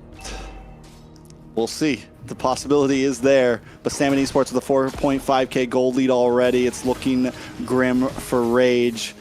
Stamina Esports looking to advance in this upper bracket. Lord up. It's the first Lord of the game, and the pressure's already on. And you can see, right, the slight bit of a difference between Astro playing this Marcel and Ricky is that Ricky was able to land those tracking shot stuns. Astro's not able to do that. Feather Airstrike comes in just to zone them away from the Lord as well. And I think Stamina Esports find their groove, found their footing, and are slowly putting the chokehold onto Rage Origins. Yeah, it is, and it is a slow chokehold for sure. You can see the way they're moving through the map as a unit, per usual. And one of the big downfalls to this Guinevere, Rage Origins unable to really do the big split push thing. Yes, Manakucho's up there right now, but that's why they haven't been able to alleviate the off lanes. There's been no, Rage Origins has a composition where they have to move together a bit more and look for pickoffs. They have to look at the go away being used as well. A little too early, preventing the split or the grab to get on top of him from Ricky. Holy defense is there. And again, another problem about the Melissa is the wave clear is not the best. It's so slow. It's too late. The Violet Requiem comes out. Maracucho's just barely trying to survive. You know, but Stamina Esports want to make a sandwich out of him. Dez isn't even stressing. He's like, yeah, you get your Violet Requiem. It's fine. I'll take it to the face. No issues, no problems. Stamina Esports take another tier 2. It's down to nothing but inhibitors for Rage Origin. 2-4-0 for Maracucho. Not something we would expect. They did. Stamina Esports downloaded for 5 games and finally found their moment. And this could be, you know, Layla asked us in the game, how are these teams doing in the global ban? We're seeing Rage Origins fall a little bit apart in the final stretch. When it becomes a marathon, we're seeing Stamina Esports actually perform better when it comes down to the long haul here in terms of draft. Yeah, I think the Rage Origins. Oh my god. 3 items in, working on the 4th right now. He's going for Sea Halberd too. Like, yeah, it's gonna start showing. Only Trinity locked in. Replic needs the Malefic Gun on top of that. Maybe even, what else is he gonna go for after the Malefic Gun? Sea Halberd, I guess. Yeah, I don't even think he has to go safe, honestly. Like, currently, there's no way to get to him. He could just get hyper aggressive and not even, like, maybe he picks up the Rose Gold Meteor, you know, something like that. But he doesn't need a Wind of Nature. He doesn't need anything like that, you know. It's just a Rose Gold Meteor, get a little bit of magic defense just in case Maracucho gets you. But we've seen, I mean, he might just, they want to try to close us out. you might finish off with like a bot or just something ridiculous, you know, just to be super aggressive and listen, we're going to go all in on this next fight. And Ricky's going to be the target. Maracucho gets a spatial migration. Valkyrie knock up as well. A lot of damage. Look at Replik. He had to use the Inspire. So now they've used up all their resources, and Dez is trying to march in. Instinct comes in as well. Yomel is in position. They're looking to nuke them down, but Influence Rage Origins find a way to back off. And now the Lord is up for contest. And I think Stamina Esports still have control of the map. Yeah. Problem is, Little Rosa is on top side along with Dez. This Race Origins should try to burst this down. That's what they're going to go for. Oh, Federation coming in, a lot of damage. Maracucho is down and out. Replik's not able to get the kill onto Instinct. Dez taking a lot of damage. Look at those projectiles coming in from Nox. But then again, Dez is super tanky. He has the defense item. He has the Radiant Armor. There's no way he can penetrate through it. Nox has to be the one to dish out the damage. And I don't think he's built a Sky Piercer even. So it's not going to benefit the fact that a lot of HP on the side of Dez just cannot be executed. And this is why I was saying, like, maybe Leslie would have had a slight better chance, but you know, we're already 13 minutes deep. No point talking about that right now. This Melissa has to work somehow for Rage Origins if they want to move on in the upper brackets. They might be able to shred down this Lord, but once again, Rage Origins, you can't go when there's a Fars on the field. You can't be the one to jump in first. You gotta wait for some of those skills to come out. You have to let Stamina Esports be the ones to attack. You have a great composition to kite and keep distance, and they're just continuously going for it and biting the bait. They're not able to stop. Yeah, they're not able to stop the Lord's aggro going to the base crystal. They lose the inhibitor. Now look at that. They cancel out the Feather Strike of the Purify to survive. Astro goes in, gets a nice golden hour, catching 2 members, but they don't have the damage because Replik got caught in it as well. And Little Rose is able to get the nice kill. The knockup comes in. The final Requiem is there, but at the same time, they don't have the damage. Appraiser's Wrath drops down. Little Rose finds a double. Delika throws out. Astro flickers in her harm's way, and this could be all she wrote for Rage Origins. They're trying. They're doing the best that they can, but Stamina Esports pull up and they find the game, taking us the distance and getting the series in the last and final game in this best of 5. Stamina Esports going from a team that had such a rocky start overall. I mean, from Swiss stage to now just squeezed in through Swiss stage. A lot of people questioned if they were even going to beat U2 yesterday. I think most of us felt kind of like Stamina might be able to get it, but it was pretty 50-50. I don't think a lot of people thought they were going to be able to come in and take this dub off of Influence Rage. And at this point, like I said earlier today, the team seems to be getting better and better. Yes, and you know, with a best of 5, that last game, how much did Global Ben have to, you know, that affected this whole team play? Because I have to say, you know, the last 2 draft for Influence Rage was just not in favor of them, and that's really unfortunate. And also because of that, you don't see a great team comp that could support Maracucho into these lore contests. And you can see it there. It's unfortunate, and it was a really fast game. Stamina wanted to win. Yeah, they were ready to finish things up, and they had a composition to be able to do that. You get the Fredrin. Once again, you know, we said it, the Fredrin Bruno. And Dez shows that, like, maybe this was a pick for the end. I've been waiting for it to come out. I knew it was going to be a solid pick, and they were able to make it work right when it mattered. And even with Influence Rage thinking they had the upper hand of, okay, we know they kind of want the Fredrin here. We're going to take the Guinevere as the counter. Stamina makes it feel like that Guinevere was just useless. Maracucho, once again, 2 games in a row, couldn't play at all.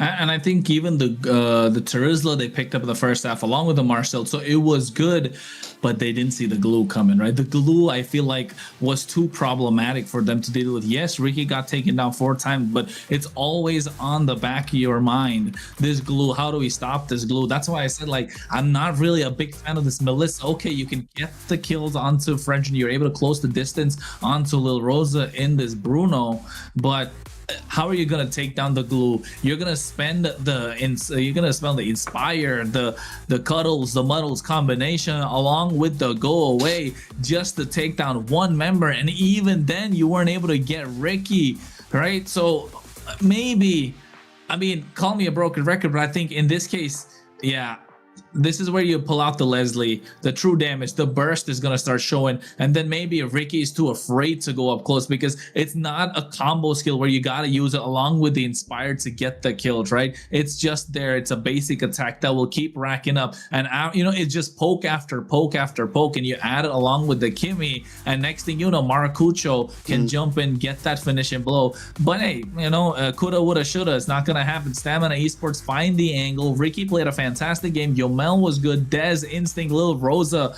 And I think, is this what we want to see from Stamina Esports? Is this the lineup we get to see from them moving forward? No more Diamond, just Lil Rosa. Maybe even Ricky after they make their substitutions with Song coming in. I'm not sure if they're going to go with Song or Ricky next week, but they look super solid after Lil Rosa came in, right?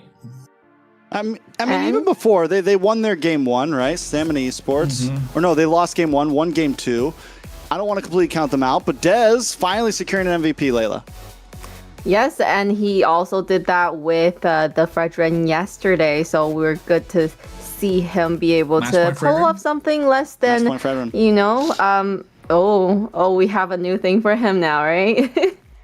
You know, it's good to see him pull off a jungle and get the MVP on something, you know, not just mechanical for him. Very exciting. I mean, Dez, I think we've seen a lot of highs and lows of Dez today.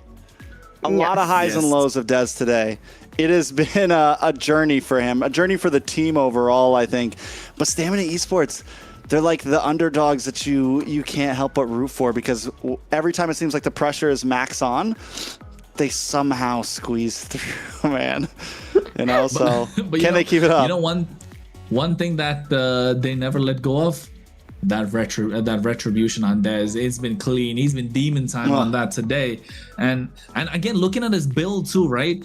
The radiant armor, and the other thing, the Chastis Pauldron. Like, that's another way to counter this Melissa right now. So like, Melissa did get a buff, yes, but it's a late game hero that needs a snowball to kind of get the win, and it's good against squishy heroes, but it's not as good as it used to be against the tankier lineup. So I think if you're backed into a corner like this, again, for any team that's probably watching, I think Leslie or some other burst marksman is the way to go. DPS, I mean, yeah, carry, maybe Moskov to a certain extent, but Melissa is just not going to be it. So, that's definitely a journey, Layla.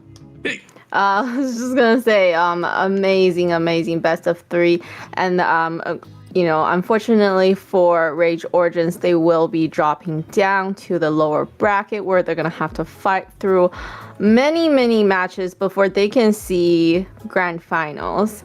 And for Stamina, you know, they're gonna be sit comfortably going into phase 3. Do we know who they will be facing though? Yeah, they're gonna be up against Alpha 7. Oh wait, no, Influence Range or the Nighthawk. No, sorry, Stamina. Stamina goes against Alpha 7. They're on upper bracket. Yes. Or they're on like top side of upper bracket. Right. So any of those two teams are definitely, I would be thinking a little bit nerve-wracking to face. Definitely Alpha 7, so hopefully they know what they're doing, and then they've really got it together now to be able to go face the can we say top team right now in North America? You said it, not me. They did get number 1 seed though, right? They did get number 1 seed, and the number 1 the seeded other thing team is, yes, and like, a lot of fans have been asking for this matchup, right? And I think finally we get to see it. That's coming out next week. It's going to be a great best of 5. But then again, are they there yet? Are Stamina Esports there yet? That's the big question. So I think this year is great. But as Stamina Esports has been evolving throughout the entire competition, will they continue to evolve against Alpha 7? That's the big question. Because if they don't, Alpha 7 is just gonna, you know, we've seen what they can do against compositions that don't, you know, give them a little too much respect. You know, don't play their own tempo and find their own momentum in the game. Yeah, and what?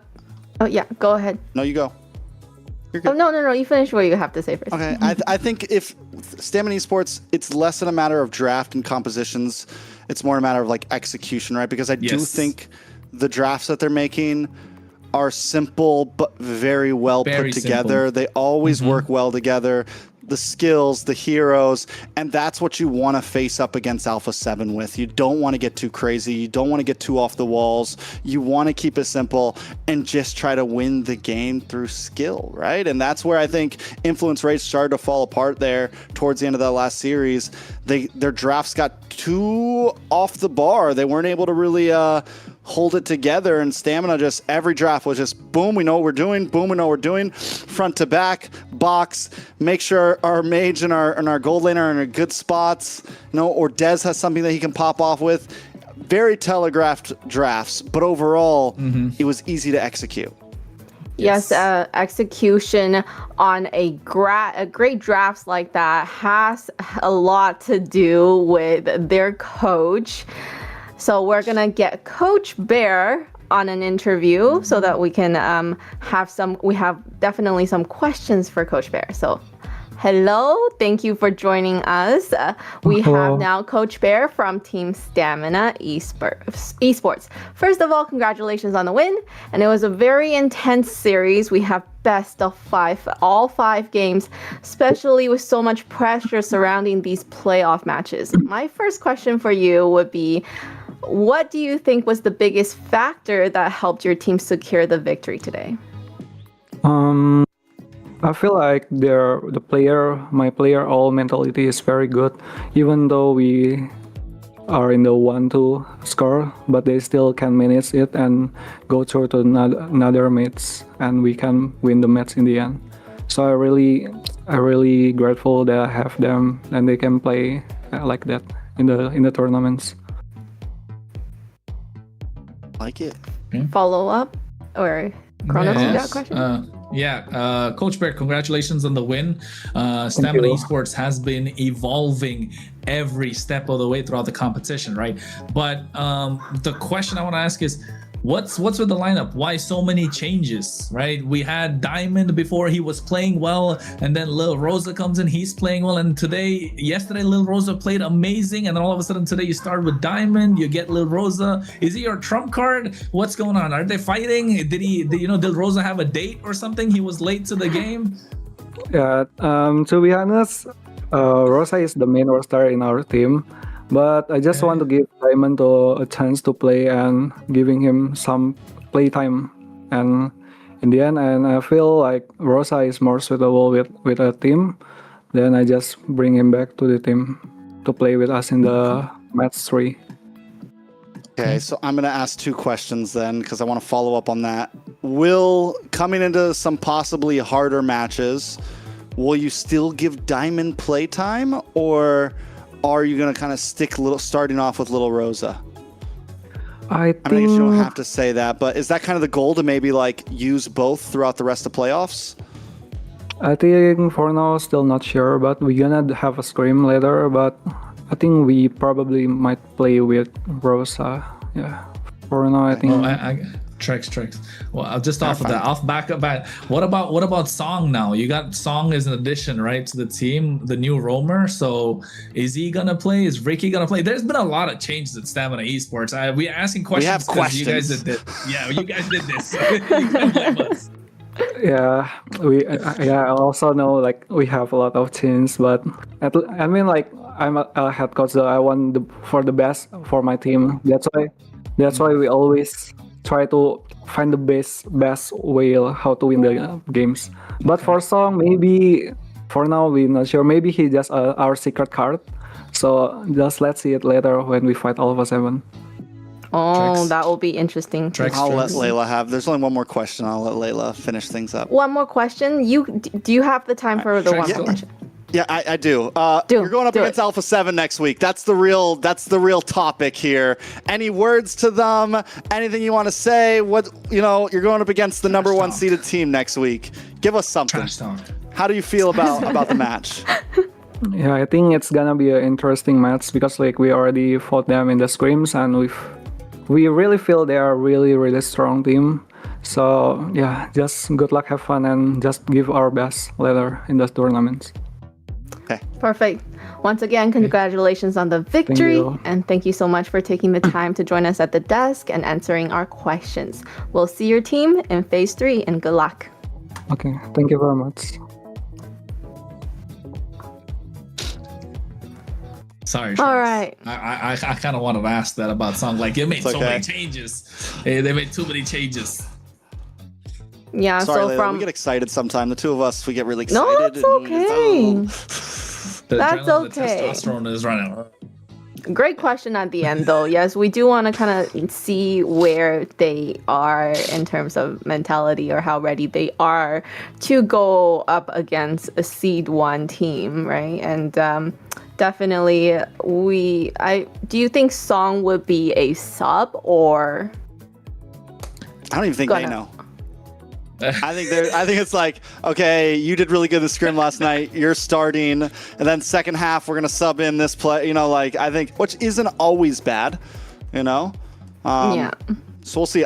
It almost sounds like Diamond and Little Rose are both like fighting for starting. You know, it's like, and that's how it is on a lot of sports teams. You know, like sometimes a player steps up and it's like, hey, I'm gonna be starting gold laner now, and if I mess up, then yeah, you can bring in Little Rosa. Or I'm gonna, Little Rosa starting. If Little Rosa, if they lose 2 games in a row, maybe you throw in Diamond on match point. You know, things like that. So. Yeah, so there's definitely a lot of adjusting that they're doing throughout the matches. And let's just take a little moment. First of all, a word from our sponsor. Ooh. So today's broadcast is proudly supported by Runestone.gg, esports infrastructure built for people shaping the future of competitive gaming. From real-time live fan tools to Runestone helps make esports more interactive, more insightful, and more engaging for everyone involved. So be sure to check out Runestone.gg and see how they're helping to power the next generation of our esports experience. And also along with that, we also want to bring attention to the MWI, so the all-women's team. Take a look there. Okay, yes, okay. So registrations are open. Make sure you register if you think you have what it takes. You and your team, if you think you have what it takes to go up against some of these best teams, make sure you grab your girls and get that registration in. And next, I just want to make sure that you guys all know which social media channel to follow. So make sure you follow MLBB Esports. That is the official channel that we will be on. Make sure you're following those and make sure you are in that channel when the diamond drop comes, right? Because I do not see many of you guys in the official channel. So make sure you go to that on the YouTube and TikTok for a chance to win our diamond drop. And what is it? Sponsored by Bonox. We have the diamond drops. The mod in the chat will be engaging with the viewers in terms of prompts, questions. Make sure you engage with the mod. Tell them your ideas, your great answers, and you might just have the chance to win the diamonds. So there will be 200 diamonds giving out per round of diamond drops, and then there's gonna be 10 chances in each of the channels. So with all that said, amazing first series, and we're now gonna just go into a break. We're gonna go into a 3-minute break so that we'll see you back here for the second series.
Listen up, warriors. The Frozen Sea Showdown is here. 8 Brancos, 2 sides. Ready your hooks. Well, the rules? Real simple. Hook 'em over, then bash 'em. Or hook 'em back and stash 'em. Remember, kills will make you stronger. More kills, bigger targets, so swing those hooks. More kills, better hook, so wipe off their looks. Crabs in the river, hook 'em. Reel 'em in for new skills. Stun. Magnet. Reflect. Chests in the cave, hook 'em. Reel 'em in for new skills. Team heal. Team super hook. Crazy ults. Total chaos. Triple hook. Recall hook. Trick hook. No equipment to buy.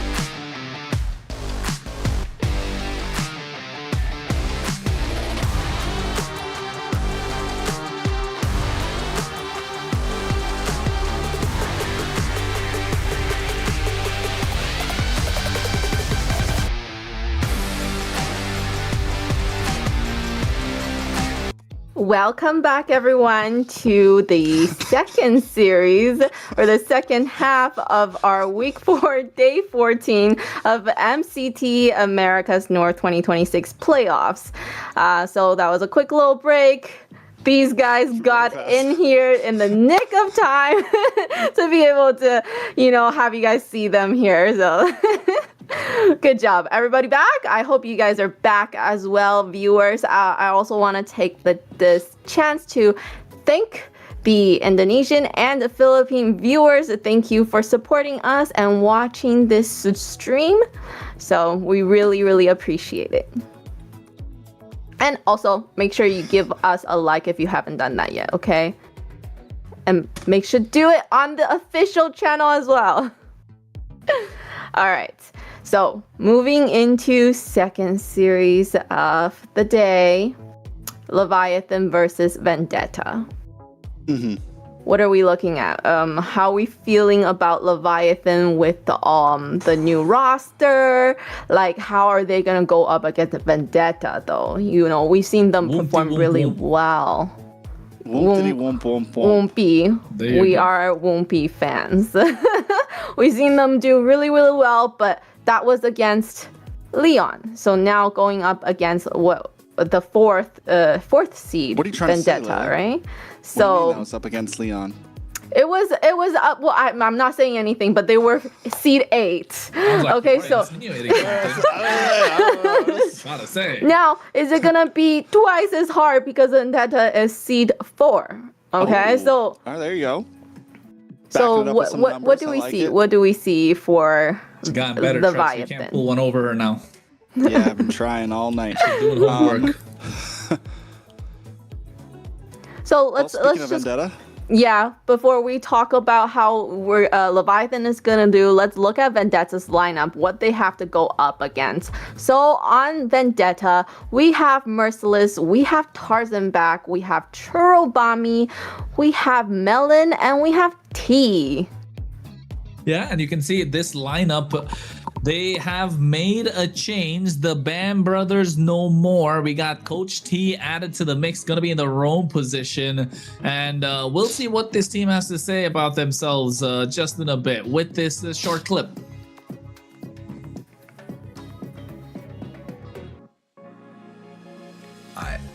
My dream team, Yaro as my mage, Best Player 1 as my jungle, Shark as my roamer, and Nats as my EXP.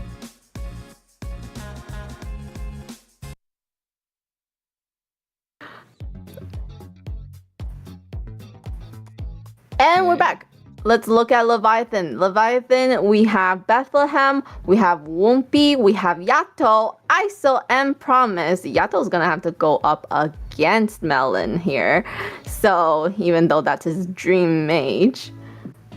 Yeah, it's definitely going to be I mean, this is a lineup right here. We have the new rookie, the new face, which all you guys have been hyping up. I haven't gotten to cast a game of him yet, so I'll be the final judge here. It's Wumpy in the jungle, and then we have some familiar faces still on the lineup. Yato, ISO, Bethlehem, Promise, the guy with the most second place finishes in NACT history. This guy has come so close and has wanted it so bad and has showed up so many times, has done such a great job. But let's see what Leviathan has to say in one of our videos.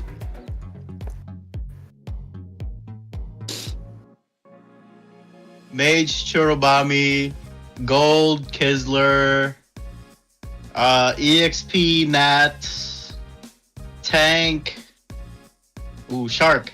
There we go.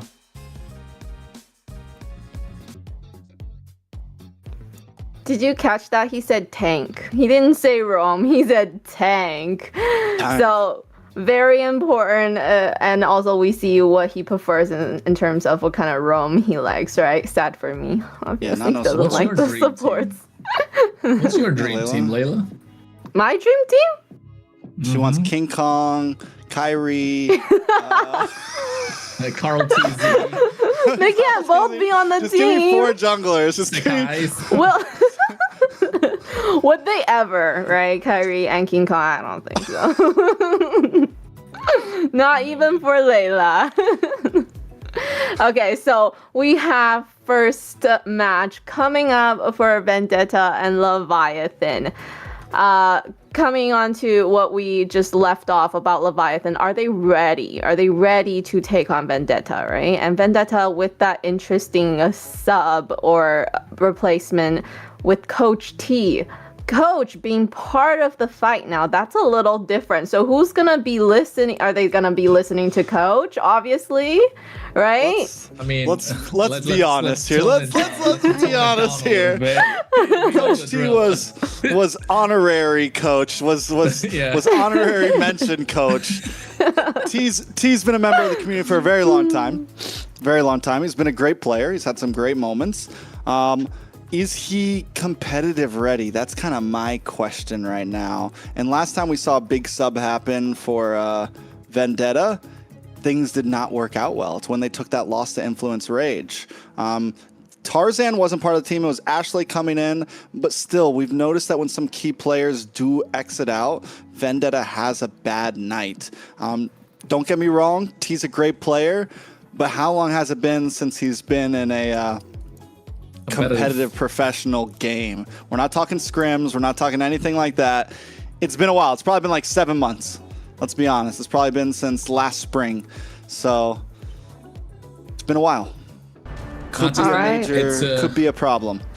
It's global bans too. So, I mean, watching it is a different thing and playing it is a completely different thing, right? So how are they going to be able to keep up? And not just that, now, like Layla mentioned, he's coach no more. So who's going to be the ones that have the brains behind the draft? So, right, Layla? Yeah. Yeah, no coach. But then in terms of like gameplay, I think still Yato, right? I think they've already said Yato is the shot caller in their He's team, the big dog. their games. So let's see if there's a little bit of battling back and forth between Yato them. used to just be a boy. Child. He's a man Now he's the man Yato. He's the big dog. He's the OG. That's weird to say. And he's taking T and Yato used to be child. inseparable. Also, let me throw something else out. T and Yato used to be like, they were always on teams together. Merciless too. Old Area 77, classic Area 70. Yato taking down the old team. From friends to foe. Then you will have, T and Yato doing the mage roam rotation, which will be good, right? If they already played so much together, they should have No, really they're great enemies now, is synergy. what I'm saying. They're on opposite teams. T and Yato. They used to be T. Oh my goodness. they were besties. Now they gotta. Okay, that's interesting. And you know what I'm thinking? Not just that. You mentioned Yato's become a man now, you know, the big dog. And he's taking care of the new kid on the block. That's Woompy. You know, he's the mid laner. He's got to make space for the jungler a little bit to step up. So, hey, the student has become the master. And not to mention, Yato's done this with a lot of new players. Last time it was Melon on the team with them. Melon became the rookie of the year, and now we're looking at, and Melon also, fun fact, Melon joined the team, like went from bench during playoffs last time, and now we have Woompy entering during playoffs and being a star player on the team. I don't know, it's coincidence? I think not. Sorry, I'm all nerding thanks out to on Yato team here? Full circle. Life's full circle now. I'm nerding out on team lore. Kronos has the in-game lore. I was waiting for I bring the player lore. Now, you know, now time for the draft. Broken Walls. Sorry. Fredrin, Boxia, and Phobius off, so kind of chunk it down at Tarzan's hero pool. There's still the Jushin left open. You don't want to give the Jushin away. It's too much of a problem, but also the Harley. So I guess it's a good answer. Tarzan does play a mean Harley. We saw that earlier on in the Swiss bracket. So, but if you're Leviathan, what would you pick? Harley in the hands of Woompy. I think Woompy's an assassin player, so give him the Harley. We've seen him on the Fanny, we've seen him on the Nolan, I think. And what else did we see him on? I was just super excited to see him. Joy, yeah, Joy. So I think now Harley, make it work. We have, you know, the Harley was very good early season. I will say we have found answers to the Harley. Yato's got a great Lilia. If they didn't want to first pick the Harley here, they do go for it. Still solid. I think my point was they could play around it if they wanted to. Well, I feel like the way that was, so we don't care if, you know, they pick Lilia. We still try to just target their gold lane, make it extra hard for them. They're not gonna pick Lilia. They're gonna pick Jushin. There's no chance. Right, they don't want to give away Jushin. Yeah, but Harley's a problem for Jushin, man. Harley's 50-50. Uranus Jushin. There you go. Solid. Merciless Super on the Uranus. Solid. Flexible. Tarzan power pick. Uranus. That too. So, but they already have jungle, and normally that's like strictly a anti-Fred pick. Strictly a anti-Fred pick, I feel like. But what do you go here? Lapu plus Claude, not even Claude. Lapu plus maybe Kalea carry. Just to make sure they don't get a Kalea on the other side, or even Hylos plus something. Sora, since Jushin's picked up, there Sora comes in. Sora plus Valentina maybe? Or not Valentina, Sora plus Eve. Sora plus Eve. Yeah, Eve does have the range. It is probably your best answer. It's a little passive for Yato, but still very doable. There you go. Harriet? Maybe, but then you lack jungle. Do you pick a jungler now? Then it's Leomord. If they go jungle, Leomord. If they go gold lane, Harriet, right? One of the two. Leomord. It's tough because Leviathan can still flex the Sora into gold if they want to. They have so much. Leviathan definitely has an advantage, I think, in terms of just coming to second phase. Their first phase was pretty easy. VTA, yeah, it's a big question. Do we go gold here and lose some jungle options, or do we go jungle here and lose some gold options? It's tough. I mean, in gold they have Harriet and Claude, right? Those are the two options. I think Claude or Harriet, both are good. Never mind, forget about it. We go jungle Suyo. Not great against the Harley, but still overall super solid. I think Tarzan, you can't really ask anyone better to play it. And you know what? Won't be a rookie going up against the king of the jungle, Tarzan. You guys asked him this the other day, right? Are you ready to take on the king of the jungle? Lore galore. Lore galore. I need a shirt that says that. That's the phrase right there. Lore galore today. I'm all about the lore. Do it for the lore. Exactly. I think what if Woompy gets one over? Oof. Well, you know, that's what we're so excited to see with this series. Woompy coming in and really see what he has to offer as a jungle, and if he can play, you know, up against these veteran players. So very excited to see that. I mean, I think so far he's, like you said yesterday, he only went up against the 8th seed team yesterday. No biggie. He's going up against VTA today. This is the real challenge. I'm just quoting Layla. All right, guys, don't attack my Instagram. Yeah. But no, it's true. And the tests are only going to get harder from here. Leviathan has had a very rocky road. They came in my opinion, I was putting Leviathan as like top 2, you know, top 3, top 4 at least. And they've had a hard fall, but that was their chance to maybe prove themselves. Glue gets banned out on the blue side. There's that Harith ban, which I'm kind of surprised about because VTA gets gold pick up front here, right? They get the opportunity for first pick gold. Yeah, Claude does well against the Harith, huh? He has good escapability. He's not an easy target. They can go carry too because they got the Jushin for like the protection, right? I don't like carry against but not into the RWM. The Harley though. I don't like the carry against the Eve inside the RWM. Just doesn't fare well. But they honestly just could because have the Jushin banned is the present. carry. True. This carry could be a pick for Leviathan here. But even then, it's not too great against the Jushin and the Suyo. There you go, Claude. Yeah, I would have banned the Claude, honestly, if I'm Leviathan. Allow me to lead the charge. Your team is picking. A lot of early pressure, man. Solid. Okay. No Khalid to respond. Kalea, right? No, Kalea is gonna get bullied by the Jushin, by the Uranus too. No Hylos even. So this is really well drafted from VTA. Kaja, but you just banned out the carry, so. Cho, maybe. Promise played a good Cho. They take the Claude. Is good. It's a deny. I don't know. Cho. There you go. Yeah. I guess so. T is the roam, right? T's picking up roam. Yep.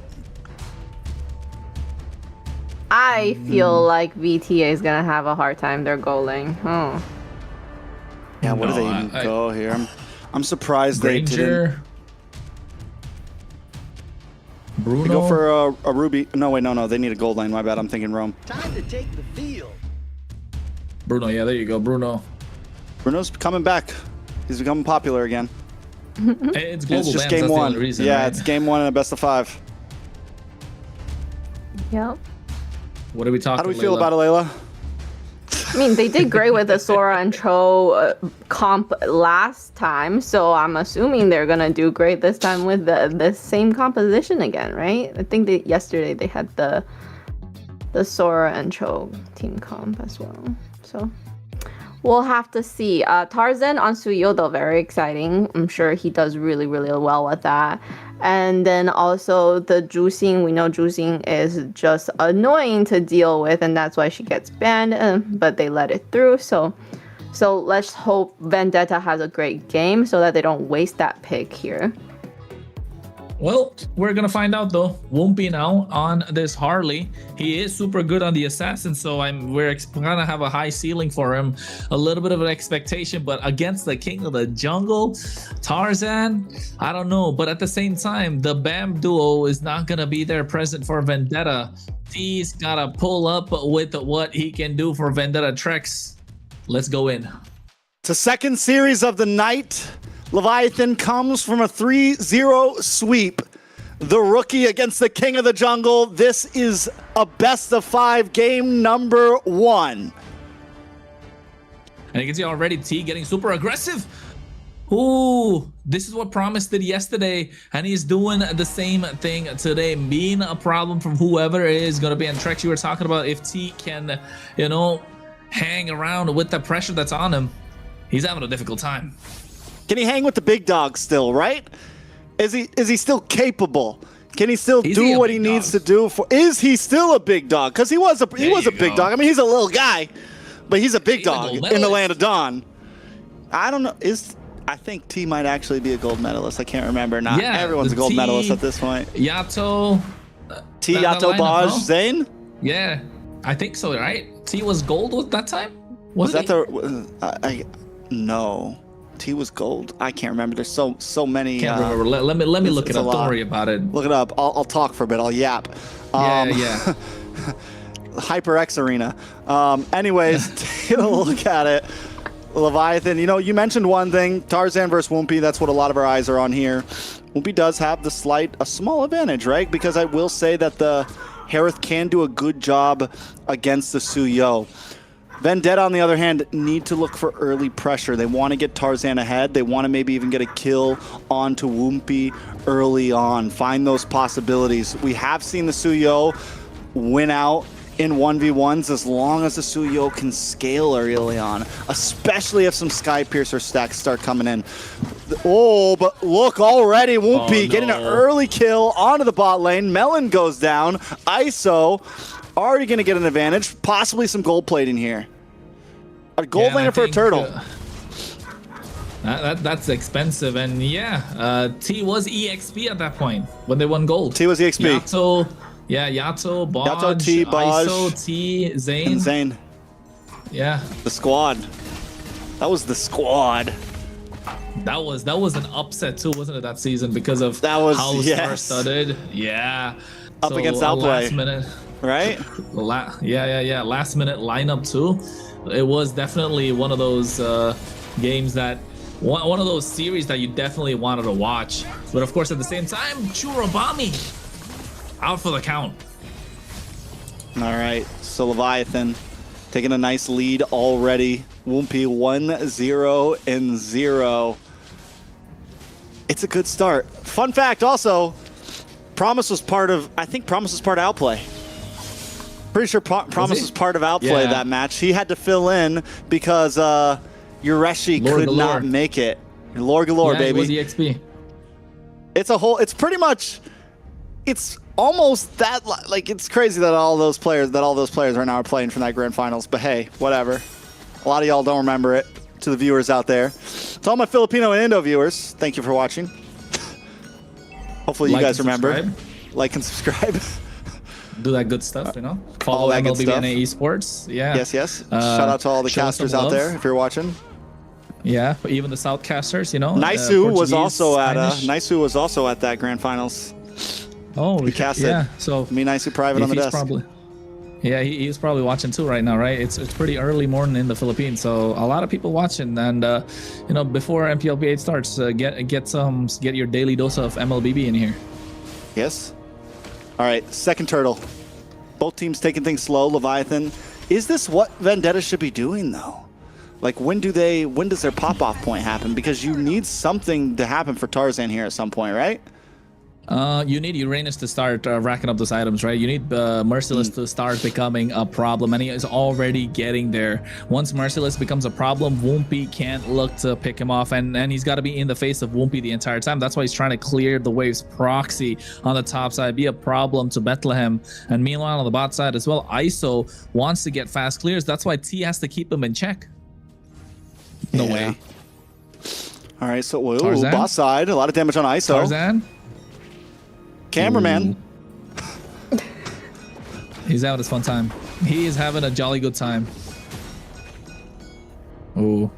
A lot of pressure on the boss side. I'm gonna say it again. Genius Wand is in the hands of Harley, and Promise actually playing the roam really well, right? We kind of seen how flexible he is, but here. Oh. Kick gets messed up. A lot of damage. G-Kondo doesn't fall through. Churubami able to get the kill. Promise goes down. Yeah, and at the moment, even burning the flicker, right? So not looking good if you're Leviathan. This is where you want to pick up the pace for the game. You want to let Woompy lock in, get those skills racked up, but he's not able to get the pickoffs. And you can take a look at the items as well at the same time. Glowing Wand in the hands of Yato. T getting that Radiant Armor, so he's going to be able to tank a lot at the right time even. So if he didn't have the Radiant Armor, that would have been a kill. Could have been a kill. Should have been a kill. Wasn't a kill. Vendetta finally putting one on the block though, but even with them only getting one, they do have a strong gold lead right now. They're winning down in bot lane. They're winning in map presence. They've taken 2 turtles, and we're going to start seeing that translate. You said you want to see Merciless start to come online. This is the way you do it. You slow play, you get gold, and now Merciless. What is really... I didn't even think about that. How do they even stop Merciless? That's a big kick and a deadly magic? Even then, he probably has the Radiant Armor by then, right? So it's going to be difficult to stop him. And he's got Purify, plus Consecration. T getting in the face of Promise and Woompy right now. Vendetta on a slow smother. Yeah, they're slowly getting their hands around Leviathan, and Leviathan are starting to choke. I think this is not looking good if you're them. Woompy gets taken out 1v1 against Tarzan. I don't know if it's 1v1. I think T might have been there. Let's not call it just yet. Okay. It was off cam. There's no witnesses. Woompy's still a legend. I agree. Woompy's definitely a legend, but one thing I wanted to point out, Tarzan didn't go for the Sky Piercer, right? Not the trend that we're used to seeing. Usually goes for Sock with the Fury Hammer and the Sky Piercer, but in this case, he went for the War Axe. And Tarzan is one of those junglers that likes to play tanky. T taking a lot of damage, goes down. Woompy able to put a kill back on the board, get some revenge after his last death. So we're seeing some proactiveness in the mid side, though. Beacon does come out. Promise gonna get caught up, pulled back, taken out. Melon able to put that one into his own pocket. Leviathan continues to get pushed away. And look at Merciless. He's the one that's in the front lines, taking a lot of damage, and Woompy can't really sustain. He's not allowed to do a lot, and every single time Merciless is around, if Woompy gets spotted, it's more breathing room for the Jushin. It's more breathing room for Melon on the Bruno, and Tarzan knows he can come in and get the finishing blow to whoever he likes. And look at Merciless. He is already a problem, and Woompy needs to find answers, and those answers need to come in the form of kills against Shurobami or even Melon, and it is going to be easier because they don't have a flicker to take them down. Yeah, T and Merciless at this point just zoning them away, creating space. And with a hero like Jushin behind, with a hero like Bruno behind, it's tough, right? Promise has tried to find those kicks, but every time he goes in, if you're even a frame wrong and you land in the wrong spot, Vendetta's pulling you back in and taking you out. Here goes another kick, and again, doesn't fully commit because he knows this isn't it. And not just that, right? Even Merciless kind of knew it, so it didn't even pop the Purify. It didn't have to.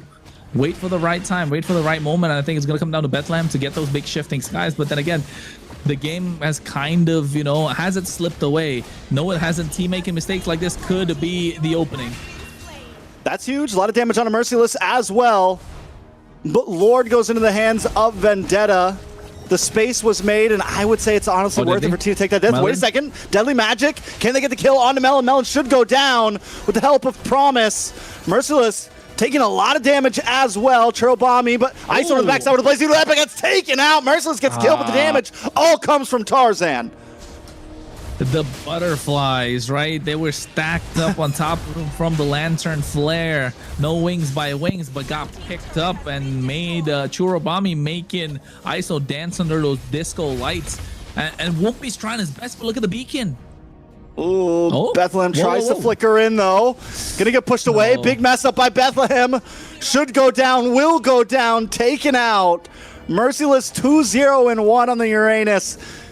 What did I say? This guy is a monster. I mean, Dalik is good, but Merciless is a different beast right now on this Uranus. I think out of everybody, Merciless might have the best Uranus. This is like the clutch pick. This is like the hero you might want to ban when you're going up against Vendetta, honestly. I agree, and I agree too. And he's picked it up against the perfect opponent, right? A Harley. Now, imagine Harley not able to get a win here. It's gonna be difficult for Leviathan because in this global ban, you want to maximize what you can get with the best heroes, and not just that. I spoke about Tarzan not going for the Sky Piercer earlier. He's a tanky jungle player. He knows that he wants to sustain longer in these team fights. Went for the War Axe early, probably got the Hunter Strike later on. But the Sky Piercer this time in the hands of Churobami, this is something that we want to see, right? You don't want multiple Sky Piercers on the same team. This is not ranked. You want to be able to maximize that Sky Pierce. You want to get those stacks going. And in the hands of Churobami is the perfect item. He's got the glowing wand.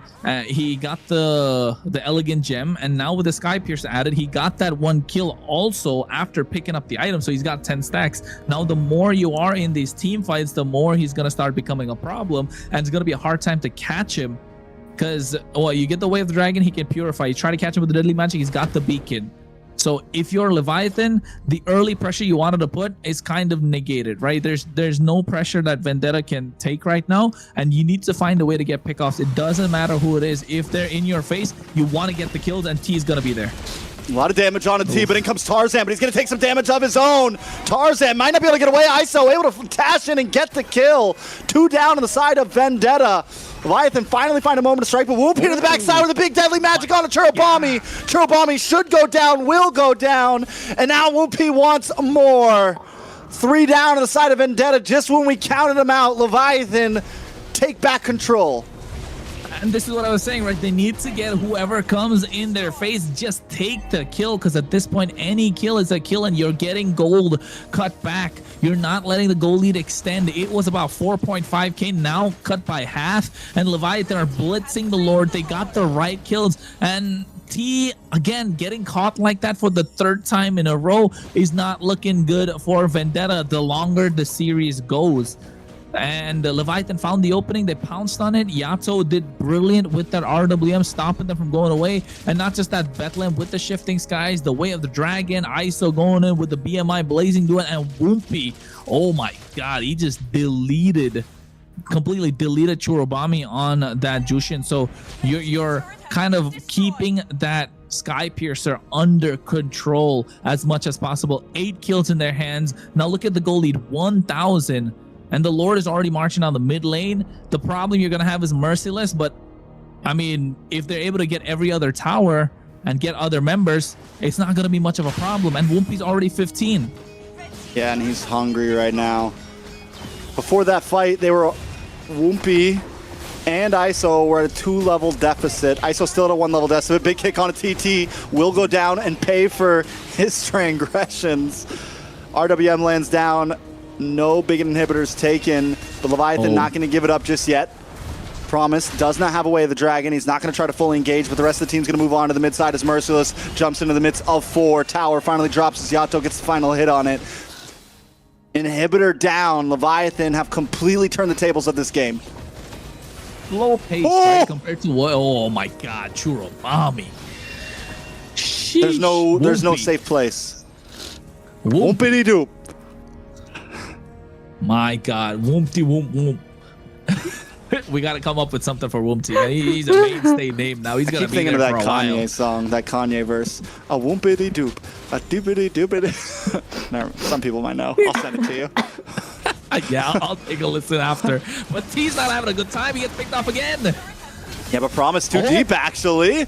But no, they all fall into the bait. A big shifting skies, and ISO on the backside with a beautiful blazing duet on a multiple members as Tarzan falls. The king of the jungle taken down from his throne. Merciless finally drops as well. Whoopi got what he came for. It's a 2-for-1. Hey man, he's hungry, and there's the king of the jungle is looking a little bit old on that seat. He's looking to take his place. At the moment, it might be too early to call it. It's only his 2nd series, but with the way that he's been playing, I mean, best player is probably eyeing around the corner saying that, hey, that seat used to be mine, and probably still is, but we got a new name around the block, and he's not here to have fun time. He's here to pick up those wins. He wants to get those kills. He wants to make a name for himself. And speaking of name for himself, look at the top 3 damage dealers in the rankings. All 3 on the side of Leviathan. They started slow. They lost the map control, and they took it back. And now there's no safe place for any player from Vendetta. Even Merciless got taken down. How do Vendetta make a response? Merciless needs to get those off lanes pushing. They got to find angles. They can't meet Leviathan head on. They especially need to watch out for bottlenecks because Bethlehem keeps finding those big sets. Promise is just a bait at this point. Vendetta need to spread out a little bit, I think. Tarzan needs to do what we saw in the early game where he was hiding in bushes waiting for a target. Lord now into the hands of Leviathan. Vendetta may be able to defend this as long as they don't jump into a big RWM shifting skies, you know? I think they definitely can defend, and Leviathan are slowing down the Lord as much as possible so that Bethlehem can get his flicker, which is about 8 seconds. Promise too, ISO as well. Cool. So a lot of flickers going to be online, but keep eyes on Bethlehem. He's looking to make that big shifting skies play. He is, you can just tell. The flicker's in now for him. Promise there as well, looking for a possible kick. Bethlehem goes in, he doesn't use it just yet. He's holding on. Lord able to crash through, a lot of damage on a Melon. A lot of damage on a Merciless as well. Woompty comes in with a deadly magic, but can't get the final blow. Merciless will survive. Leviathan with the 2.5k gold lead. Do back off and wait for the second wave to come in on the top side. They want this inhibitor, but Merciless and the rest of the team don't want to let it happen. Vendetta jump out. The beacon follows as well. But Leviathan able to run away quick enough that Vendetta cannot close the distance. Even with the final dash from Tarzan, Woompy with the hat trick gets away to safety. Hey, if you got some NA clippers around watching, you gotta clip this. It's Woompy, man. He's what, 17 years old. Give him some credit. The new kid on the block for sure. RWM comes out. T gets caught up. Kick back with the Wave of Dragon. Bethlehem and the rest of the team should be able to take him out. He's trying to run to the bush. Tarzan wants to close distance into the midst, but too much damage runs back, and ISO gets the kill. Merciless now as well, just getting chipped away as ISO gets free shots. Leviathan finally found a kink in the armor. The moment, the time to strike. His promise dashes in, misses the kick. Yato now too deep, pulled onto the tower. Yato takes another shot at Chirobami, responds back with a kill of his own. Does Leviathan finally decide to back off? I think that is it. I think it's safe to say you don't want to keep pushing. Yeah, I don't think they want to keep pushing. Whoopi's taking on super low as well. Churo's going to be the target. Even Melon, but Promise, he does have the Way of the Dragon. No flicker. And you don't want to give Churobami the game, right? You don't want to give him more stacks on the Sky Piercer if he still has it, not sold it yet. Didn't really take a really good look on that kill that he got. But Tarzan, this is not the Tarzan we're used to seeing. Now look at Woompty on the jet damage charts. 84,000. ISO doing an insane amount of damage. It goes in at the right time with his Blazing Duet. Got the winner crown again.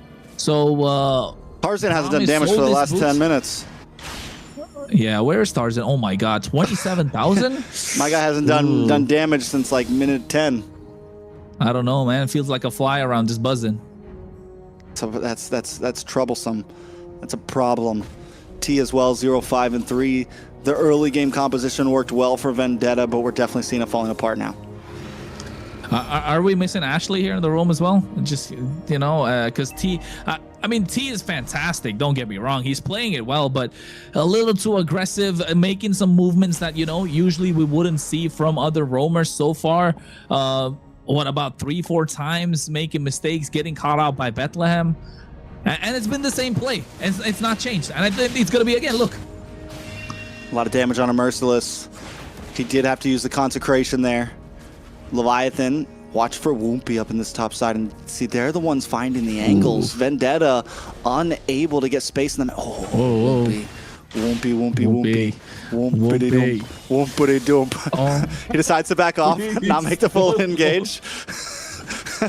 He decides not to commit. A lot of damage, though, onto the Lord. Onto the top side. Wait a second, a lot of damage. ISO into the midst. Tarzan brought low. Big kick from Promise. Merciless.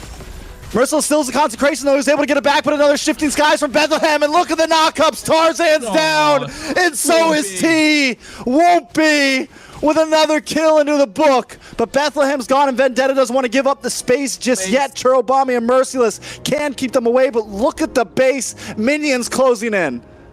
Oh, I don't know what's going on with Tarzan. He woke up on the wrong side of the bed. I don't know, maybe got a fight into with Jane, but at the moment, you know, the Lord is there 20 minutes in.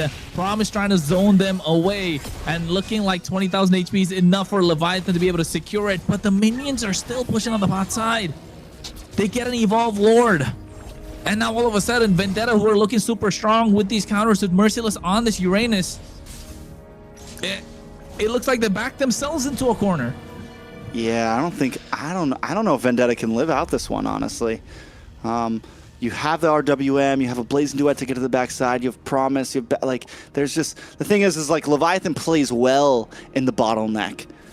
You know, they play well going into tight spots right now, and this is where, so it's a hard spot for Vendetta to really defend this. Vendetta is a composition where you want to, like, Tarzan wants to be able to find a bush to attack from.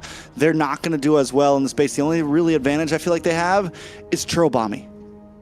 They do have full items, right? 60,000 gold, though, at this point. Both teams have full items. Gold lead's not going to matter that much. It's only coming down to how they can pull the aggro of the Lord to the top inhibitor to delay the push. But all three waves crashing and looking merciless. Bethlehem, RWM does come down. Look at the damage. Coming down. Big Shifting Skies, able to find Melon. Yato gets killed. Blazing Duet in the backside once again for Yato, along with the winner crown. And the members of Vendetta are shredding apart. ISO with another one. The Lord's on the base. It's 2 members standing, but Leviathan take game number 1. Hey, Tarzan got the kill.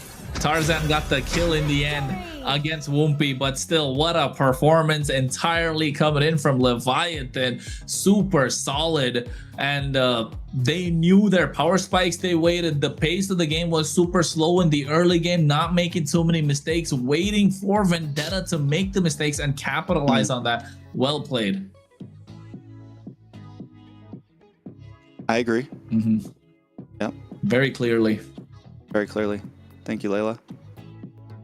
Awesome. Mutant. What she was saying is that me and Cronus did a great job at casting. We were actually able to hear. You guys just weren't. You know, and it was an amazing game. Right, Layla? Yes, it was an amazing game. I wanted to say Coach T, you know, coming in.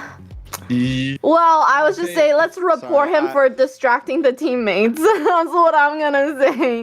He spammed a little too much recalls there. I was like, okay. Too early, too. Yeah. So, but very good on Leviathan. Exactly what Chrono said. They really took their time and they know when their power spikes were. And when they hit that power spike, they were aggressive. They were mean machine. Honestly, T did play a good early game, like creating good pressure.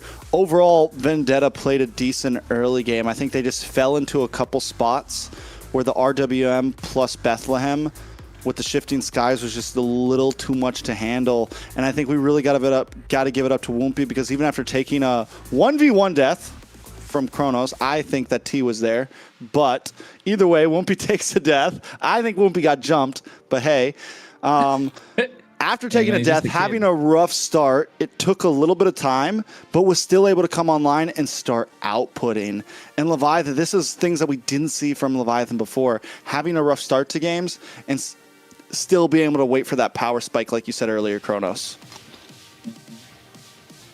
And you can take a look at as well about how the game went about here. Leviathan did get the kills, but look at Promise, just finding the right target. And this is kind of where Vendetta had the game in their favor. Churubami was able to get the kill, and now all of a sudden the map controls in their side, and T making the same mistake again and again in that same bush. And Promise and Bethlehem just capitalizing. After a point, it just became difficult for them to do. I think this was a little too greedy from ISO here. Look, the same mistake from T once again, giving enough space for Leviathan to go in. BMI Blazing Duet, Bethlehem getting them with the shifting skies, and all Woompy had to do was find the target. Look at how he melted down the HP of Churubami there. That's why the Harley's such a broken pick. So where do they go from here? Leviathan able to get a strong pick. I mean, I still think it's very 50-50. Vendetta showed huge promise there. But Leviathan, man, the fact that they were able to... I'm still so surprised they were able to pull through there, because it felt like, ooh, this might be a rough game for them. Maybe they did just have an easy 8-seed win yesterday. You know, maybe that was a possibility. But I think after seeing that, Leviathan can now be a force to be reckoned with in these playoffs, especially ISO 4-1-11. We didn't see him pop off for a while, but once that Corrosion Scythe really locked in, I think it was like second item, or was Corrosion Scythe was third item for him? I can't remember. I just remember the moment that Corrosion Scythe came in, ISO started outputting. The guy was doing a lot of damage. Tarzan started getting melted down. Merciless started getting melted down. They had enough crowd control to be able to take out Merciless, and overall just very well done. Taking a look at some of these. So many beautiful Blazing Duet plus winner crowns in that match. Yeah, it's just massive bait, right? That's the thing. I think he was the big bait hanging in front of Vendetta, and they really wanted a piece of it. Unfortunate that every time they dove in, he had the BMI to get out of harm's way, and even that Winter Crown play. I think in the end, able to get the base crystal, able to find that triple kill, being the big difference maker for them to secure this game number one of this best of 5. What an amazing first match out of the BO5. Definitely Leviathan showed us that they are prepared and they are a force to be reckoned with. Still on the Wumpy train. He did great with the Harley, but then again, it's a Harley, right? So we do want to see him to be able to play some of the other jungle roles maybe, because, as the game goes on with the global ban, maybe he's going to have to do something like that. Or is he going to go crazy and pick a Fanny again? Because I do want to see that. 3 zeros, then he only needs 3 heroes. Okay. Hey, do you agree with the MVP though? Do you guys agree with the MVP though? Do you think ISO? I mean, ISO played fantastic. Not gonna lie, but don't you think Wumpy could have got that MVP? I'm not on the Wumpy train. I mean, yeah, I hype him up because he's a great player, but I think he definitely had a fantastic game as well. Just getting shut down in the end, I think, according to the statistics and how the code and stuff in the game works, probably that led to a massive factor for him not getting it, because he was 9 kills in the game or 10? Yeah, he was also doing had a great game though. Yeah. Like I don't. So I feel like I think Wumpy had a great game, but for that series, especially after taking that death early on, Wumpy wouldn't have been able to play his game without even. I'm almost more on like Yato and Bethlehem. Like I feel like both of them played very clean, and without the space they created, ISO or Wumpy wouldn't have had anything, Yeah, Yato's ults were definitely game-changing ones that helped them with the team fights. I think every time they were able to come out on top with the right timing of his ult. So let's just say MVP team. MVP for the team coordination. Have they found what? Have they found the formula to beat Vendetta and when Tarzan is playing? Boxia, no Fredrin? Basha, no Fredrin? What, ban out the Basha and the Fredrin? What? Yeah, I think so. Yeah. I mean, Tarzan plays well. Suyo is one of his picks, and he just lost with that, so that's huge. That's like a power pick for Tarzan. Wait. And they lost to Jushin as well, so that's crazier. And Uranus? Oh my god. Yeah, that's like that's like. Sorry, Layla, you go. No, sorry. Excited. I'm confused because you said no Basha, so that means definitely a Fredrin for Tarzan. Are they forcing him to take the Fredrin because there's no Basha? Oh, maybe. They could do that too. They're gonna ban it now. Ban Fredrin, and then maybe the Freya, or there you go, Freya, or the Marcel, or they take the trade. Do you think they can make Marcel work? I don't think Promise is a Marcel player. Well, the thing is I don't know, because the Harley works well against the Marcel. What else have we seen beat the Marcel? The Odette, obviously. I think we saw YSS. Yeah, you're right. Almost everything. My bad, I forgot. I forgot. He's a fraud. No, but I think if Promise, he doesn't have to play the Marcel, right? Like, he's so good on the other heroes that he's used to playing, so why let it go? But look at that, they leave everything open, man. Marcel. The Freya, the Marcel. Oh my god. Phoveus is up for grabs. Carrie is up for grabs. Valentina, Sora. Sheesh. They can't pick Sora, but yeah, they could go Carrie. Carrie and what's it called? No, Carrie Freya. Or no, you need Freya. Oh, yeah, but then Freya Valentina? Carrie. How's Freya gonna do against the Marcel? Not well. I was gonna say like. Oh, they still make Freya too. Freya. Oh Freya. This is tough.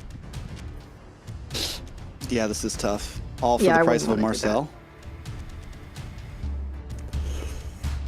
Well, let's just hope this Marcel winning streak is gonna keep on happening, right? It is on a It's on a 2-day streak. Only against Stamina, though. Obviously, only he's a in the playoffs hands of hero. Stamina. Yep. Oh, Lilia. Good answer to the Freya. Honestly. Good answer to the Phoveus too. Yeah. Yep, it's me, Lilia. What do they do here? Do they yep, go gold it's me. What can they go gold? I think jungle, if you ask me. There you go. Ooh, jungle, flexible too. Flex or gold or jungle, honestly. Either one. It's not gonna do great in gold against Freya probably, because you need to like get close. So that's scary. You don't want to get close to a Freya. probably does better than other marksmen's in the goal lane, right, against the Freya. So because in the jungle, I don't know, but not against the Phoveus. You want to get a little more damage down. You want to find the execution angle after Lilia, you know, drops those glooms, gets those bombs going, take him down low. So I think in this case, being on blue side, you don't get much room for flexibility. Zethian? Oh, this guy is crazy, man. This guy is crazy. Wumpy. Wompty womp womp. I like it. I like it. Funny for the Lilia. I think so, because she can still chase her down. She can keep on chasing her down. There's no way Lilia's it's gonna be very hard to catch the Fanny from the Marcel. Does the frame thing, the tracking frame, stop her in mid? Yeah. But she keeps moving at least. She keeps moving. Yeah, I think she keeps moving. Yeah, she just can't do damage. Well, yeah. All right, but it's so quick. It probably doesn't even affect her unless she's like against the wall. We'll see. Yeah. We're about to find out, yo. Terizla gone. If you're a Vendetta, you want to take out any sort of mid lane that could carry. Like the Zethian's going to be crazy here. Valentina's another option they really need to take out. Otherwise, it's going to be full dive against them. But they take out more early aggression. Rightly so. Khalid and maybe the Hilda even off the table from Vendetta. But now you leave the Zethian open. You leave the Valentina open. And all of a sudden, if they want to go Sora against this Phoveus, which is kind of like a decent matchup, you're still going to struggle. So I think Leviathan leave their mid lane for the end. Pick up the Hilda if it's left open. You can ban out another EX laner here if you don't want to give them the Sora even. Alice is so good. Their drafting is really good at the moment. And it's tough. And it's all because you add the Fanny to the mix, right? When you add the Fanny, your options just like expand so much more, and it's a confident, good Fanny too. Not like other players are bad on the Fanny, but you know they're hesitant on the Fanny. Yeah. And I think the Freya works well with it too, because a lot of times what you lack with the Fanny is people to defend when because Fanny a lot of time isn't going to be a part of the fight the whole time, right? You're basically doing 4v5 with a Fanny running in here and there, you know, looking for last minute cutthroats and things like that. So having the Freya instead of a squishy gold laner helps this composition a lot. All right, first pick for Leviathan. Ooh, Hilda. Hilda. Yeah, it could be scary. What's the YSS gonna do against the Hilda, Phoveus, Freya, and Fanny? There it is. He's cooked. Hey. Yeah. VTA, what do they get? They need a Grok. No, they got Marcel. Oh yeah, they have a roam already. You're so smoked. Yeah. Well, with the Marcel, I still feel like there's for VTA. CC? Think about it. You know, the Hilda comes in, the Phoveus come in. He ults. You just take out two of these guys who are supposed to be in front. All right.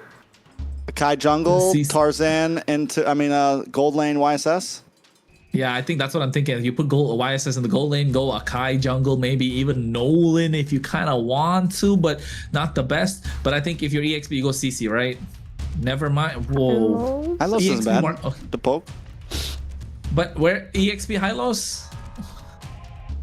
Or it's it's so squishy, so late game. Lack of crowd control. The only crowd control they have is the poke against the Fanny.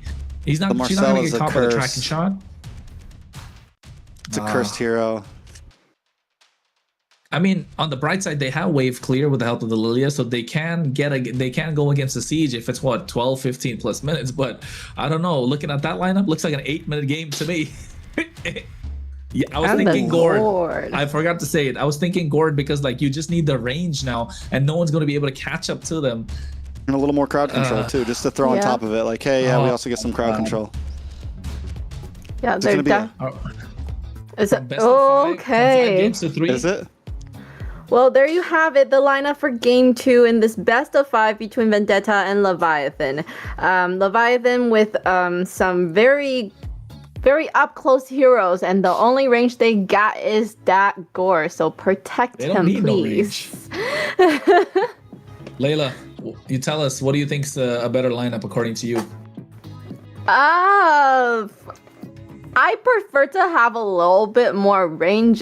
Just having Gord alone is, but Leviathan is very, very aggressive set up here. So, and Vendetta has nothing to defend that aggression other than a high-low. So, we'll see. You're right. And I agree. I think the aggression is too much from Leviathan. Trex, game 2, take us in. It's game number 2 between Leviathan and Vendetta. Vendetta trying to even the playing field here. But it's looking hard. The draft is clean. Wumpy on the signature Fanny we saw yesterday. Can the king of the jungle reclaim his territory? I mean, he hasn't given it up yet, if you ask me. It's still there.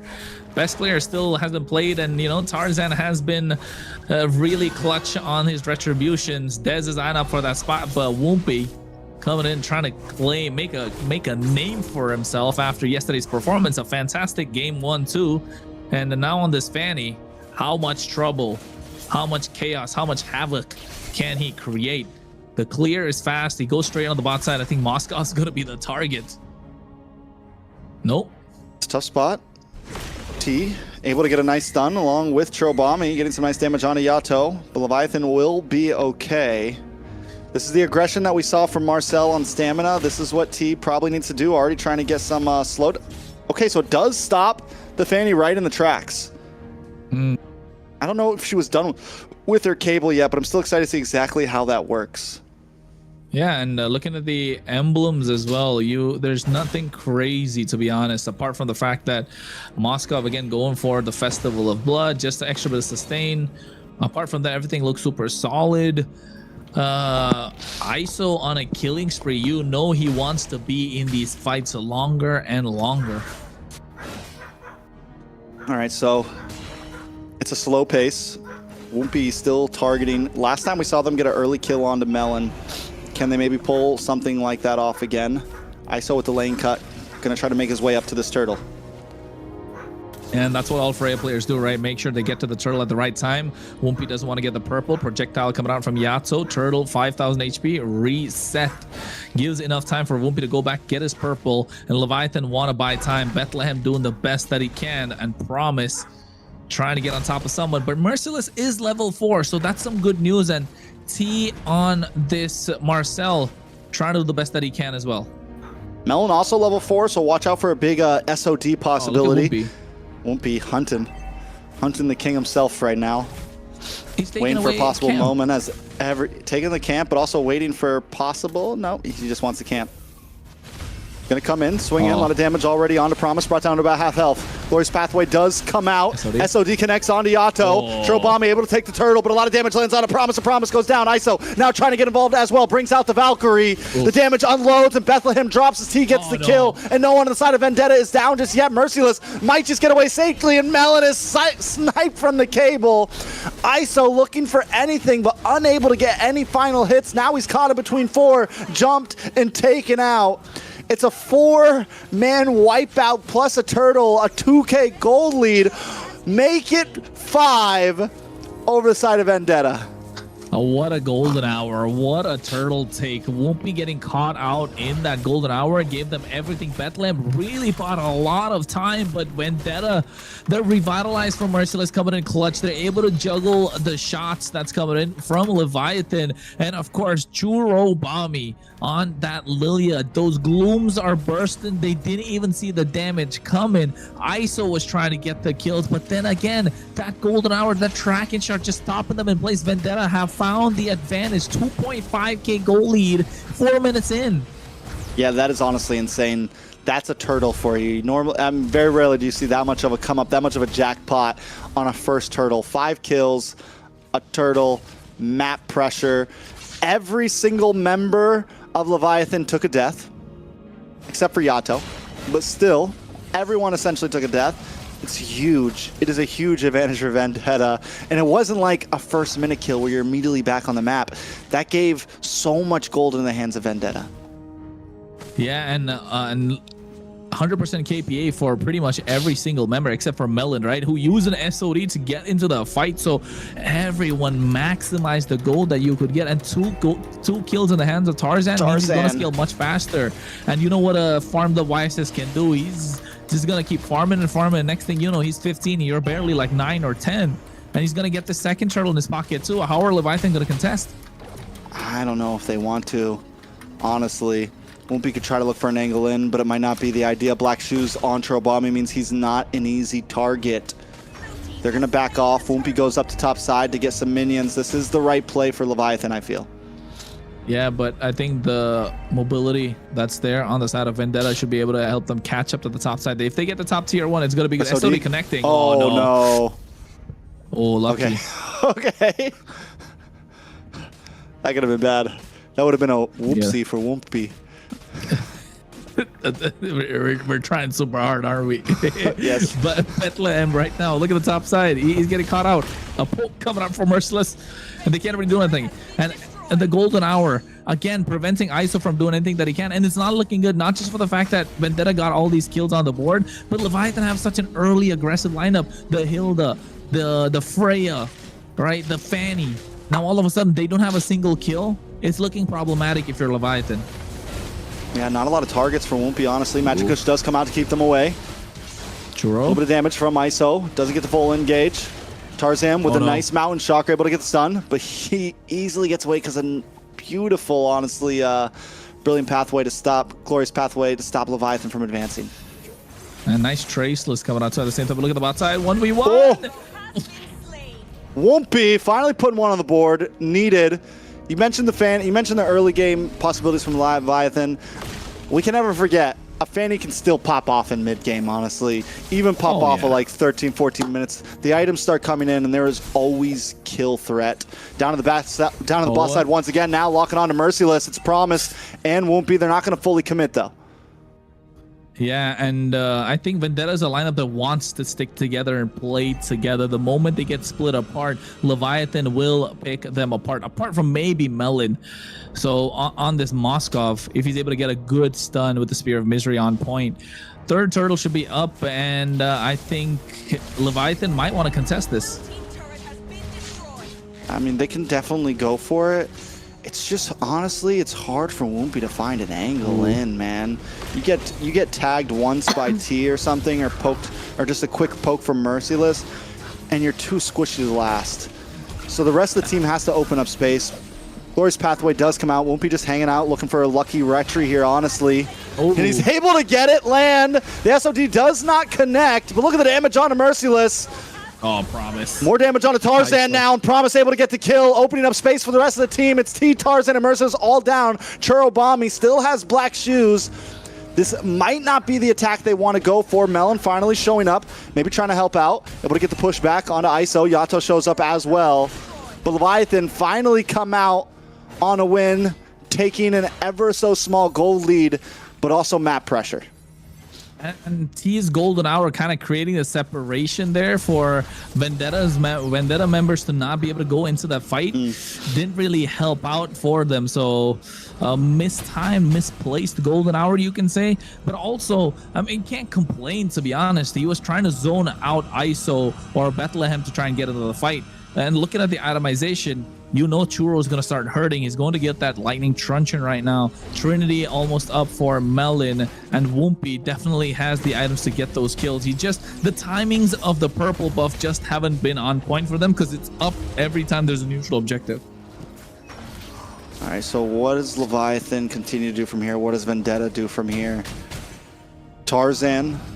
It feels like both junglers, it's a hard time. I'm thinking like, all right, who do you really attack, right? You can't really close the distance on ISO. It's essentially just really Yato that Tarzan can openly go for and get a free kill on. And then the side for Wumpy, it's just Melon. Everyone else is a pretty hard target. And both junglers aren't really able to thrive right now. Yeah, what could be the way they they can maximize with their picks, right? What can they maximize with their picks at the moment? Wumpy needs to kind of get the split push going with the Fanny. One good news is Yato hasn't gone down a single time. It's a low kill game. The goal lead is kind of even. if you're Leviathan, you don't want to pick the fight when Churubami is kind of around because the glooms will be exploding in your face and taking too much damage. But if you're Vendetta, you want to stick together and take these 5v5s unless, again, you get the Moskov split on the top side with the help of the Hylos, as you can see, and Wumpy has to go back, and they're trying to slow down this lore take as much as possible. But you want ISO to pop off, right? The moment ISO can pop off, it's going to be difficult for Vendetta to do anything because Tarzan is 13. And this could be a moment that could get them the Lord. Oh, beautiful golden hour. The Magic Gush still coming out, though. Tarzan able to get the Lord. Wumpy trying to come in at the last moment as ISO takes out Tarzan. And the rest of Leviathan want to try to close the distance. ISO trying to get some free shots on, trying to get in there. But only Tarzan drops. Losing that, though, Leviathan may be able to run up top and just shred down this Lord quickly as Merciless and T race against time to stop them. Tarzan's out. They get the Lord. SOD misses. So, you know, even if they try and get a split going, it's not going to matter too much because the SOD is not going to be up for a while. The next 33 seconds. Won't be getting a split down the bot side, which is what Leviathan need. They don't have the range, and this is where what Layla says comes in a little bit clutch, right? Only Yato's first. Look at the damage ISO's taking. A lot of damage. I think it's back and forth, man. It's like... And the Freya's not doing as good as we thought it was going to do. It's been such a bannable pick, but honestly, ISO hasn't had a big pop-off moment. The Hylos EXP lane actually ended up being solid. I think we were kind of iffy about it, like, is this going to work?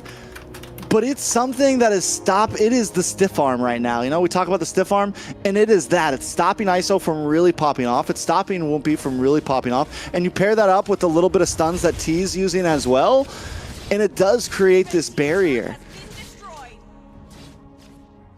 Yeah, and it's helping. Look at Merciless as well. It gets the Radiant armor right now. Tarzan picks up the War Axe. Oh, I don't know how this is going to work out. It's very slow pace, but when's the balloon going to pop at this point? It's been collecting all this air, right? It's expanding to the point where it's going to pop at some point, but who's going to be the one to pop it? So... I think no matter what, the big fight where everyone drops is going to be a drawn-out one. Both teams have tanky side lanes. I mean, and both teams they've got a nice front line. You've got Black Shoes. You've got so many possibilities for these fights on any way it could go. And with the pace that they're going, the disengaging, re-engaging, I think we're in for a long one once again. Yeah, I think this is the extended team fights, but then again, one person down could mean a big trouble for the other side. And the main ones, if I'm Leviathan, I'm looking to take down Churubami as quickly as possible or bait out the Black Shoes, because those glooms are the big difference maker. You want Bethlehem to stay as long as possible in these fights and give the space to ISO to dish out the damage with that spirit combo. Wumpy just got to come and clean up shop, to be honest. There's not much that one can do. So Promise has a lot of work right now. He has to lock down Churubami, bait out the Flicker, bait out the Black Shoes, and this is what they're trying to do. Oh, Black Shoes does come out. Nice dodge on the SOD. Going to be a little bit of time till those comes out, and Turtle is up in 7 seconds. This could be an opportunity for Leviathan to use that ult being down to try to claim some space here, maybe. Wow. No Black Shoes, but it's going to be up soon. No Flicker present as well, so they need to maximize the time that they have on their hands, Leviathan, right now. And the problem again, Fanny doesn't have the purple. Look at the damage on a Yato as well. He's going to have to go back to base. That means even without Black Shoes, and now they're already back up. Vendetta going to burst down on this Lord. No purple for Wumpy. Golden Hour comes out to keep Bethlehem away, and now they're going to Mountain Shocker on a Promise. Promise, along with ISO, in a bit of a bad spot here. T looking for the stun. Valkyrie's Descent comes down, and ISO will be able to just escape. Nobody down on the side of Leviathan, but Lord is coming soon as Wumpy tries to salvage something by clearing up the bot lane. And not just that, right? 2 Flickers burned out from the side of Leviathan as well. They're looking to get the tier 1 in the mid lane right now, and Leviathan don't have the best wave clear without Yato. All right. Magic Gush comes out. Leviathan does also have great stiff arm capabilities, great zoning, the ability to keep Vendetta from doing a big push. And that bottom lane getting stopped was huge as well. Big damage on a Promise. Lord moves on to the inhibitor. A nice golden hour. T stays under the tower.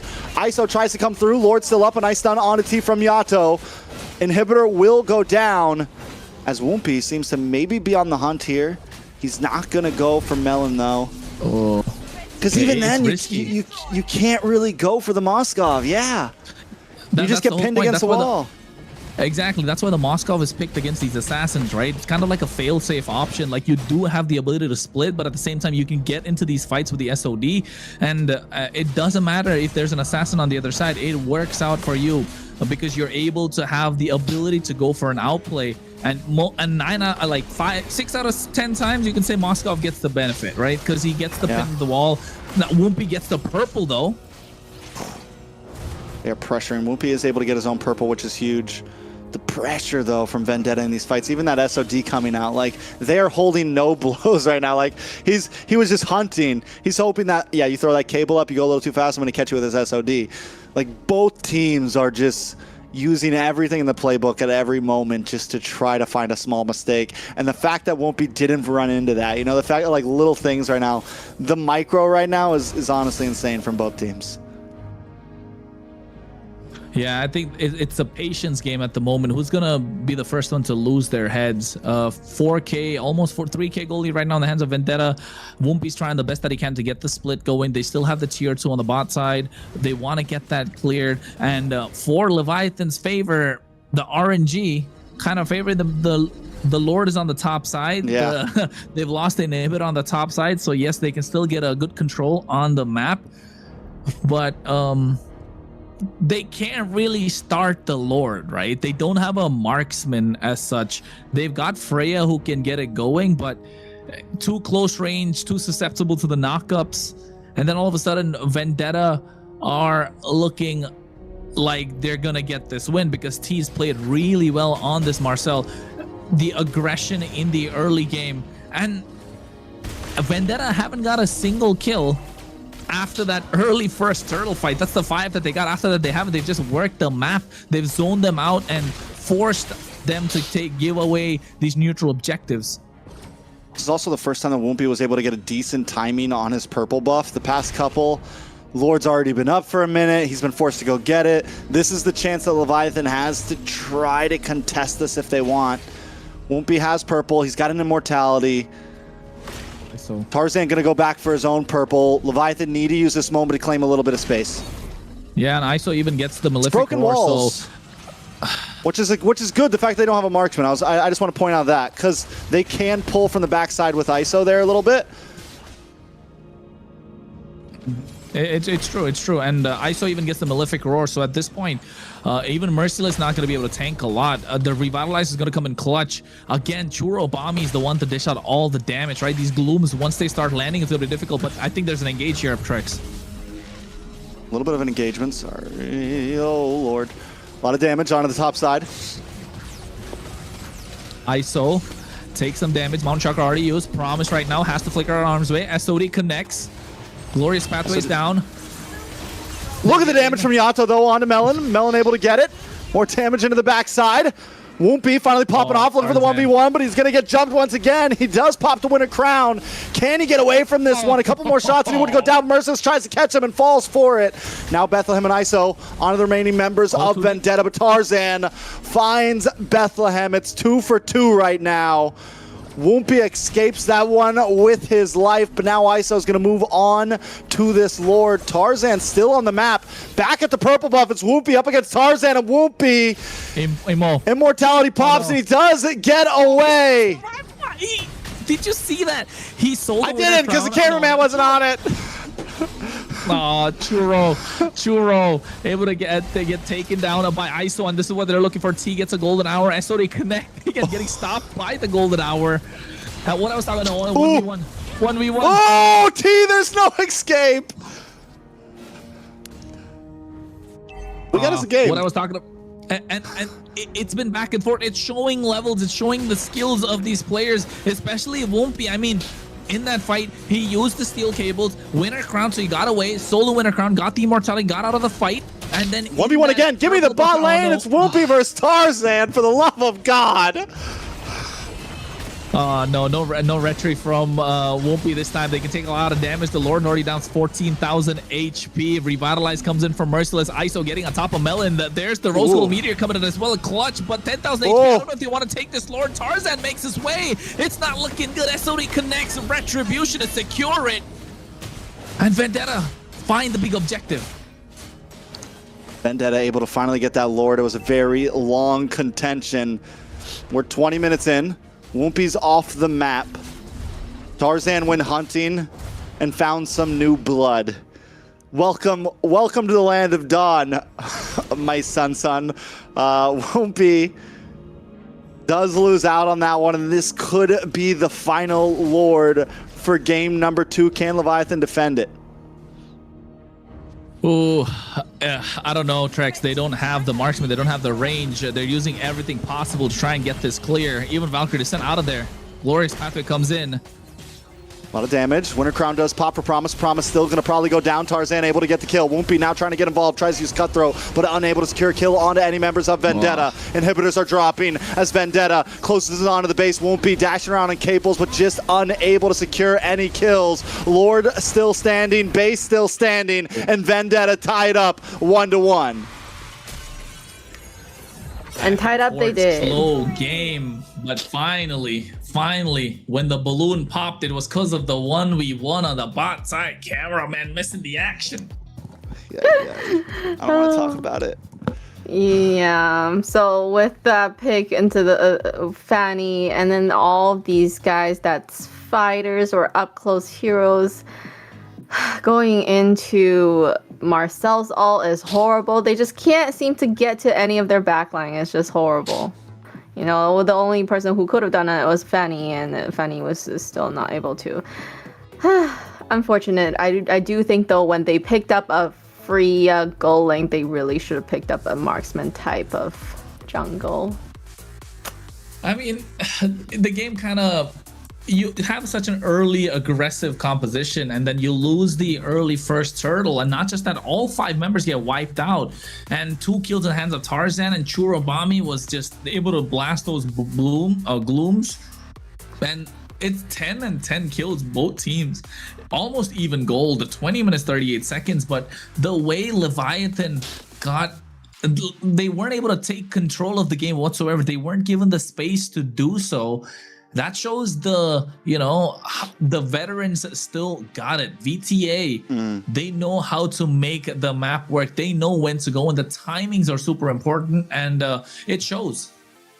Yeah, we saw early game, even last game, a little bit of smothering, the ability to freeze lanes, the ability to take things slow.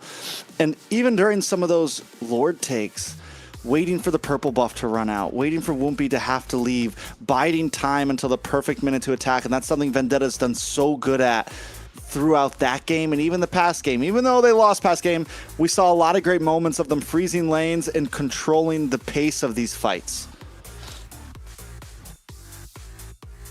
And I think it got to the point where you could see the trace list start to work out. Everything had to get on top. They had to get on top of Churubami, but the black shoes, right, is such a clutch ultimate to use. And not just that, even when they wanted to go for the split, it was the Moskov that they had to kind of go up against, and there was no possible way for them to get the Lord. Leviathan had to blitz it, right, or to get a couple of kills. So I think I think it got super slow. That's what Vendetta did. They slowed the pace of the game down to the point where they are able to, poke. This moment from Wumpy is crazy, man. He goes cables, Winter Crown, Immortality, goes back to the base, comes to get the purple, 1v1 against Tarzan, gets out, sells the item, gets the Rose Gold Meteor.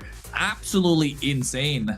And that 1v1 on the bot side, that was clutch. And I think Tarzan still showing that he's the king of the jungle for a reason. Yeah, honestly, there wasn't much opportunity for Wumpy to be able to take that 1v1. You got to catch the YSS off guard in the jungle, somewhere where walls are close, the dashing, and that just shows Tarzan with the MVP in game number 2, showing that, listen, You might have won game one, but here we are, and the real challenge starts now for Leviathan. They had some great games yesterday, but Vendetta now is in full form. Hey man, like every time Trex is on desk, the games go the distance, don't they? Looks like this one's going the distance as well. 5 games. Entertainment Let's max. go. Well, this game was, in terms of death and kills, it was not as entertaining as what we've seen before. So even with that, though, they were able to play the game and win. Amazing. So with the 5 kills, even though there wasn't a lot of kills to begin with, amazing MVP Tarzan gameplay. Let's take a look at it. The guy was a monster. We know it. We saw it. Even early on, was able to get a couple kills. And then when things started slowing down and he wasn't able to really get the big engages, towards the end game, he still knew his job. What did he do? He started going Woompy hunting. Able to find him in the purple buff, find him in the bot lane. As if we can take down Woompy, we can take a Lord. And that was the plan, and he performed it perfectly. And that's the good thing about Tarzan that's a good thing about most of the best junglers that we're seeing. They know when they need to switch objectives, right? They know when it's, okay, it's my time to get kills. Okay, it's my time to split push. Okay, it's my time to focus down on this one hero, one enemy hero. And Tarzan does that well. He can switch up his plan of execution at any time. Experience at its best, and the problem, I wouldn't say the problem, the benefit for Tarzan and the lineup of Vendetta is Tarzan has been under immense pressure, right? This is nothing, to be honest. We've seen him in the arenas when their backs are against the wall. He's the one that comes and gets those clutch retributions, and even in the tank meta back in the day, to be able to pull off something outlandish every single time. So yes, I think Tarzan able to keep his cool, that's what matters the most. And in this case, also like you said, knowing how to change the execution, because after they got those 5 kills, they knew if they took even a small step, even a centimeter, an inch ahead, they would pay the price because of the early aggression that the side of Leviathan had, the aggressive lineup, and it just never came by. They slowed the game down. They never want to get the kills. They're pushing, playing the map, you know, getting the numbers tilted on one side, just using the numbers game to their advantage, the map vision with the help of the Mountain Shocker as well. So there's everything working together. Really good in terms of the macro and understanding how to get the execution and get across the finish line. Great macro gameplay, and now coming into game 3. They're 1-1 right now, and we're just thinking how this one will go, because I do think a lot of it also had to do with the draft that they had last game. So Leviathan going to banning the Fanny. We're not using Fanny again, right? The Freya. Oh, sorry, Freya. But Fanny too. I've been calling Fanny too. All night, so. Yeah. Yeah, I think Wampy's gonna have to think twice before picking Fanny, especially in the team comp like the last game. Hot take, Kronos? I think expanding reverse is the map that Vendetta does the best. Because you can play the tank jungle, right? You can maximize what the tank jungle brings in.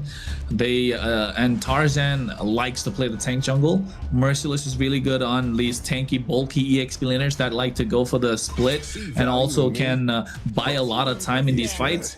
So I think VTA, if they draft well for themselves, it should work out. I mean, to be honest, if the previous game was an okay draft and was very niche in terms of execution, where they were still able to execute it. So not going to take that away from them.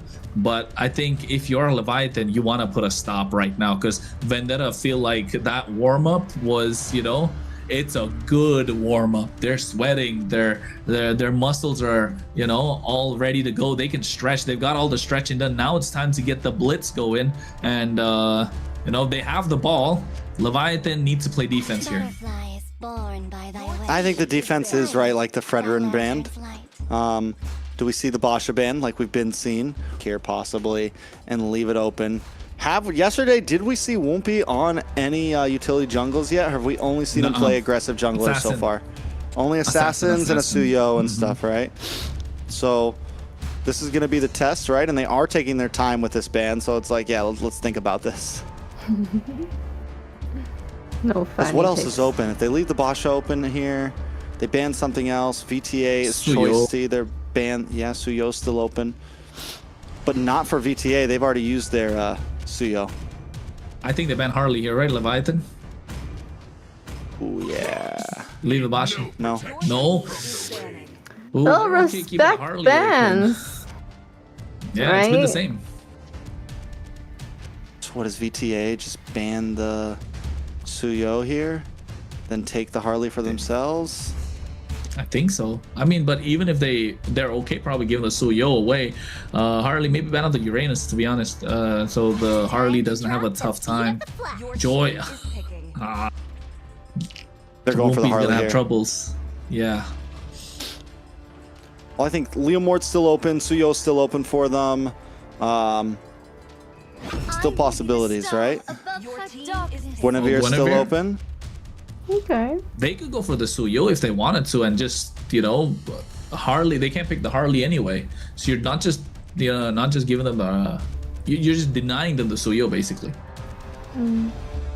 It's an option. But if Leviathan picks Suyo, the Guinevere is gonna be a Never mind. roam. Never mind. I Overcooked think that. honestly, we talked about it. The Suyo eventually does kind of lose out. Like, it does have trouble against the Harley, and especially Yes. against, like, if the jungler is as good as you or a little bit better, it's not a matchup you want. So I think it's a smart play. Save the Suyo for the next game. You know, you have opportunity for it. Harley gets picked up. Glue gets picked up. Oof. What does Leviathan do against this? You can't pick anything like the... you don't want to go Hylos against Glue. They go for like the Kaja here?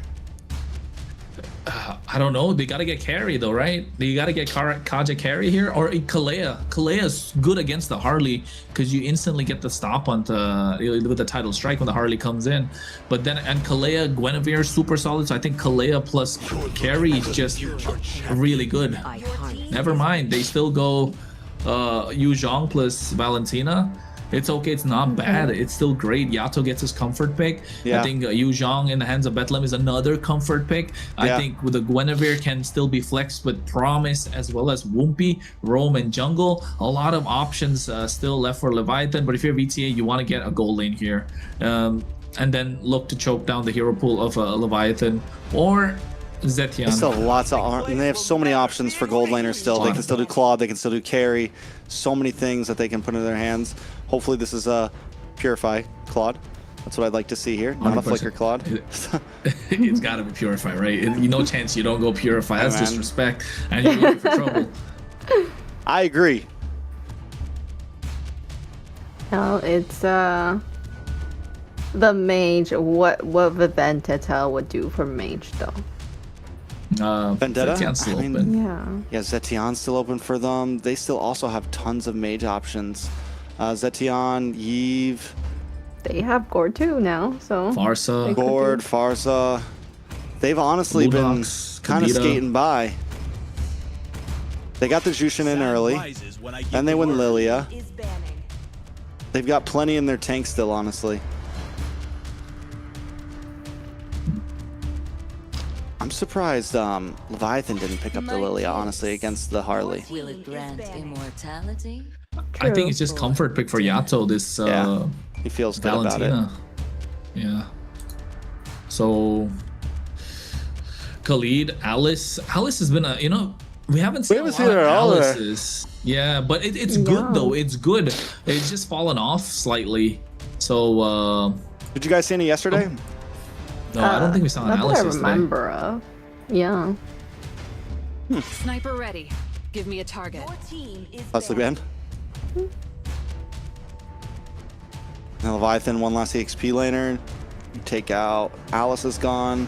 Can't pick Yuzong. Lapu? Phovius.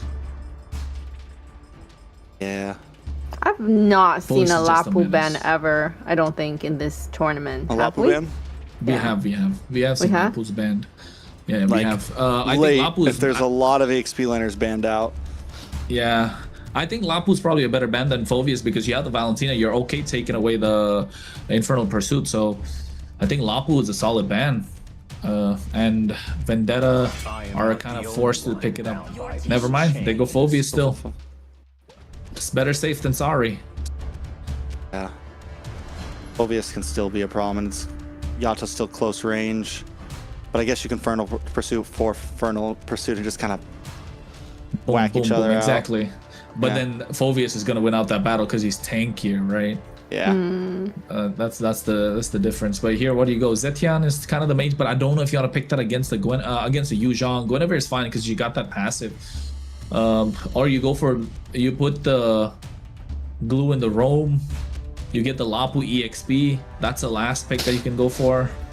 Or you want to go and show up the Lapu right now, so you can save your mid lane to kind of the end. Never mind. I like the Zetian here, honestly. You can kite a bit. Guinevere, it's a little harder to target down onto you. The Eve, you also give a big ulti. No matter what, you're giving an ulti Yato. That's just the reality of the situation. But I just think the Eve's a little too stationary in a comp like this. Against a Black Dragon, against a Guinevere, the Zetian can at least kind of stay moving on her feet. Yeah. Leviathan now need a gold laner and a roam, possibly a jungler, if they want to do a last minute swap. Yeah, I think that's definitely possible. But what can Promise play though here? Kaja is such a solid choice, no? Carry and Kaja, there you yeah. go. Carry Kaja. Ooh, Leviathan. This looks more Classic promising. combo. This looks, yeah.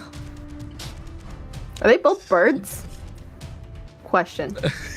I don't Saying Carrie Carrie's got like claws She for got, like, feet. chicken feet, don't Hold. she? Yeah, she's got Yeah. like claws for feet, but she's not a bird. I would say that Yuzong's closer to the bird family than Carrie is. All right. Like, ignore what that. is Let's she? move on. What is she then? EXP Lapu, just to be safe, but is it the best pick? No Uranus, no I mean, you get the Hylos, CC immune. It actually, honestly, wouldn't be Sora, horrible. but Lapu. no. CC, Dude, Vendetta, you're so I don't dive know. heavy But this heart remains Yeah, Sora. No, against I don't know how to feel about it. against the Valentina. It's ultimate overload. What does Yato even take at this point? So many options. Yeah. Mainly I two, think you take but the Fear of the Phoenix. Fear of the Phoenix or the Shifting Skies. That's probably the best pick to pick up. And there you have it. The lineup for game 3. We have Leviathan having that Kaja and Carrie duo. I think they can do a lot with that. So see what they can do. If they can pick off Harley, the chance of winning. They do indeed. They do. But I think this Kaja carry is just too much. Might be a little too much for them to deal with. Leviathan don't mind playing the long game. Vendetta needs to find these pickoffs as Tarzan is on this Harley, and Melon looking to dive out of the back line. Purifies across the board, maybe. And T has a big role to play once again. let's see if they can do it. It's 1-1. The score's been even. Vendetta up against Leviathan in a best of 5. Can Leviathan bounce back and put another point on the board, or will Tarzan and the rest of the team start to escape with the win? Well, we're gonna find out. Only time will tell at this point. I think both the junglers had a good game last time, right? So it's all gonna come down to how are Leviathan gonna cope with the pace that Vendetta are setting. So clearly Vendetta don't mind taking it slow in the previous game, but at this time they might want to pick up the pace a little bit, right, compared to last time. But they are a team that kind of sets their own tempo. That's the one important factor, because not a lot of teams can do that, and teams that can do that have no problems in finding a needle in a haystack when it comes to their composition. And you can see already on the bot side, ISO playing super aggressive and taking a look at the emblems also. Nothing crazy, just the fact that Sora going for a tank emblem. Oh, Petrify. Bethlehem winning out on the 1v1 against Merciless, going to send him back to base right now. That is huge for the side of Leviathan. We're already seeing some pressure in the XP lane. Can Leviathan translate that to something more? Yeah, even Steven in terms of gold. Tarzan looking to get a pick off, waiting in that bush. Who's he going to go for once Promise shows himself? Promise still no level 4 just yet. I wonder if Leviathan tries to stall this turtle to get there, to create a bit more pressure. But with Woompy and Promise both on these kind of strike force heroes, want to jump out of bushes, Leviathan's definitely going to take these a bit slower pace, right? They're going to hang out, they're going to wait, they're going to look for moments to strike. Turtle already down to about 20%. Tarzan trying to show up. Merciless into the backside, very low. Promise able to take the turtle. Fear the Phoenix does come down, but does not connect to many. Black Dragon trying to lock on to Merciless. Will be able to get the kill here. First blood over to Bethlehem. And it all came down to the play that they made earlier on the top side, right? Bethlehem able to force out the flicker, isolating Merciless from these team fights, and now all of a sudden they get first blood, they get the turtle, which was looking like it was going to be Vendetta. So Retribution not coming in clutch, but Promise now has the flicker, has the Divine Judgment, and slowly will start looking to pick people off, but they don't have the damage online just yet. Look at the top side right now. Woompy also helping out Bethlehem. He is, ooh, wait a second, a little bit of action up on the top side. Does look like they get the knockout. Violent Requiem to Merciless is having a bad day right now. 0-2 in 3 minutes. They should be able to clear all this gold plating off. Yeah, they should be able to clear that gold plating, and not just that. Look at that, they're denying Tarzan to get the invade done. ISO's waiting for the right time. Promise does have the Divine Judgment. Ooh, Promise able to get the pull back onto Tarzan. ISO there to show up. Promise goes down. Chirobami gets the kill. Now they're going to be able to respond. A big blazing duet from Melon and cleans house. ISO goes down. Vendetta. While your junglers away, we come to play. They take out 3 members at the orange buff. Yeah, they take out 3 members at the orange buff, but they did lose Tarzan, so kind of like a slight bit of a bonus for them. And Leviathan, though, they need to keep the pace going, and Vendetta needs to find angles just like this to maximize what they can do. They get the top tier 1, they get a lot of gold in their pocket, and you can see Yato and Churubami leading the damage charts for a reason. These are the core in terms of the early, mid, and late game to provide some sort of consistent damage, and even getting the glowing wand on the side of Vendetta. You want to see Tarzan pop off if you're Vendetta and get these neutral objectives, but Woompy will try and prevent. Look at this. Nice Violent Requiem. A lot of damage. Airborne on TT. He's going to go down. ISO gets the kill. That's 2-1 for ISO. And a turtle falls into his hands as well. Taking that tier 1 so early on top side, yeah, it's definitely worth losing those 3 members. Plus, like you said, they get Tarzan. This is a huge advantage for Leviathan early on in this game. And not just that, right now, every single time Tarzan kind of wants to go in, it's going to be difficult because Promise has the Divine Judgment. He gets the steal. Did he? He got the camp? I think so. I think he did. Take a look again. Either way, the pressure. The pressure is insane. Taking a look at the items. Corrosion Scythe already locked in for ISO. Genius Wand for Woompy on the other side. Tarzan a little bit behind. Just got in his Genius Wand. Glowing Wand for Chirobami. And now those first items are really locking in. Radiant Arbors around the board for Merciless and T. Yeah, he's 0-0. Look at Melon. Oh, pulled back. But stopped by the Fury of the Phoenix. ISO taking a lot of damage. T trying to chase him down. Unable to finish it off, but that was a beautiful Fury of the Phoenix to stop the judgment from Promise there. Yeah, he got the Divine Judgment, but just not the follow through. Woompy getting taken down here as Tarzan gets the deadly magic, but then again, Tarzan is not getting these kills. You want him to scale much faster. You want him to be deadlier on this Harley, and Promise looking to get these Divine Judgments on point, and you want ISO to scale as well. He's got 2 kills, so it's not looking bad for them. Bethlehem on the other end now, since he, like you mentioned, taking the top tier 1 early, he's able to roam around much more freely. This is bad for TT. Way under. Speedy Light Wheel goes off. Couple more shots, but Promise just can't connect. Deadly Magic does connect on ISO, though. Unable to get enough hits on to get the kill, and here comes the Black Dragon. Petrified, does land on a Churro. GG's. A lot of damage on the tower. Pulled back, and Churro goes down. Yato finding the kill. Merciless now showing at the party, but Promise is okay with it. He's checking bushes. He's walking right into him. There is 0 stress in his mind. Yeah, and this is what I was talking about, right? The moment Promise is going to be able to land those Divine Judgments, they're going to have doubt creeping in their mind. The hesitation is going to start kicking in. The decisions making not going to be as clean as they'd like. So Vendetta, a little bit of hesitation goes a long way against this kind of a lineup. All right. So with that top tower gone, once again, we're already seeing Leviathan able to rotate easily. Bethlehem's involved in almost every fight. Gold laners on the boss side. Melon making his way up. 2,000 gold lead over to Leviathan. Vendetta starting to group up a lot, I feel like. They know that it's not going to be easy being split up, and I wonder if this is the composition they start to take where they don't really split up across the map too much. Well, Vendetta. How will they get their Vendetta? How will they get their Vendetta at this point, right? Glue is good. The Divine Judgments could come at any point. Look at Promise. He's just being patient with it. Woompy with those spatial migrations. I think Vendetta played a fantastic game, game number 2. But Leviathan now kind of dictating the pace of the game as they like to. And ISO 2-1-on-1. I want to take a look at the item. Does he have the Trinity yet? I don't think so. At least he's got 2 items on the board for sure. And Melon's going to have a hard time trying to go in even with the BMI Blazing Duet. So I think you want to overload them with damage and skills, layer them to the point where you want Promise to choose. You got to pick one or the other. Man, both teams are fighting for these towers and defending them. So, like, normally by 8 minutes, at least the tier 3s and the off lanes are down, right? Lord's about to come up in 30 seconds. And only 1 tower has been taken this whole game.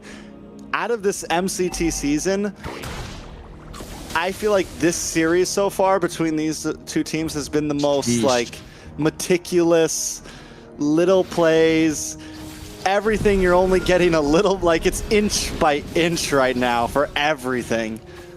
They're teasing us, man. They're teasing us the entire time.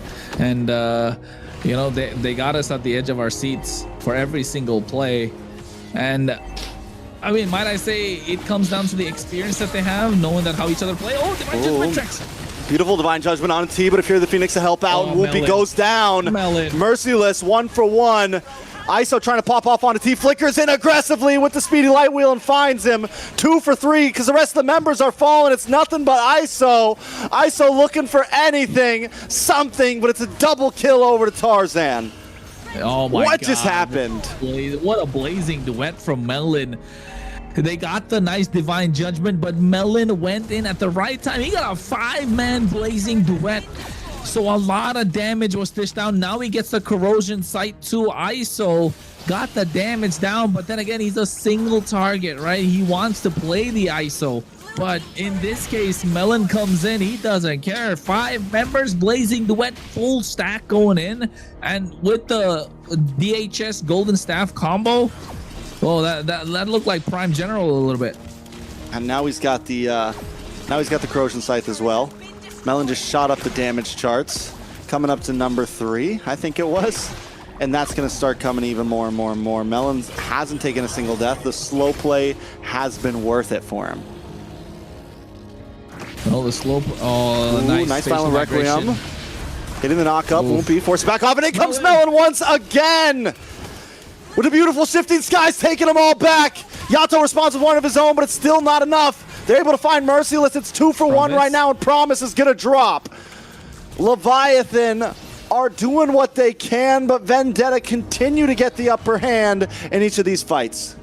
I told you, it's about Vendetta knowing the pace that they like. They are the ones that know how the clock ticks, and they're making it work to their tempo. They're the ones who allow the clock in and the clock out coming from Leviathan. Leviathan are just there.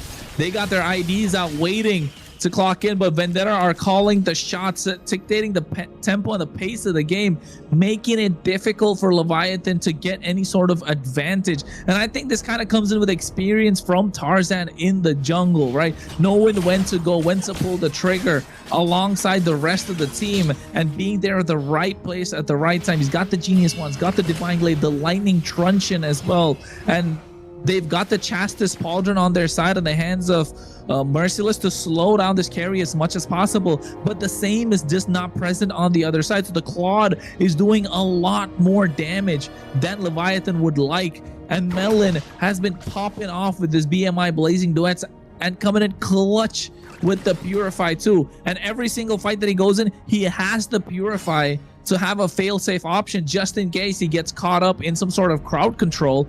And it's working to perfection. You called him Rookie of the Year for a reason, but now with the experience that he has going up against a rookie, Like Woompy, you can see the difference and what experience can bring into the table. Uh-oh, Merciless looking for Shifting Skies. Promise in a bad spot now. Ooh. He does use the flicker. Fury of the Phoenix comes down. The stuns are too much. Promise drops. Oh, the slow down, the pace. Vendetta just able to find them member by member. Now Lord's going to be up in 2 seconds, and Leviathan may not be able to contest it all. Hey, they got nowhere to go. They cancel all their plans for Friday night. It's not the first Friday of the month anymore, so It's you not. know. I'm here all night, baby. Exactly. They say we're okay, we're good. Ashley's not playing, so you know there's no need to rush anything at this point. Exactly. Everyone watching's probably got their popcorn out, and if they don't, they probably got their dinner ready on their table and just got this loaded up on their TV, their phones, whatever device you're using to watch it.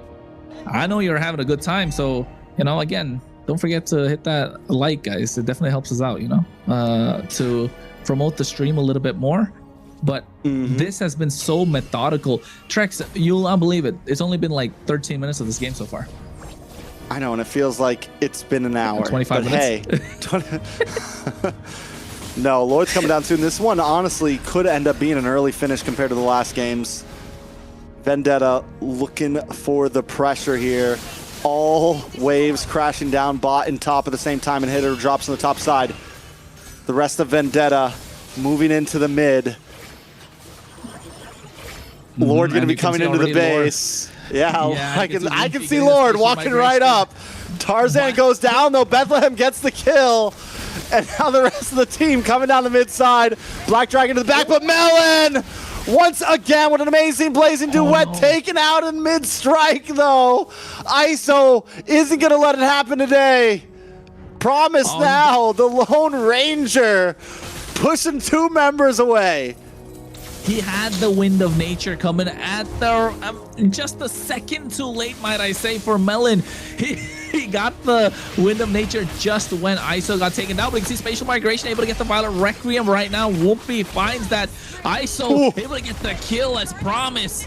Gets another assist on the board, and this is what I was trying to say. Leviathan are okay taking it the distance. They have the damage, and Vendetta need to find a way to finish, otherwise it's gonna look difficult. The carry Kaja combo is gonna start showing up, and look at the damage starts. Now the marksmen are taking over. Yeah, and if ISO can continue to do these types of plays, it's gonna be huge. And like you said, the marksmen have taken over. Melon had some amazing plays, and now ISO is having some amazing plays. So does it come down to whoever, like whatever gold laner plays better here? Is that what we're saying? That's the winning formula this late in the game, or this mid of the game, because it's only 15 minutes.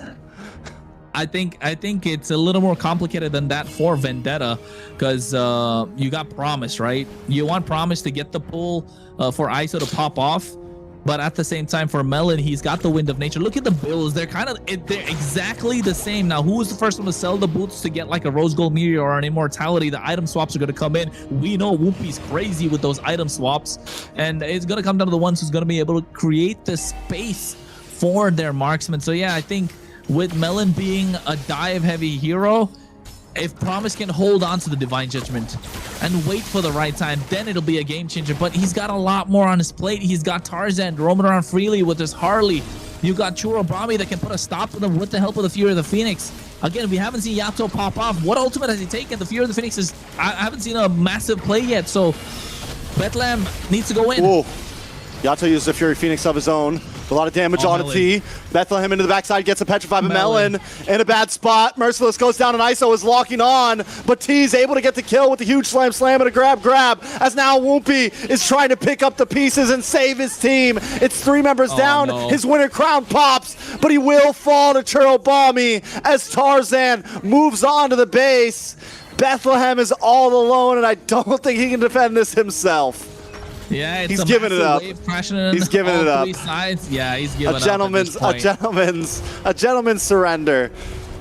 Vendetta take game number 2 and take us to match point. Can Leviathan do something about this?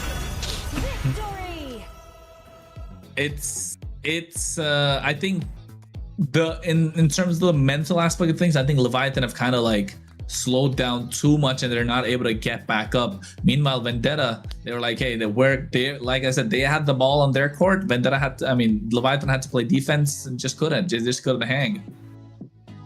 Yeah, and I feel like Vendetta has they've been a team where even if they lose the first or the second, then they're still able to come back really strong. It's they're able to adjust their strategy or play so that they can come back, and that's what's so scary about this team, right? And with Leviathan, I guess we can see, Wumpy is probably not the kind of jungler that's gonna be able to take on other kind of jungle.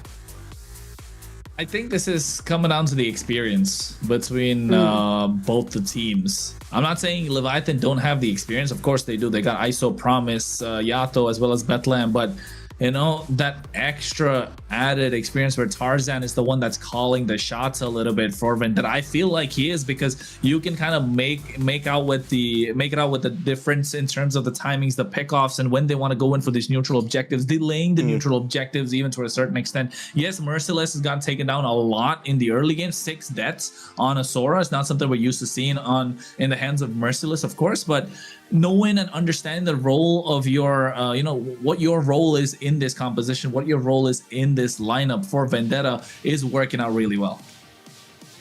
So from this point, with the way that Vendetta is able to pull themselves together even after losing, hold games, the distance, pace fights, I can't help but agree with you. Yeah, it feels like whether it's an experience thing, whether it's also just the fact that these are some big changes for Leviathan, and though Promise is a great player, Wumpy seems like an amazing jungler, we are in playoffs, and Vendetta, these guys are a unit. And there has been some changes on their side, like bringing T in and things like that. But overall, 4 of these members have been playing together for a while now, and it's showing.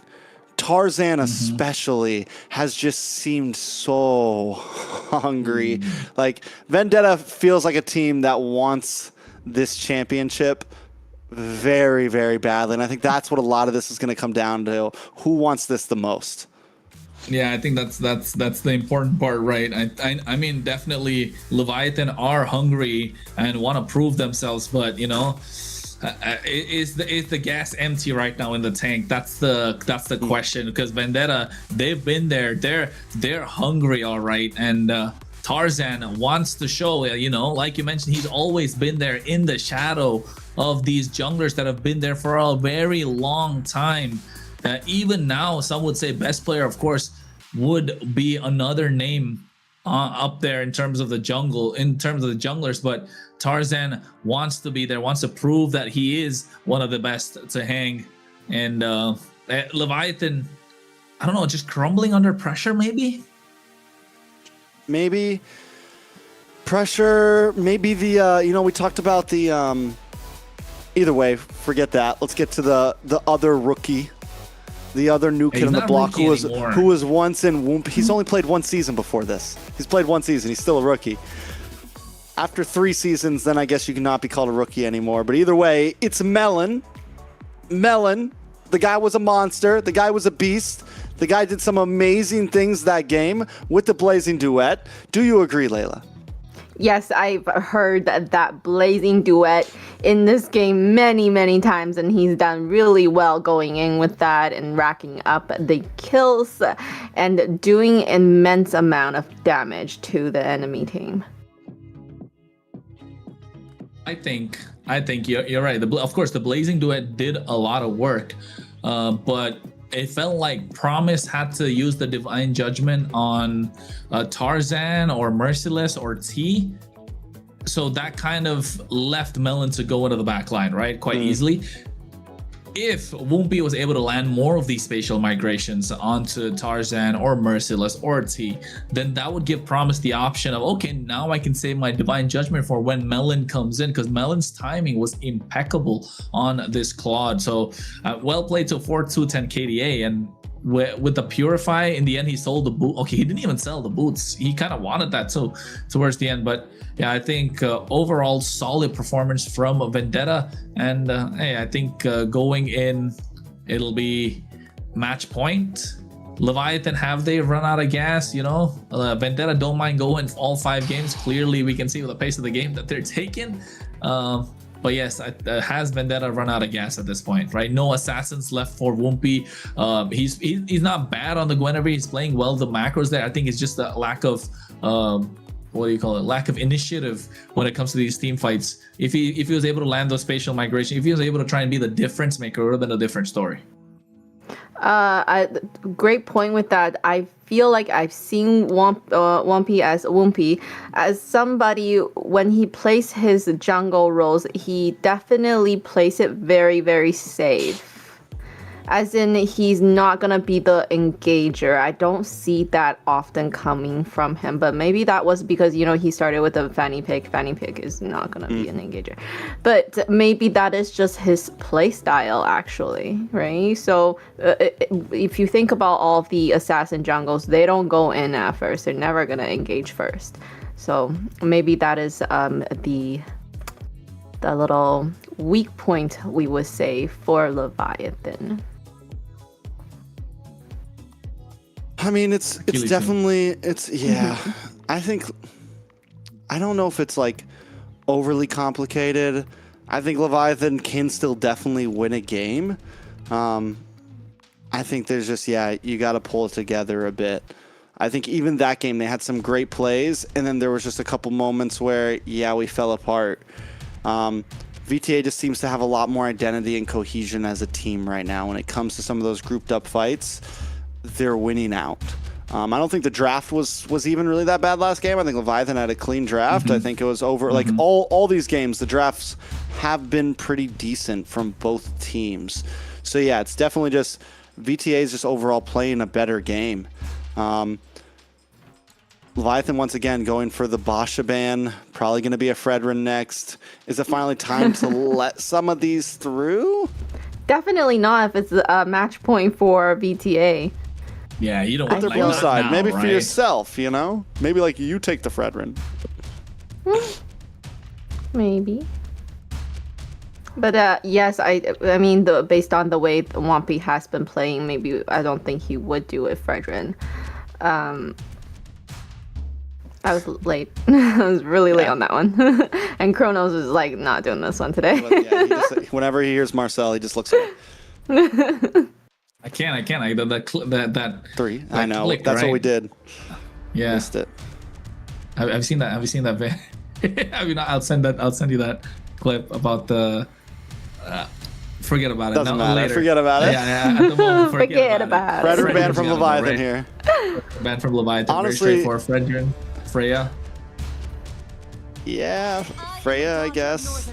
Since they can't pick it, Fredrin's still open. I think they want to go first pick Fredrin here, but then again, is it you know? Is it Wumpyable? Yeah, that's the question. Is it Wumpyable? That's a nice way to put it. Well, Wumpy, I feel like also he might be a little bit timid coming into this. You know, he is the new kid on the block. He's playing with all these veterans. He might not think he has that seniority to be calling the shots and be the engager for the team. And you come in yesterday on your hot streak, you know, you come in yesterday with your big 3-0, and then you go up against Vendetta and Tarzan, and it's like, okay, now it's real, you know, like now we're playing. And maybe it wasn't going to be as easy as, you know, everything seemed on day one. Now, don't get me wrong, Wumpy's been scrimming, I'm sure. All these guys, it's not like the NA server's huge. These guys are ranking against each other pretty regularly. They meet each other on the ladders, you know. There goes the Fredrin band. But yeah, Wumpy definitely needs to, he's going to have to step up because Tarzan's a monster, man. And I know that's been like the focus of tonight. It's been jungle versus jungle, but he is going to have to step up. Same thing with ISO. Melon is also a new kid on the block. Coming for ISO right now. Promise, just joining the team, has to be able to keep up with T. Because T right now, we doubted him in game 1, but he's playing well as well right now. He's playing very good with the team. Oh, Leomord was Ooh. up for grabs. So first pick Leomord. So the jungle pool is starting to, you know, shrink more and more if you're Tarzan. But then again, he plays tank jungle. He can play anything in a tank jungle, to be honest. I wouldn't be surprised if he starts pulling out some of these unorthodox picks that I don't want to mention because I'll get flamed in the chat in my DMs. But Harith is one that was left open.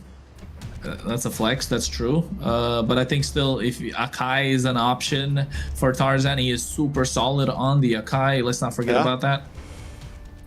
Back when he was Guapo. Back when he was a Guapo. He used to play the Akai. Okay. I mean, I pick Leomord, RWM Zaman. Yeah.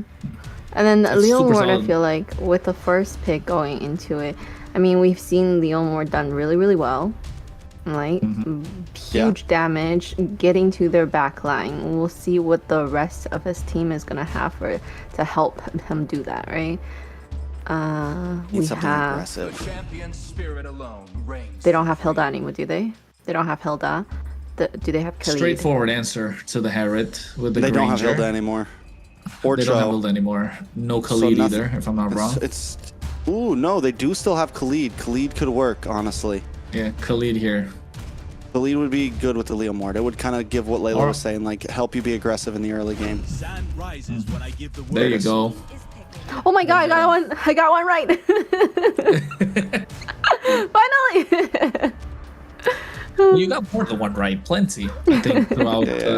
Give yourself more credit than that, Layla. Come on. You got at least two. Time to shine. Vendetta, on the other hand, do they go jungler here? Yuzhong? No. I was gonna say, boom, Gato Kacha. They wanna play in this box, don't special. they? Yeah. Yeah, They that's really a scary want to play in box. this box. That is a scary box. Don't want to jump in that box. You know, beat up. Chance. Harris gonna I be think if jumping you're- around. Gatat's gonna be jumping around. Mid lane, you choke out the mid lane pool now because there's not a lot of heroes left. There you go, Lilia's Lilia. gone. They can't play the Gord, they can't play the Eve, the Valentina's off the table. I think Zetian's gonna be the next ban. If you're a VTA, Barza? it does. You're Leviathan, I mean. You know. Yeah, but you wings by wings. But I still, Farsa is good. Yeah, Farsa, I would still go for the Farsa. That's one of the other options. Front to back. Against the Eve, it does well against the Eve too. Phoveus is a solid choice. Is this Harith jungle? That's what I'm kind of thinking right now. Who knows? They get last Right. pick. So they can... We're not... I promise... I don't think jungle's going to be fourth pick. They'll lock in their EXP lane and they'll wait to see what Leviathan do, and then they'll lock in either a gold laner or a jungle. It could be Lapu or Yuzhong as well in the EXP lane for them. The options are open. Alice is still another choice they could go with, but that's an overload of magic damage, right? So I think you go Lapu's for... solid. Yeah. Lapu's solid, and it preemptively helps from if Leviathan wants to go for the Farza.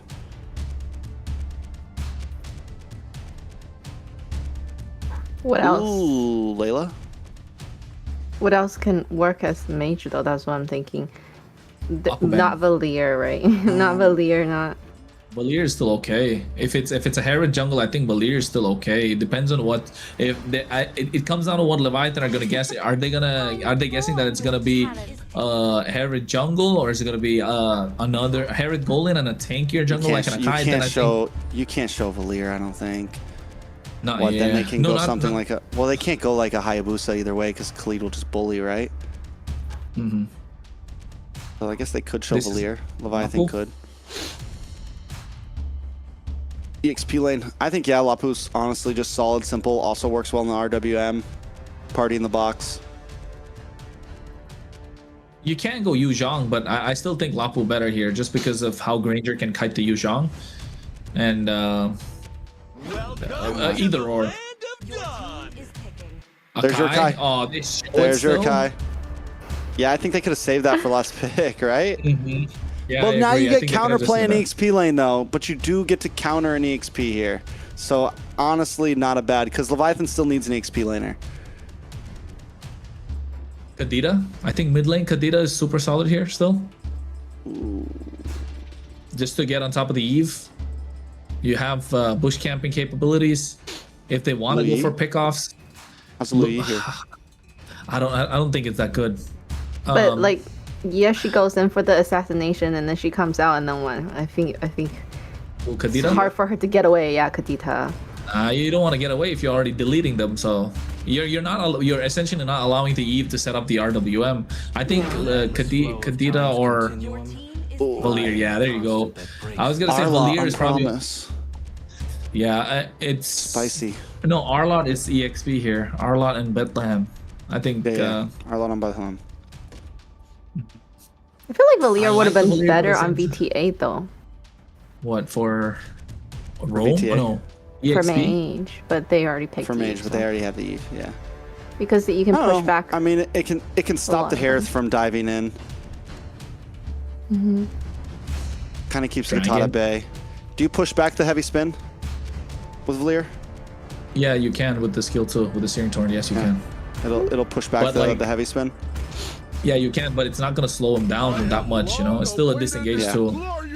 Lapu. So goes a Lapu. I mean, they could have, if they switched up the order, it would have been so much more different, right, for VTA. This is tough. Well, this is honestly kind of feels tough for Leviathan. Maybe, I don't know. Yeah. We're reaching. Like. We're on game. We're on match point. Yeah, it feels like this is gonna be another long game. Buckle your seatbelts, folks. Yeah, these Layla? Guys, I don't know how it's gonna go, but I feel like it might be like a little slow, very stable kind of game for them.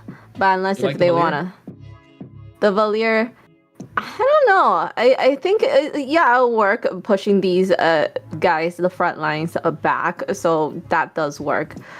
I just feel like they don't want to be slow though with the Leviathan. They wanna snowball with Leomord. Yeah, they want to pick up the pace because they have the Leomord, get these neutral objectives, get control on the map. Same thing with Tarzan. He's got the heavy spin. He wants to get neutral objectives. They got RWM, but only way to find out is when we get into the land of John Trek's match point. It is. It's been a back and forth best of 5, but Tarzan and Vendetta, don't know why I keep just saying Tarzan. Vendetta has brought us to match point. Leviathan looking to tie things up here. Kronos, what are the odds here? What does Leviathan got to do to take us to game 5? Pick up the pace of the game, get control of these neutral objectives. Don't let Tarzan get to your head. If you're Woompy, you've got the Phantom Steed. It's probably one of the best skills right now in the current meta to secure any sort of neutral objective. And you got the Valier to end it first blood on the top side. All for the price of Melon. So Melon goes down. Promise goes down. But a beautiful trade for Leviathan. This is what we saw in game number 1 or game number 2. They were able to get a quick pick onto Melon, putting pressure onto that gold lane. Leviathan with good pacing, and this is what you want to see when you have the Khalid in your own position, already outputting huge damage and moving around the map. Yeah, and no flicker, that's fine. You're going to get it back just after the turtle, or not, actually not. It's going to be another 40 seconds, but I think at this point, Vendetta know that there's pressure onto Melon, so now you get T onto the gold lane, and all of a sudden the EXP is freed up a little bit more, and then the mid lane's gonna have some trouble. Yato is gonna have a good game, and that's what they want. Yato, the longer he's there in these fights, the more problems for Vendetta, and it's gonna come down to these neutral objectives like the turtle, which is up in about 15 seconds. But look at Woompy, look at get something. See if he's able to do it. Probably not. You know, they like to take things slow. It's 1-1. That's enough kills for the first few minutes. We can't exceed a certain limit, you know, but promise. This is the damage you see from the Khalid. Of course, it's going to start to wane down, but this first turtle should be in a good spot for Leviathan. Oh, burst fireball already being dished out. Bethlehem trying to go in. Final slash. NFC does come out. Tarzan with a heavy spin. Tarzan able to get the turtle and push Woompy away. Woompy now in a bad spot. Brought low. Caught by the RWM, and Churobami gets it. Now they're trying to respond as Bethlehem dashes through and finds one of his own onto Merciless. It's 2-2. Still a small gold lead over to Leviathan, but the first turtle goes to Vendetta. And this is what you want to do if you're the Panda. You want to keep spinning to get those turtles, to get those lords. The retributions are going to start coming in clutch, and I think if you're Woompy, you haven't got the better of Tarzan for what, about 3-4 neutral objectives now. So if it comes down to a clutch 50-50 in terms of the Lord, I mean, people would be putting their money on Tarzan for the amount of Lords and Turtles that he's stolen or contested and got the better of out of Wumpy. And he's known the king of the jungle for that particular reason as well. So Leviathan needs to find more aggression, especially on the gold side, and keep Melon under control, because that's the only source of damage apart from Churobami. Honestly, yeah, Leviathan, focus on the off lanes. Make sure ISO has a good game. Make sure Bethlehem has a good game. And I think those two people can help carry this team to victory right now. In terms of Turtle Pits, Lord's Pits, Wumpy cannot just waltz in, right? I've been saying this, I sound like a broken record about certain jungles. You got to look for the angles. Take the long way around. Take the lane around. Get to the back of the pit. Don't just walk into the front, because you're just going to get heavy spinned like the last time, every single time. Promise down a little bit of trouble. Tries to use quick hit and stand guard, but it's not enough. The damage from Melon is just too much. And I think this is the problem that Promise as well. I think he's testing the limits a little too much, not realizing how much damage that the Harris can put out. And if Yato and ISO can combo up with like the Dead Sonatas and the Burst Fireballs, it's gonna be difficult for whoever was looking to walk up to them, because the range is there. They can disrupt the entire fight, you know? And Leviathan just Bethlehem has been great on this Arlot so far. I think we need to find Wumpy, like you said, a good angle to get the Retribution. Promise has a good position right now. Able to come in. Tarzan does get the turtle, though. Gets the pin onto Bethlehem. Bethlehem forced to use the flicker. Wumpy just wants his camp, but they don't want to let it happen. Vendetta once again on the smother. Bethlehem jumps in. Won't be able to get away from this. Merciless with another kill. Leviathan is falling apart right now. Melon now moving on to ISO. Makes a jump down to the boss side, and Promise goes down once again. 0-3-2. Vendetta winning on all fronts, getting the neutral objective, able to pick off the EXP lane on the bot side, getting the goal lane, or rather the roamer on the top side, and not letting ISO play his game, not getting him, taking down the support that he has early on. And now all of a sudden, like you said, Trex, things are falling apart for Leviathan. Vendetta are picking the pace up of the game, a 1K goal lead right now. They're looking confident. They look a bit rejuvenated. They look like they had something to eat in between these breaks. Most definitely. So now what does Leviathan do? Vendetta, I think, in a very good spot. And like I just said, Leviathan teams, I mean, Promise, Bethlehem, both making plays that they should not be making. Wumpy walks into the pit earlier knowing there's still a heavy spin ready to go. They got to slow things down. I know they have a composition where they want to maybe have Wumpy pop off, but they do still have ISO, who's deathless. On the other hand, Vendetta, they also have a great late game. You've got the Eve, you've got the Harith, you've got Merciless who can help carry there, and you've got objective secured with Tarzan on a pick that he's very comfortable with. It's a hard game for Leviathan, to say the least. Not just that, right, Trex? Like, Vendetta in sieges, how are you gonna stop them? The high ground, they got the AOG, they got the Zaman Force, the Bravest Fighter, the heavy spin for the disengage. So the tools are starting to, you know, make sense for Vendetta, which they always have. But I think Leviathan are just looking at it right now that if things are not going right for them for the next 2-4 minutes, I would say, then they're just staring down the barrel of a shotgun, and Vendetta are the ones that are holding the trigger. You know what I would say about Leviathan, something they've been having trouble with, these, ooh, nice stun. Raging Sandstorm, Phantom Steed, but an AOG to get away, and so many ults just got wasted from Leviathan, all for the price of an AOG. A huge win for Vendetta there. What I wanted to say was, Leviathan did it okay in Game 2 and even in Game 1, but they haven't been doing it recently. They haven't been, I mean, if you know you're going to give up the turtle, something that Matakucho does great, look for plays elsewhere on the map, right? Trade camps, trade towers, push in top lane, do something somewhere else. And that's where Leviathan seems to be failing right now. Not making up for what's all. Not trying to believe. They're going to try the kills, back up Merciless, kills double. Tarzan now doesn't have the hex spin, local tower, and promise.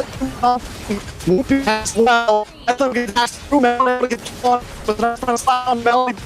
Here's AOG. Whoopi gets the Yato. Just thing up. Whoopi gets the triple. Unconditional. Still scared. Yeah. Indeed, from able to get the better win, and at this point, and it's got to the point where I'm sorry. You're coming robotic on me right now.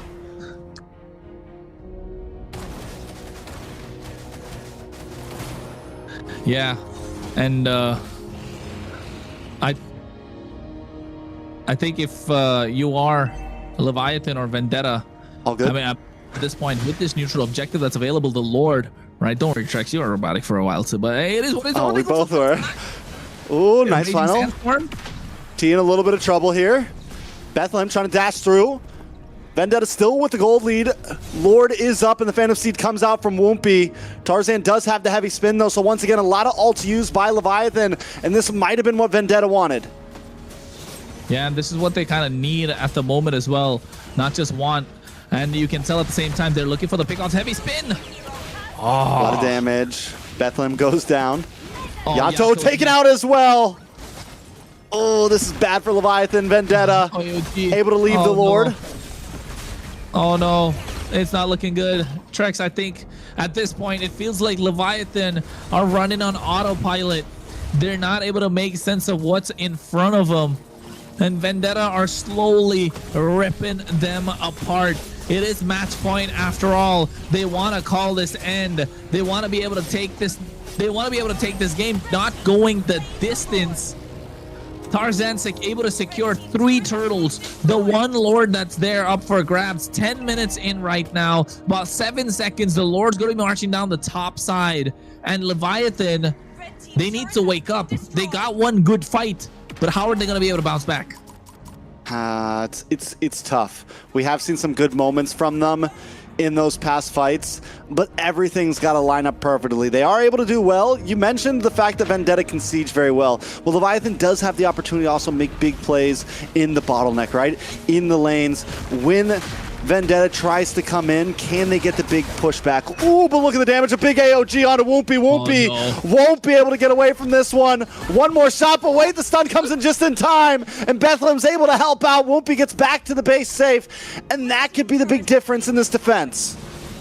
Oh my god, it was dire, difficult, and now the Lord is marching on the top side as well. The inhibitor does have the holy shield, so a little bit of a saving grace. I think if I'm Leviathan, I want to let it pop so I can buy some time for myself to clear out the rest of the waves. And they do indeed, but the Lord did crash in. The mid lane's gonna get cleared out. Vendetta, it's been a slow choke since game number 2, hasn't it, Trex? It's been such a slow choke, not for each game, but the series. It feels like a sleeper hold all of a sudden, and they're passing out.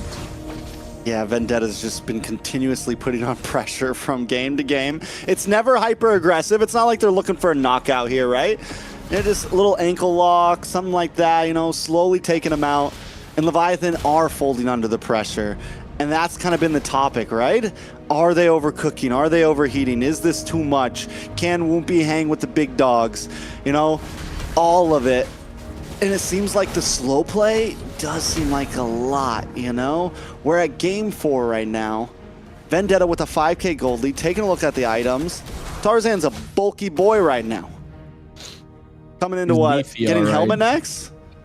Yeah, he looks like he's getting the helmet. Yeah. He's looking like that, and I mean, he's already a fat panda. Now he's gonna be the fat panda. The fat panda. Warrior skin. Yeah. Do you like that skin? I think that's probably the best Akai skin, right? Yeah, I guess. Oh. What's it from again? Come on. Are you serious right now? It's like Hello Panda or something, right? No, no, it's Kung Fu Panda. Oh yeah, Jack Black. Yeah, there you go. You found it. But I think along with the Guardian helmet, I think he's probably gonna go build anti-cuirass next if he wants to get a little more tankier. But I think Guardian helmet definitely provides a lot more value. You don't have to go back into the base quite a lot. And I mean, it feels. I'll be honest. I think Leviathan feel like they've got on autopilot for the past game, especially after that game 2 where it was slowed down so much that the focus is gone. They're seeing blurs at this point. Yeah. And Leviathan needs to bounce back. Otherwise, Vendetta is just going to take this in game number 4.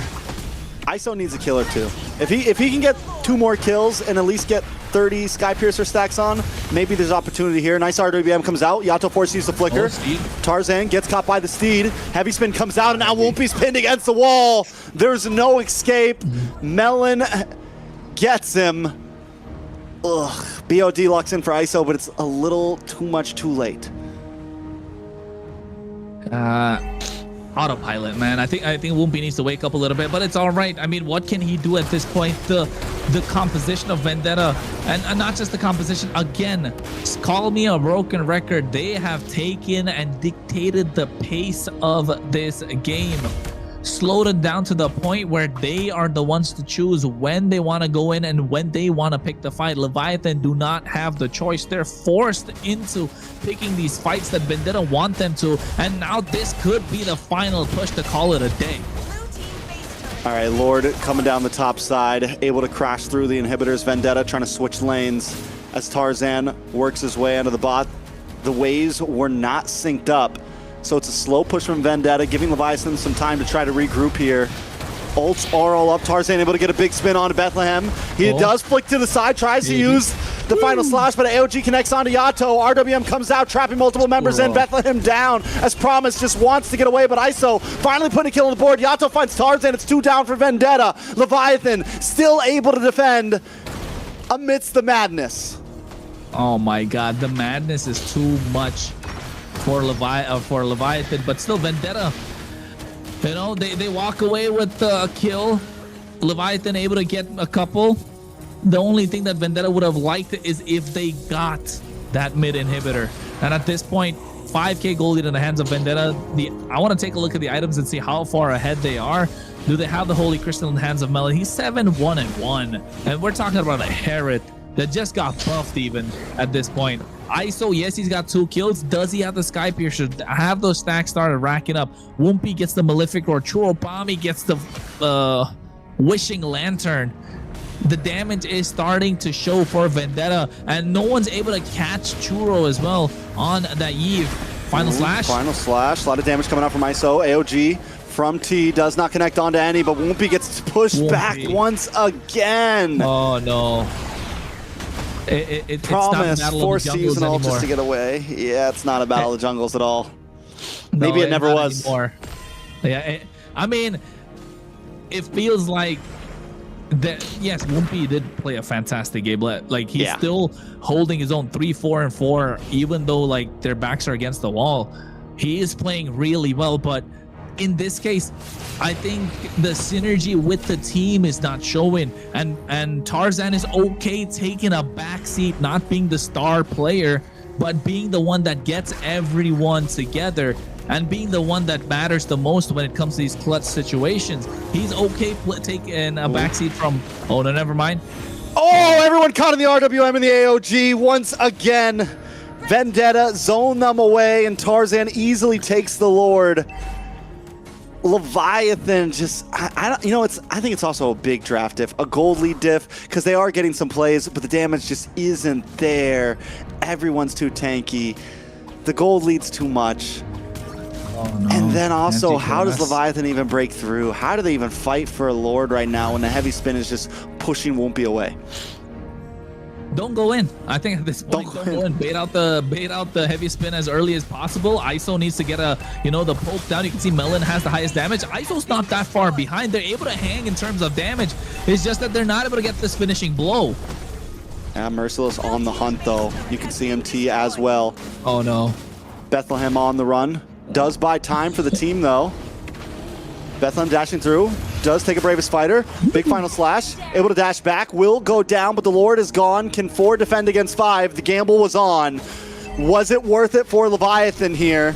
They're going to try to clear waves. Another wave of minions comes out, buying Leviathan a little bit more time. Vendetta just trying to close the distance, but Woompy ISO will be able to get the last cannon minion, and Vendetta have to wait for another wave to come. It's 20 seconds on the clock for Bethlehem.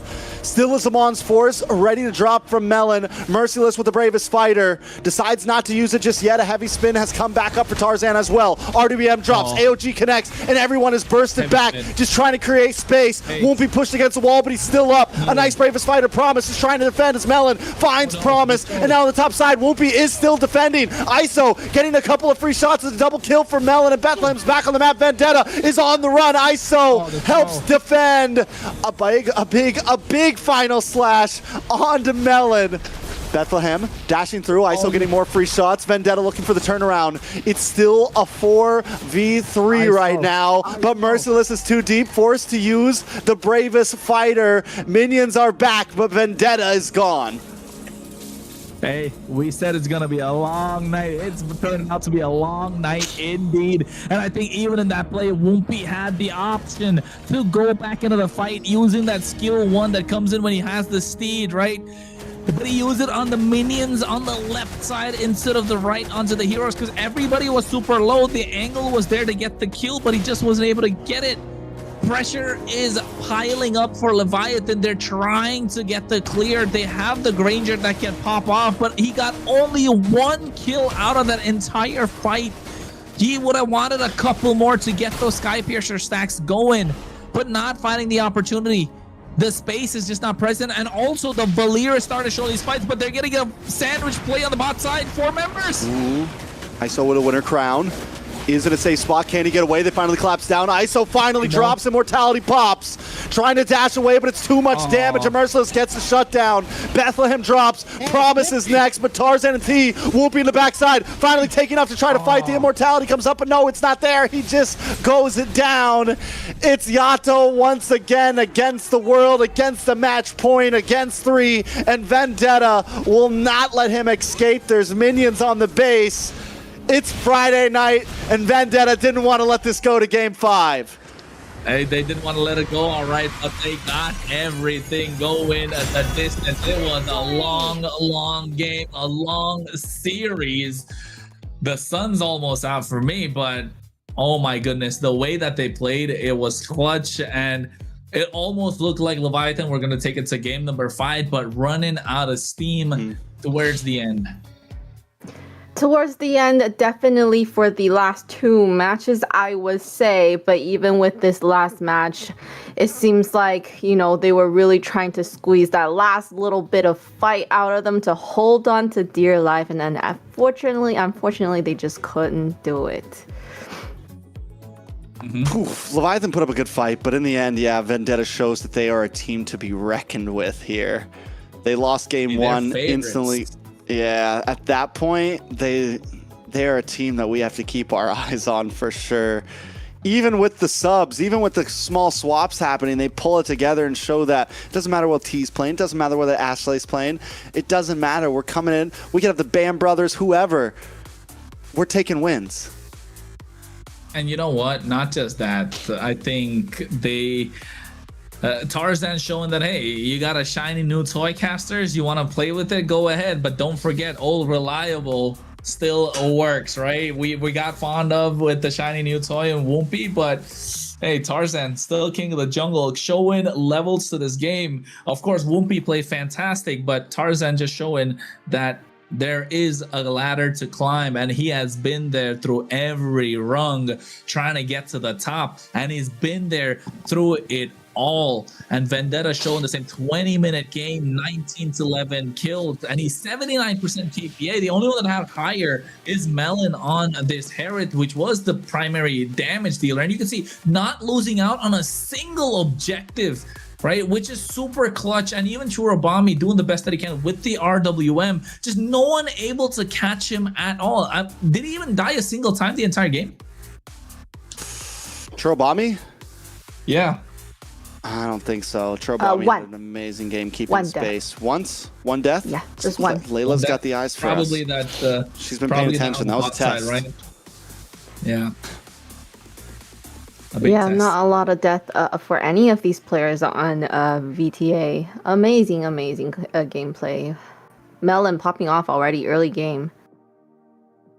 Yeah, the whole team. Tarzan as well, bringing out the Akai just to show, listen, I still got pockets, guys. I'm ready for a best of 7. I am ready for a best of 7. Tarzan really showing up today, I feel like.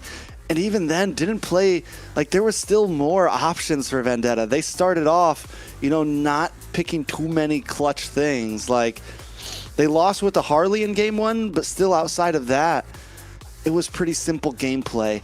And even T showing up with the Gatot, which was honestly a great answer to the Leomord. It was one of the things that's the taunt happening to Leomord anytime he tries to come in, buys the time for the heavy spin. There was just the I can't move meta, right? Overall, still reliable. Same thing, Bethlehem unable to ever really dash in and cause a lot of problems.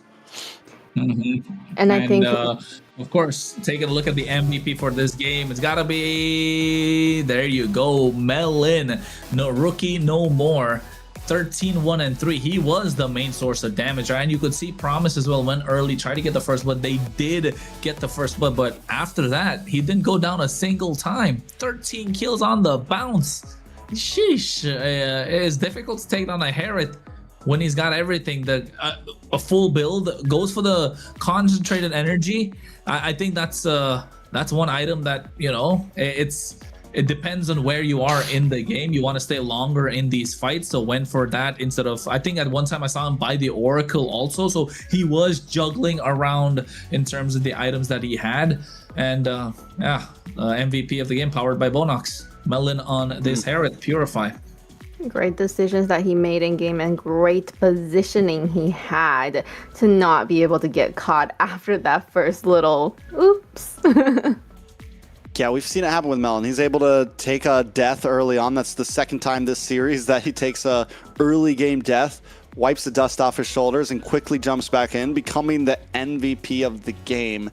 The kid was on fire throughout that series. I don't think we've seen a KDA like that in a while. 13-1-3. That's a 16 KDA essentially. And I think you can tell also with the highlights, it was mostly about him, right? And not just that, the composition that they were running, the big kill box composition, just knowing how to play it really made a big difference. And Vendetta just showing that they are a team to watch out for, and probably contenders for the entire MCT North. Yes. Amazing gameplay. And definitely, I think we thought, Leviathan was definitely coming in strong, and we thought they were able to have this big potential to kind of challenge Vendetta. And it seems like, they're like, no, kid, we have been here for a very long time. We know what we're doing. Not yet. I think. All right. You got a surprise for us? Yes, I do. So joining us here is Mercy from Vendetta. Let's have a little talk with him. Hello. Hi, Merciless. Hello. Welcome. Hello. How are you? How do you feel after that win in the series? Because I know you guys kind of started off a little bit rocky, and then you guys pulled together and showed us what kind of team you guys truly are. So what happened after that first loss, and how you guys adjusted to come back?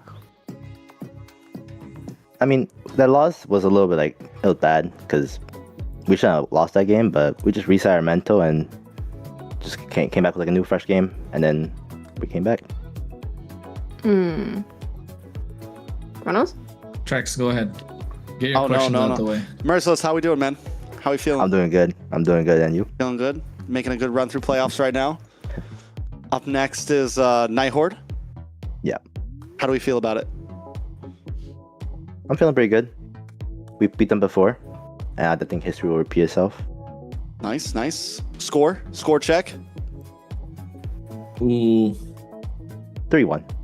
3-1. All right. They take first one. You hit the reverse sweep, just like tonight. Okay. Just like today. I like that. We got the crystal ball out. We'll pull the Conor McGregor. See if we can exactly call it. No, I'm super hype about that. How do we feel about the overall bracket? Like, I think a lot of us are looking at you guys right now as grand finalists. You guys are definitely in the talks, along with a couple other teams. You guys feel confident about this? Do you feel like this is an MSC run for the team right now? Oh yeah, of course. We've been practicing for a long time together, the four of us especially, and I think we have a really good chance of making it all the way to the end. Kronos? Okay. Well, who do you think are gonna be problems for you guys to make it until the end? I think your obvious answer, Alpha 7. They're obviously really good. Okay. And anyone else though? I'd say Nighthorde. They're really good. They're probably the second best team following Alpha 7. Okay, and what happened with these roster changes all of a sudden? T's coming into the mix. What happened to Myth? Like, the Bam Bam duo is not gonna show up again. Like, what's going on? Well, after our game against Alpha 7, he decided to drop out of the tournament, unfortunately. So we had to do some last-minute roster adjustments, which unfortunately we had T, which was a very veteran roamer array. So yeah. It wasn't too difficult for us to readjust and get back into the flow of things. Okay, so T's last permanent? question. T's on the roster. All right. Yes. Layla. Oh, okay. Last question before we let you go. Now that Vendetta continues to moving forward into the playoff, what do you think the team still wants to improve on heading into the next round? I think the only thing that we really should improve on is just being more disciplined and knowing when to back off of certain objectives and not getting too excited. Because some of those games we were way too up. Who says to back off? Okay. I got a question. What do you guys think about Woompy? He's a solid jungler. He doesn't play tank jungler though, seeing how they banned Tarzan, Fred, and Baksha every single game. He's a solid Still pick, some though. things to work on, though. Yes. Good rookie, though. Yeah. Thank you once again. Congratulations on the victory. And thank you so much for joining us at the desk and answering our questions. We'll see you in phase 3. All right. Thanks so much. Very right. calm and straightforward, isn't he? Yeah. That's the energy. Yeah, that's the energy they give off, right? The aura. Good jungler. Yeah, I know. Still a rookie. Good rookie. He said good Still a rookie, rookie. and I was like, Good rookie. He didn't say with any ill intent or anything. It's just like it is what it is It's at that honesty. point, and he wasn't Good lying. rookie. Yeah, it's just straight honest. Yeah. It was very similar, and like I said, very similar to Melon last season. Like, didn't get the win, didn't get the championship, but all of us had our eyes on him. Similar to like Hiko at M6 or M5 or whatever, like had some great games. Hiko-mania. We knew, but like, so I think it's good for us. I think no matter what happens with Leviathan this bracket, we keep our eyes on Woompy, because Woompy will be back and will continue to grow. He's 17. He has a lot of potential, and whatever ends up happening here, it's a rookie that I've got my eyes on for following seasons. Like, ooh, this guy's gonna be a monster soon. Woompy, Yeah. And not just him, like even in the previous years, like Maracucho, another player as well to watch out for. But then again, you know what? There are other players to watch out for, right, Layla? There are definitely many players that you should be watching out for during the MWI. So MWI continues to showcase the incredible growth of women, the MLBB Esports, with teams competing for the opportunity to represent on one of the biggest stages in Esports World Cup. If you're interested in competing, building a team, or becoming part of a growing women's esports scene, now is the perfect time to get involved, because the open registration is here. So make sure you get that registration in. And along with that, we want to take a short moment for thanking our sponsor, runestone.gg, making esports scene infrastructure, providing everything for us so that we can provide you with the great highlights of the games and be able to give you all the stats that has happened in today's game. So be sure to check out runestone.gg to see how they're helping to power the next generation of esports experiences. And sorry, that's it. No, that's it. I don't think that's it. I don't think that's it. All right, Layla, what's your favorite part of today? Best matches. Definitely stamina. The stamina game against Influence Rage, it's just great to see them come back very, very strong. And because we did think they were contenders and they fell off so much with those 2 sweeps that, you know, I'm sure a lot of people started to doubt them a little bit. And it's just great for them to come back like that and show everybody that they shouldn't doubt them. What about you, Chunks? Yeah, honestly, I do agree in a sense that was a banger of a series. I feel like it went a lot of back and forth. It felt like both teams really gave it their all. Yes, there was some sloppy points, but both teams definitely like showed up to play. And then, but also game 1, Leviathan taking a dub. I didn't expect Leviathan to even like get this far. So the fact that they're a contender in the bottom bracket, let's be honest. Is Leviathan going to make it to Grand Finals? I don't know, but I feel sorry for a lot of the other teams that are going to go up against them down in that lower bracket right now, because they are a team to watch out for sure. Vendetta, on the other hand, now on my eyes, it's like Grand Finalists? I mean, I like game 2 because, I mean, nobody asked me, but I'll say it anyway. Game 2 of the second series, right? I think that was definitely my favorite because of how Vendetta were able to control the pace of the game, not many mistakes, and you're right. I think with that game, after looking at that game, that's some high level game IQ, and that's how I know like they're definitely Grand Finals contenders. But then again, don't count out the Night Horde, right? You can't count out Influence Rage Origins. You can't count out Leviathan again, just in case Vendetta dropped out of the lower bracket. So still a lot to go through, and we're gonna find out about it next week. Are we looking at the matches coming up for next week? Yeah, we gotta see schedules for tomorrow well, first too, right? It's tomorrow, the South. Yeah. Right. We can't forget that the South group, they are also going into their phase 2, and can we pull up the bracket or no? Probably not. We'll talk about it until it comes out. Like, yeah, I know they're letting us hang out. Layla, yap a little with us. It's Friday night. Layla's going out this Friday. Last week it was me. This time it's Layla. Next week's gonna be me. In Canada they do second Friday. Here in Florida we do first Friday. In the United Kingdom they do the third Friday. Exactly. So who's gonna take 4th? I don't know. Everyone rests on the 4th. We all rest on the 4th Friday. Yeah, you'll take the 4th. Yeah, you take the 4th Friday.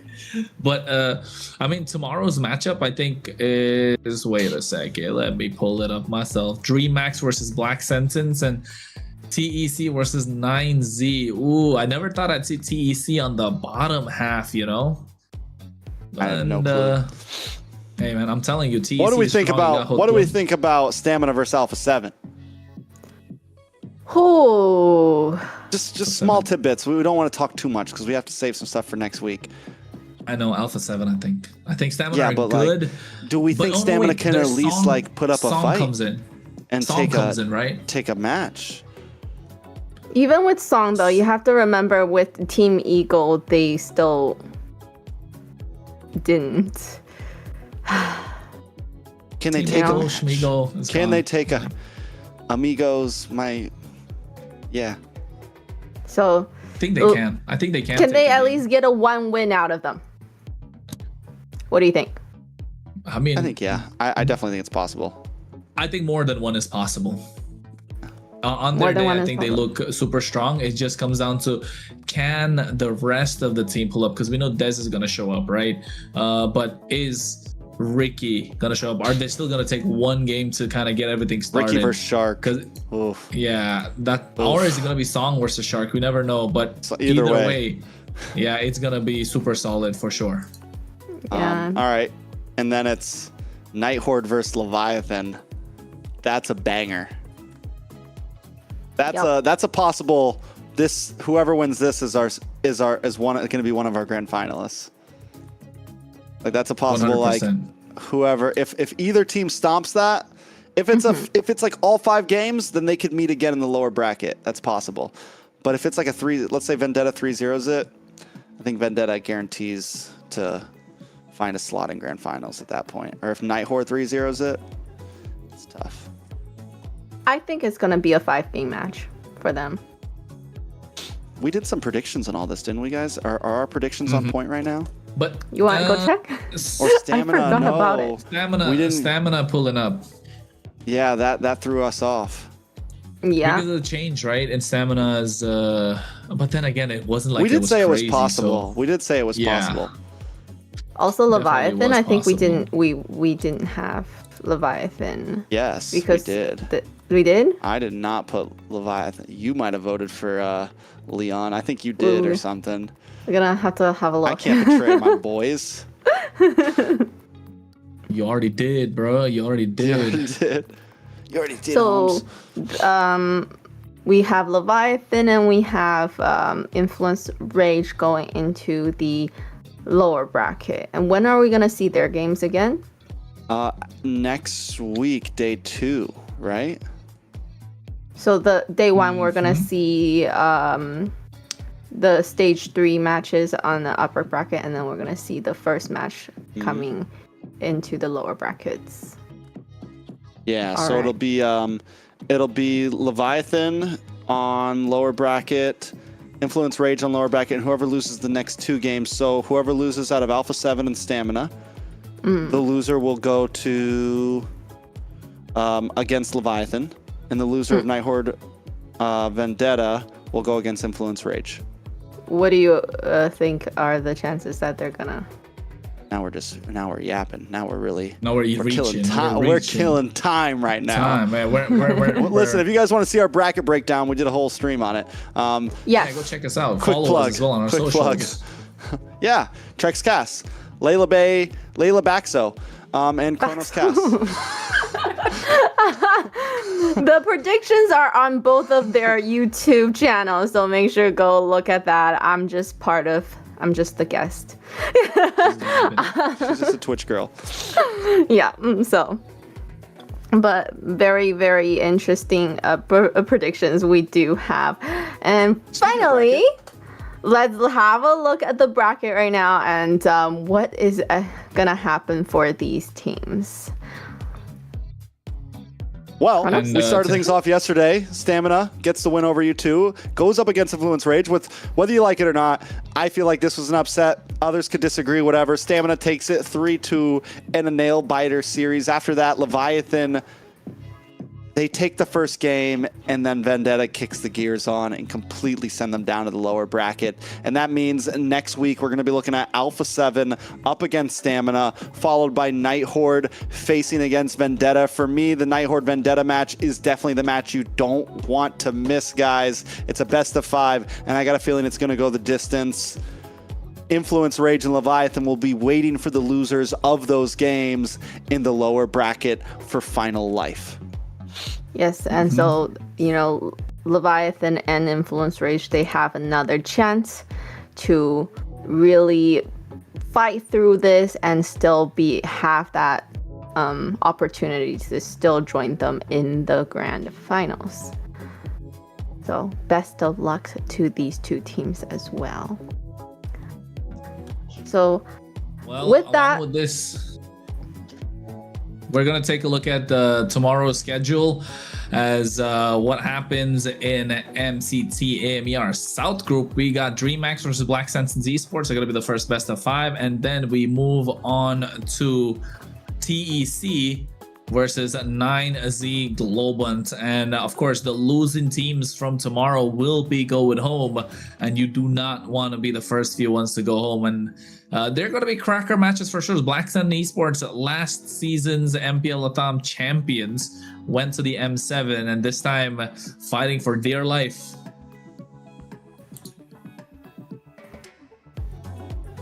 And the fight is going to be insane just because it is a single elimination. We've seen how intense the games can be here in the North for that spot. So we'll see what the South groups have to offer as well.